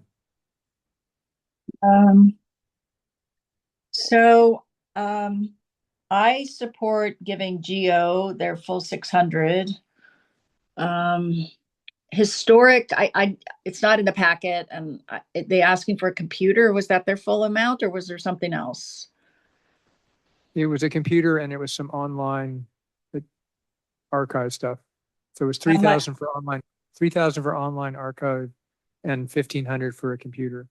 And Tony said they could get a computer. Right. So I definitely don't support that. And the online, I don't understand exactly what's being asked. Is this another database? Because I would not support spending 3,000 on a database, given that Conservation's got a fantastic database and they're not charging nearly as much. So I think Historic needs to coordinate with Conservation for that. But I would support giving them maybe $500 just to get them started so that they can detail a little bit more about what their needs are. But we don't have enough information I don't have enough information to support $3,000. I don't support paying a base fee for a food truck. Just to supply food for people. I don't support that at all. So that definitely needs to go, especially after Patty said that they don't pay for that. So there's no reason for horse fair to pay for that. And the horse fair is from 10 to 2. It was a lovely event. But I have to say that even though I don't know everybody in town, most of the booths were not booths from town things. Only the horses. I don't even know if all the horses were from town horses, but most of the booths were for Los Altos riding rink. Whatever, all these riding rinks and riding programs that are outside of the town. So and a lot of the kids there, I don't know that they were necessarily Portola Valley kids, but 10 to 2, I'm not sure anybody spends a full 4 hours there that we need to even supply food for them. So the food's got to go. I tend to agree with Helen that, we last year we cut all of the committees by a certain percent, I think. And then we cut some out completely. So we are until January, we won't really know whether we have enough funding. So I think we need to be a little careful about providing free events for everybody. So I might support cutting them by, a couple thousand. Let's see, what else was on this list? Oh, same thing for cultural arts. I do not support spending $1,000 on food. Max probably 300. I think it's not the food that people come to for these events. It's for the actual activity. Their photo exhibit was fabulous. It was a wonderful event. It didn't need $1,000 worth of food, that's for sure. Most of it actually ended up being thrown away because there weren't that many people at the opening night. So I don't think we should be spending that kind of money on food. So I would cut way back there. The rest I think are completely reasonable. I think people were careful and really thoughtful, the committees, in terms of what they presented as reasonable. So I'm fine with everything else, I guess. Was there some? Oh yeah, I'm fine with staff recommendations otherwise.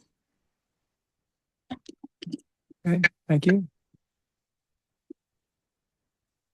I'd like to go next. Judith? Sure. Look, our town is a volunteer town. These volunteers have created these budgets, and we've minimized the budgets over the last several years.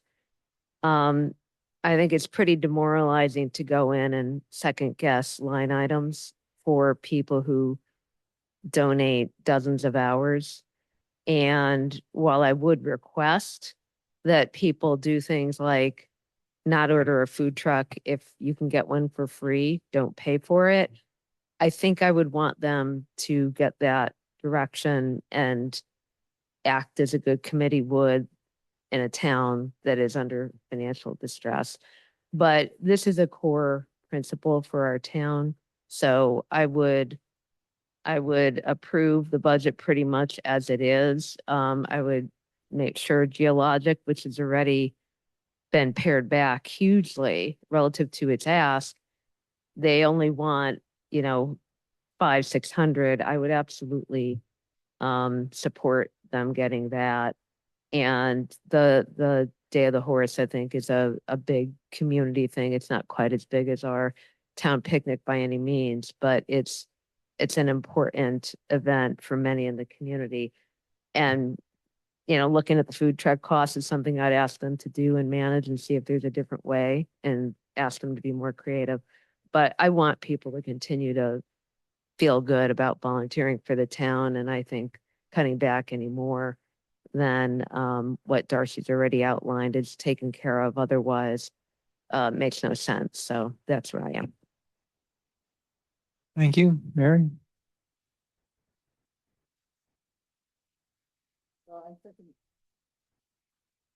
I second the emotion that we want to give a good message to the volunteer committees. And this is not sounding like that. But I think, and Darcy's done a good job working with the Geologic Safety Committee, which I could have done too, because I was a liaison. Getting it down to 600 is very reasonable. I think the same goes for historic resources. They need guidance. They're digitalizing all our historic data. It's really important. It's got to be done. These people are just giving their time, and they're expert. They've got a younger guy who's willing to do it, and it's a great project.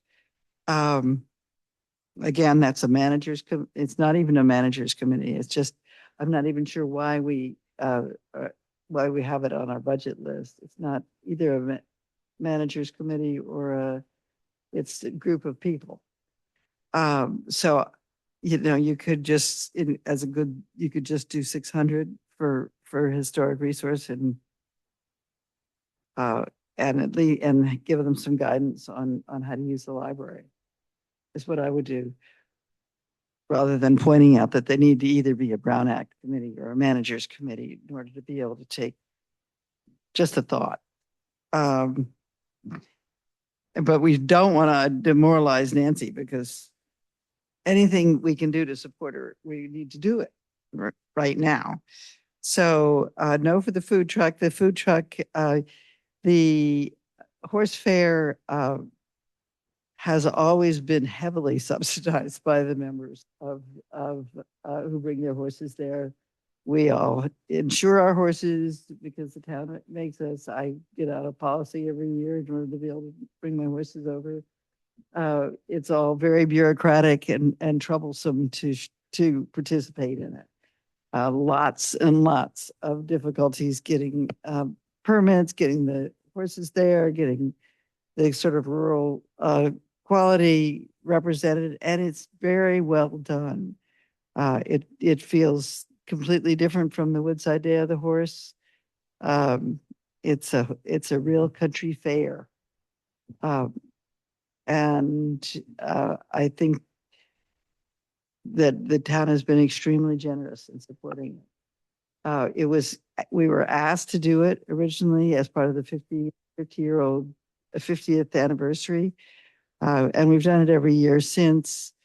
The finance has always been difficult, but everybody's so generous.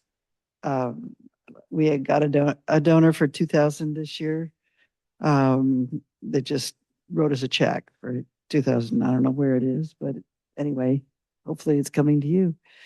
And so we think that the costs were only about 8,000 that what people put in. It doesn't count the thousands and thousands of dollars that people did not put in for. So I'm for.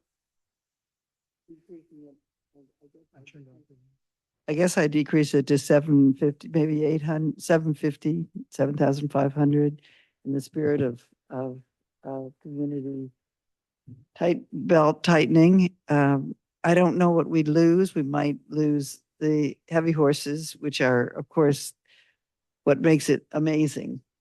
And that's where the big expense is. And I think that the insurance issue, I think I saw that the insurance was on the line item. So apparently we billed it. The insurance for the heavy horses was probably 2,500 to get them there.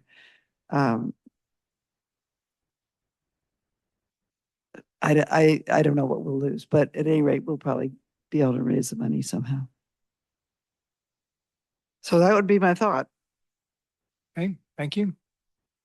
All right, I'll try again to sort of float a proposal. I think what I've been hearing that seems generally agreeable, if we went to 7,500 for the horse, 500 for geologic, and 500 for historic. 600. Well, I didn't hear what it was being spent on, so I was thinking that we giving historic 500, I'm comfortable giving geologic 500. Geologic, I'd like to, non asked for 600. She said 5 or 6, and she wasn't specific. That's my issue is if it were for something specific, I'd be fine with it, but it's kind of like, I got part of what it was for, and then the rest was just like, I need some more money. Like maybe to take somebody to dinner or something, and I'm not sure we're in a place to pay for people's dinner, so that's why I was proposing 5. I was trying to not, completely drop, down to what was 300, so. She said. She has an itemized budget. Right, but this is the things, we cut the things that were in the itemized budget, and then the new thing was, I need more than 300. How about 5 or 6? That's what I heard her ask for. So anyway, that I'm floating a trial balloon. I'm open to suggestions. I'm just trying to get us to a place that we can get some kind of motion and move to the next item. Well, geologically, we only cut the external coordination for the 10-year update. So the remaining 3 things are still on her list, which is $600. Yeah. I would respectfully submit 600 for both of them, and that we're splitting hairs. She does have a evacuation maps, report, and public communication for 600. For each is broken down, and it adds up to 600. Right, and she said the evacuation maps was reimbursing somebody for costs that were already expenditure, so it's budget this year, not next year. I mean, I just had a difficult time with the budget items, but if everybody wants to go for 600, I mean, somebody can make that proposal. I'm just trying to get us a motion that we can vote on. So does somebody have an ultimate proposal? Can you finish the proposal? I think you were starting.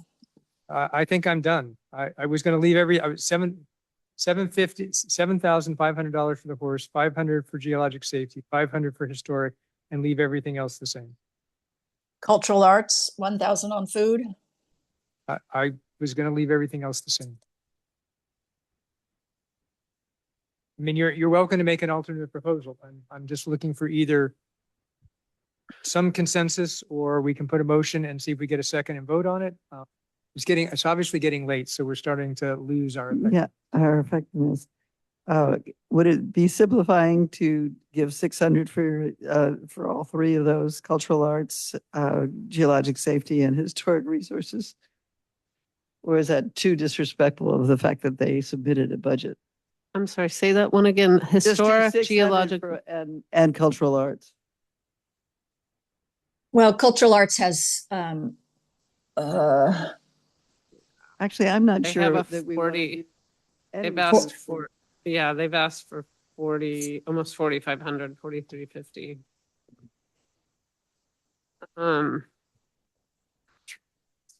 Tony, Yeah. could you maybe put up the slide with the staff recommendation on the numbers? There's nothing. Can I just clarify through the chair? We don't need a motion. This is a direction, but we would definitely appreciate clarity in the direction, because at the next meeting, we're bringing the budget. I see. Thank you. Thank you for the clarification. well, I would recommend 600 for Geologic safety, I would cut cultural arts by 600 at least. And then trails and paths, it sounds like three of us have said 7,500. Yes. And I would support cutting cultural arts the 1,000 as well. Okay. Yeah. It's potluck time, unfortunately.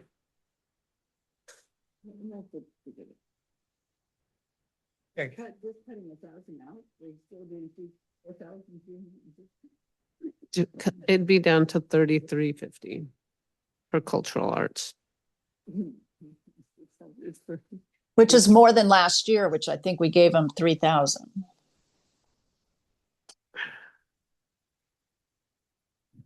So maybe cut it back to 3,000 again. Can somebody make a motion? Yeah, I'll make a motion. So 7,500 for horse day. The horse fair. Horse fair, thank you. We'll do, I'm cutting 1,000 out of cultural arts. We'll give them 3,350. 600 for geologic and 600 for historic. I second. Okay, we have a motion. We have a second. Is there any more discussion? I thought we weren't That's you're, needing a you're, motion. you're right. Well, I guess so you're right. We don't need a motion, so thank you. Again, it's getting late.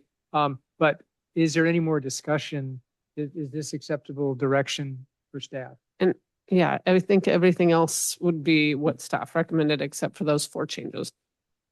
So is everybody else comfortable with that direction to staff? No, but I'm happy to be the odd person out. No, I'm really not happy either. What do you want? I said my piece. There's nothing more to say.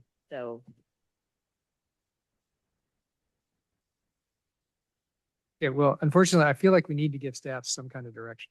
So Rebecca and I put a motion on the table. Okay, so there's no motion. I know, but We'll take it off the motion, but the two of you have Right. agreed on yes, some numbers. those So 4. yeah, so I got that. But Mary says she's unhappy. I'm Judith just says not she's happy. unhappy. Oh, And they're not the numbers I would have picked either, but I'm willing to go along, probably, but what's your issue, Mary? I am puzzled by cultural arts. That came in, I know I should have been ready for this, but it came as a surprise that all of a sudden they would need that much food. it's Having too never- high, you think? Seems too much, yeah. Okay, but so I mean, they in comparison to the $600 we're giving to Nancy, who's for the first time in her life asked for money. so the general proposal was just to reduce their budget by $1,000. Yeah, Is I that- mean, I can do, I think that I personally feel like we've got to give them enough direction to the staff to realize that what we're trying to do is make it feel generous in a way. We're trying to provide education and how to use our own resources there, do them and suggest potlucks. And hopefully we'll get this money back. Okay, so. We haven't even spent it. So I'm going along with it. Okay, all right, so staff, I think you have direction. So, and I think in addition, I would add that we're asking all committees, given that the town is in financial issues, that they try to economize in every possible way, including using potlucks and other ways to reduce costs. All right, so. Sure. Whatever. All right, so now somehow my data is completely hung up.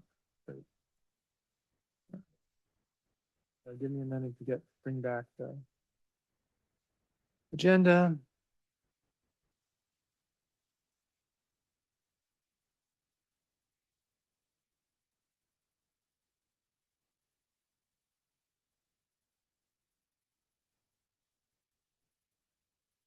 Oh, I got it. Thank you.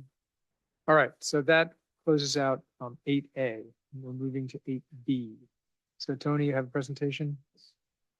The presentation will be brief. Thank you. So this is the not-for-profit funding request. Thank you, everyone. I appreciate you being here.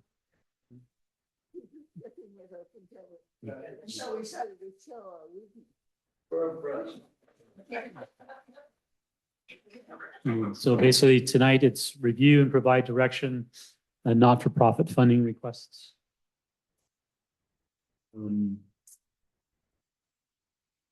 Historically, we've spent around $21,000 on not-for-profit funding requests.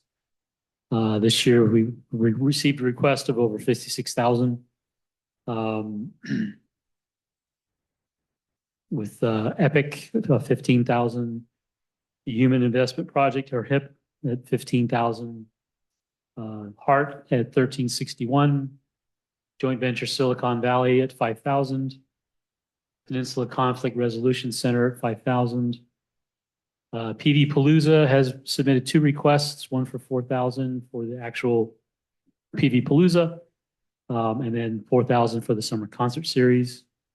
Sustainable San Mateo County has $5,000 request. And Cora, their request is, I put in 1,700. It's usually around, it increases each year, but it shouldn't go above 1,700 for next year.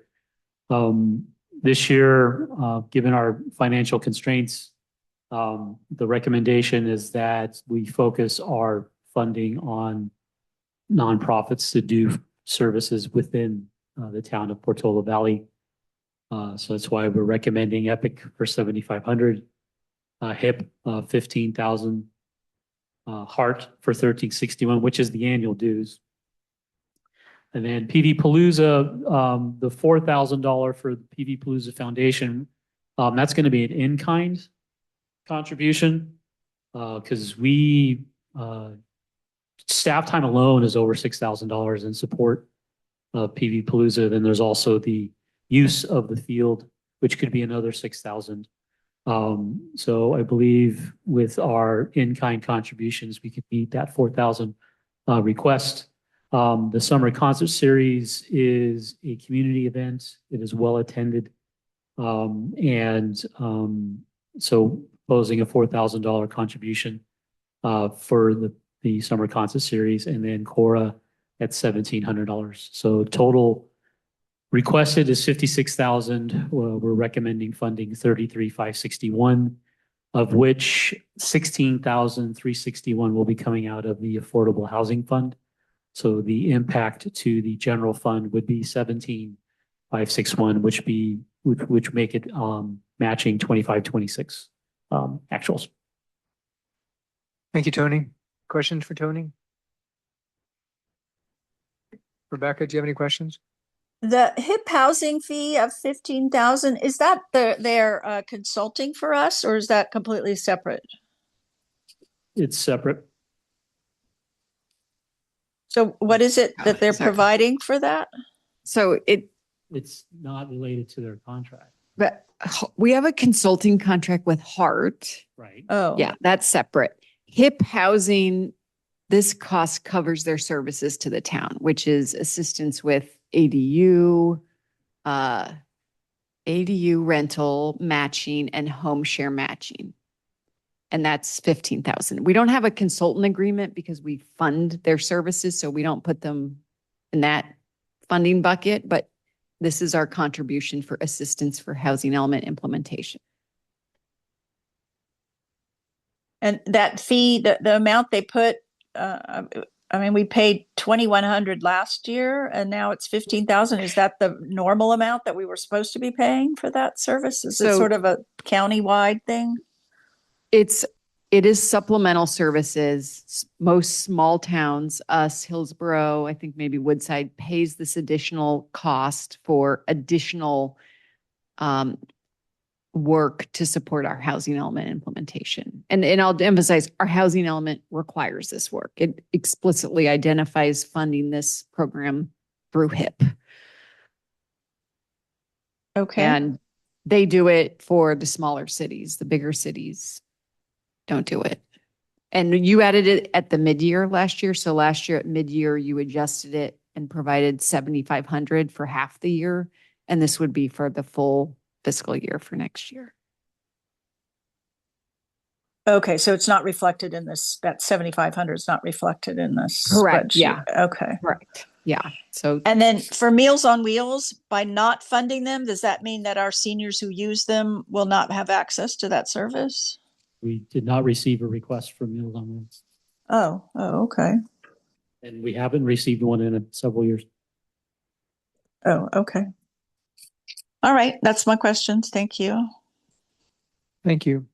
All right, with that, I will open it up to public comment. There's no one in the I school. actually did have a question. I'm Okay, sorry. that's right. Go ahead. Do we know if these NGOs will be impacted by the loss of VLF situation? Obviously VLF, like, do we know? Well, VLF. I know, for vehicle license. Cities and counties. So it's, if they're going to be impacted, will these cities, governments be able to fund Right. requests? Yeah. Now, So- there's probably other issues they're going to be dealing with on the federal side. So Right. So for those who don't know, VLF was not included in the governor's May revise. So strategically, Becker, Berman, and Pappen are working on it. Okay, thank you. That was my question. it's not, that's not in this item. The airport, no, That's not a nonprofit. that's another issue. That's a KPA. Okay. Can I open Yes. public comment? All right, I see no one in the room. I see somebody called Zoom user. You could unmute and identify yourself.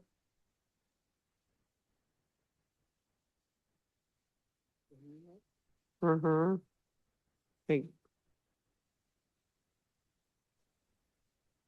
So is there somebody My- acting? Go ahead. It's Dana Breen. Hey, Dana. Welcome. I called in just to say that ASCC did not, I mean, we're not looking for anything. However, we used to have study sessions when we had quiet times. We used to talk about the things that we have done wrong and done right. And I'm not going to throw that in there, but I think that would be really a wonderful thing to bring back. Anyway, that's all. Thank you. Bye-bye. Thank you. Thank you, Dana. All right, I don't see any other hands up out in the schoolhouse, so I will bring it back to the council for discussion. So, anybody want to start? Rebecca, why don't you start? Well, I'm sad that we can't support sustainability, but it's not our biggest priority right now, given our budget constraints. I think the recommendations of staff are reasonable, given our constraints. We won't, maybe we revisit this, or we obviously can revisit this in January if everything goes well. Otherwise I support the staff's recommendation. Okay, thank you. Judith? Same. Mary? Great, thank you. Helen? Same. Same. All right. So, Tony, I think you have your direction. Yes. Thank you for your presentation. All right, so I'll close out 8B. So I'd like to take a short break. It's almost midnight. I don't mean a break from the dais, but I want to ask people, are we willing to try to push through the rest of these, or do we want to try to move to setting up a special meeting to finish? I know that the next one is something you probably need for the budget, right? I'm just worried that, it's almost midnight. We're starting to lose focus. So what do people think? I'm willing to keep pushing. I think we can probably. What I would suggest is, at least for our item, is that we do the first part and then continue the second item. The two. Okay. Tony, you need this for the budget, right? I just want to prioritize for. C is a budget thing. Yes. Yeah, we can do And that. then D and E we could have a special meeting. I don't see us moving it to the 10th. The 10th is already packed. We've got the safety element and starting at 5:30. So it would have to be a special meeting if we're going to do that. I'm okay with that, but I wanted to get the sense from people. I mean, should we try to keep going? I'm just worried that these next two, not the next two, but D and E may need some discussion. I'm not sure whether we're up for it. So just, can I get a sense of Judith, where are you at? I'm willing to do the item that's necessary for the budget. I'd prefer not to keep going. I don't think it's going to be a good quality, analysis at that point. Okay, Mary, where are you at? Um, I think you just said, I'm trying to open my agenda at the moment. I think you were proposed, so C is the salary schedule. That's Tony. Yeah, yeah. And then We this have to do is your that. report out Yeah. on Hawthorne's, It and then makes sense to do this. I think D and E And- kind of belong together. No, I don't. I Okay. think E is a different issue. Okay. And it should be postponed regardless of what we do. In which case we could postpone them both. But I think we need to, you all need to know where we're at with it. What do you think, Judith?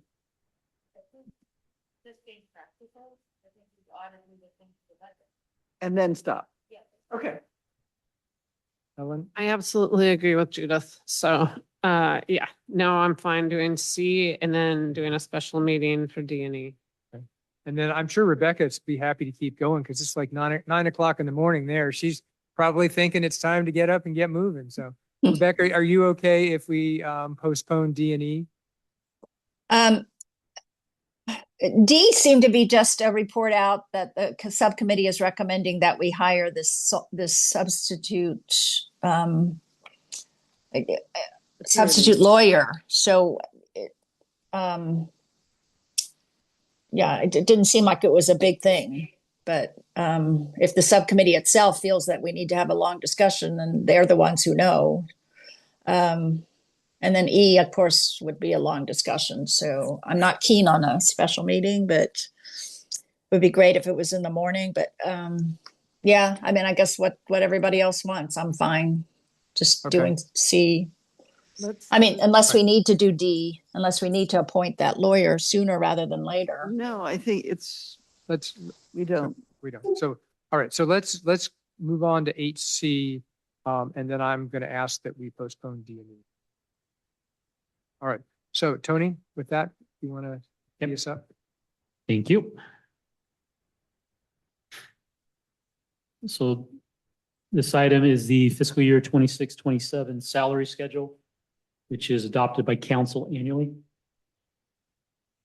So we're going to be reviewing the salary schedule, and these are the lists of authorized positions that the town can hire. So looking with administration, and this is and the salaries are reflective of 2.5% COLA already. And so we'll start with the town manager, the salary set by contract, $250,000. The assistant town manager, range bottom 196 to 253. So Tony, I would say you probably don't have to read each of this. We can read the table. Thank you. Okay, so next up is the finance section. In this one, we are adding a position, finance manager. With my promotion to assistant town manager, we need a finance manager position to oversee finance staff, also add another layer of internal controls, and also keep the day-to-day functioning going. Also, we're adding an accountant one position to the finance department, and this is to close the loop on a career track. So now we go finance technician, accountant one, senior accountant, finance manager. So now there's a career progression within the finance function. In planning and building, we are adding a position, senior development review technician, building inspector. This is to provide more flexibility to the planning and building department to enhance customer service. And then public works facilities, there's no change to the classifications. And so all department positions do reflect the 2.5% COLA. All hourly positions are based on 40 hours a week. Not all classifications are authorized to be filled. And we default to the California state minimum wage results or minimum wage rates. So looking at the COLA increase, it's an increase of 52,000 to salaries. However, with replacing the finance director with the finance manager, there's approximately $90,000 in savings. But increasing to an accountant one, that adds $15,000, and an increase to the senior development review technician, that would add another 18,000. So the net decrease to salaries will be 5K by reclassifying from finance director to finance manager. That concludes my report, and it's back to council for discussion and direction. Perfect. Thank you, Tony. All right, so clarifying questions for Tony? Ellen? Just to be clear, and maybe your graphs don't show it, it says the annual range of your salaries. Are there steps within it, like ABC? Steps. You guys do not have steps, so just the range within that.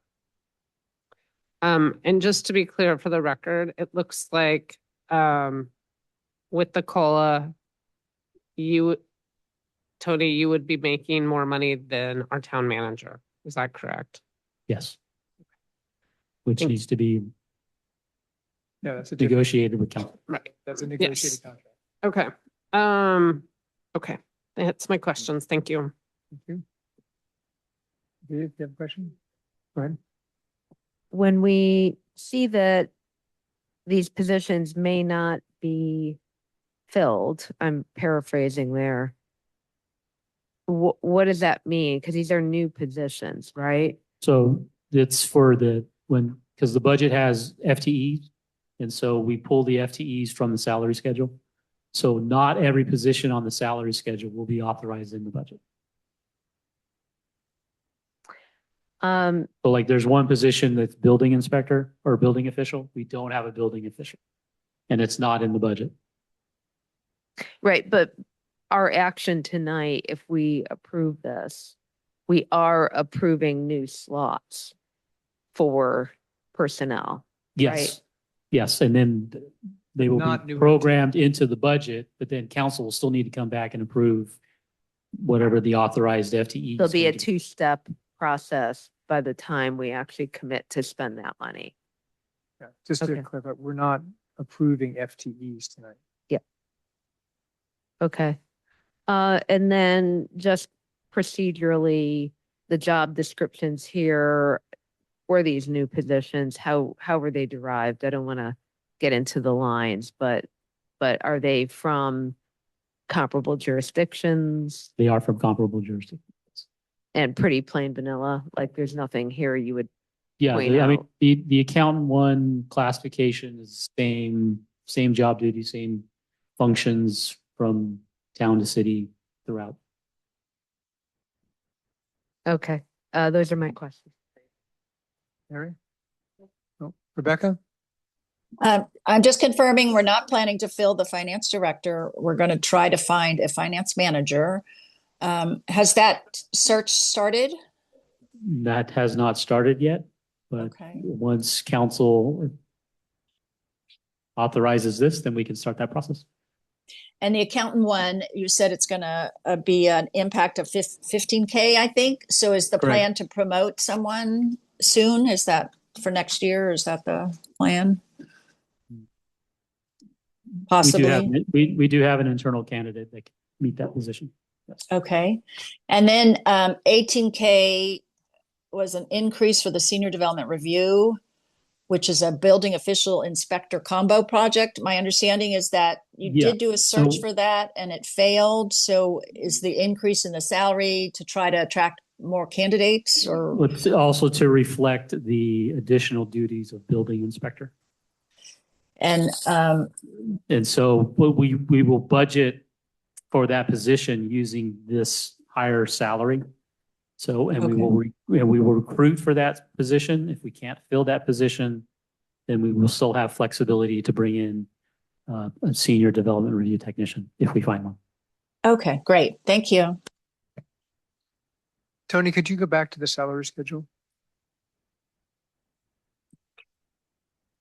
For which, A couple more. So, the finance, there you go. So I'm used to overlapping ranges, and I noticed that the finance tech and the accountant one don't overlap. Is there a reason for that? I mean, I'm not trying to put you on the spot. It's just, Yeah, you know, it's- usually there's room to sort of work your way up in one, rank and then sort of slip up into the next one and sort of have a steady progression rather than a sort of jump in between. then that's an oversight on my part. Okay, I mean, so is this something you should consider fixing? Because this is going to come back to us as part of the budget. Are we, again, are we approving this tonight or are we just giving you direction? Give me direction. Okay. All right, so I guess I'll save my, as my comment. All right. Could I there's no ask one more question? Sorry. Yeah, go ahead. How many employees in these different categories are kind of really close to their max already? Believe we have 4. Okay. Yeah. All right, it's 3 thanks. It's 3 or 4. Okay. All right. That's I'll it. open up- Thank you. I'll open up for public comment. I see no hands in the schoolhouse. And I see no hands online. So I will close public comment, bring it back to the council. Is there any direction for Tony other than my one? Just a clarification, this is adoption of a resolution. It's okay, it's after midnight now, but yeah, you would be approving this. And certainly, I think it comes back next year, but for this particular position, accountant one, given we have an incumbent who's likely, I'm not sure that's an issue with this position, but we will certainly look at that, could look at it in the future if you choose to approve it tonight. Or you could give us direction to widen the band, but you'd have to give us, if you wanted to make it as part of the motion, you'd have to give us some explicit direction. Well, I mean, I guess I would widen the ban but these are decisions I don't like making on the fly. Like these are, salary issues. So this is not things, but generally, I mean, we may have a candidate. I have no idea. And in this public meeting, I don't want to know, but where this candidate is in the one rank and where they would move in the other. And are we making too large a jump? I mean, I don't know the answer. So, and I'm not looking to get an answer to this question, but that's my concern. I mean, that's what's driving my concern here.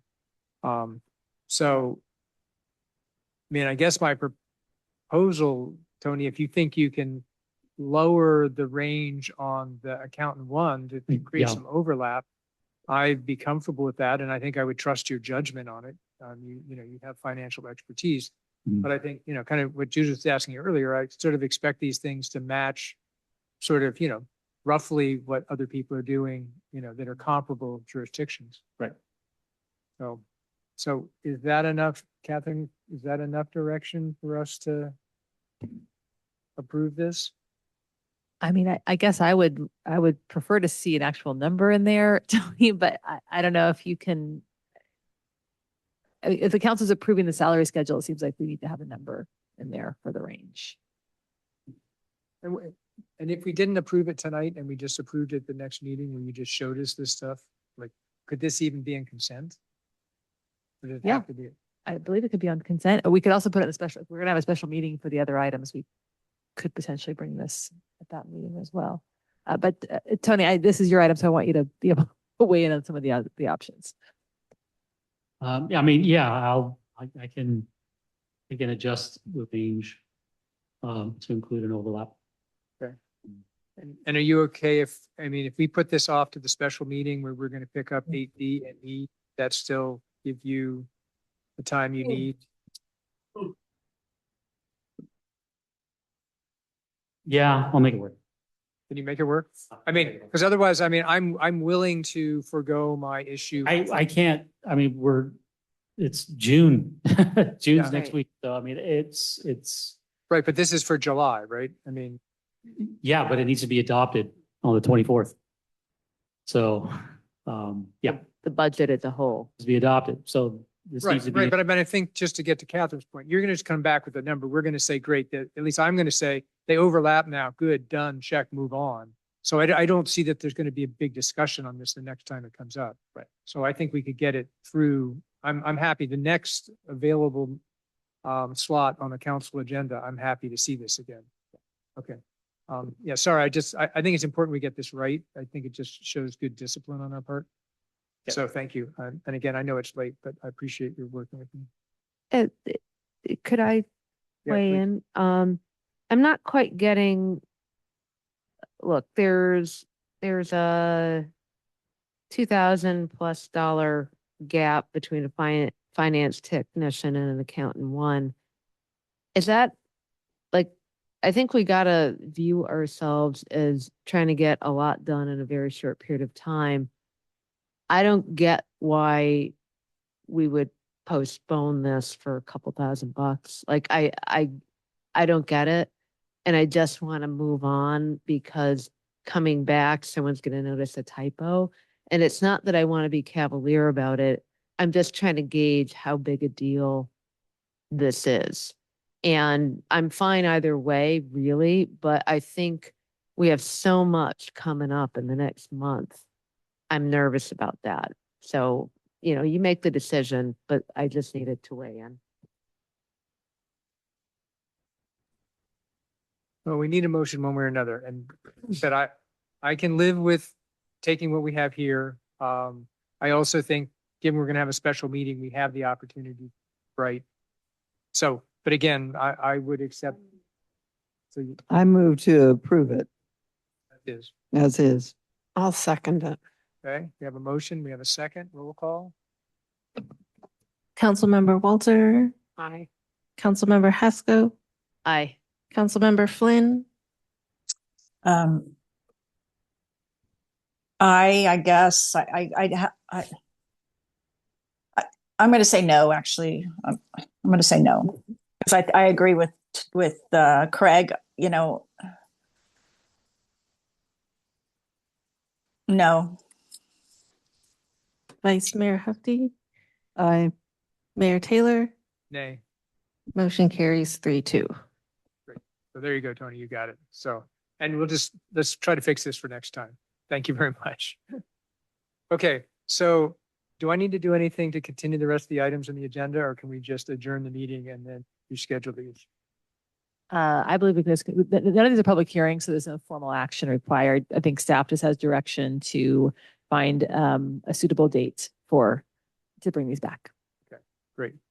All right, then with that, I would entertain a motion to adjourn. Come on, but somebody. Seconded. All right. Thank you, everyone. Thank you for being here until well after midnight. Good night.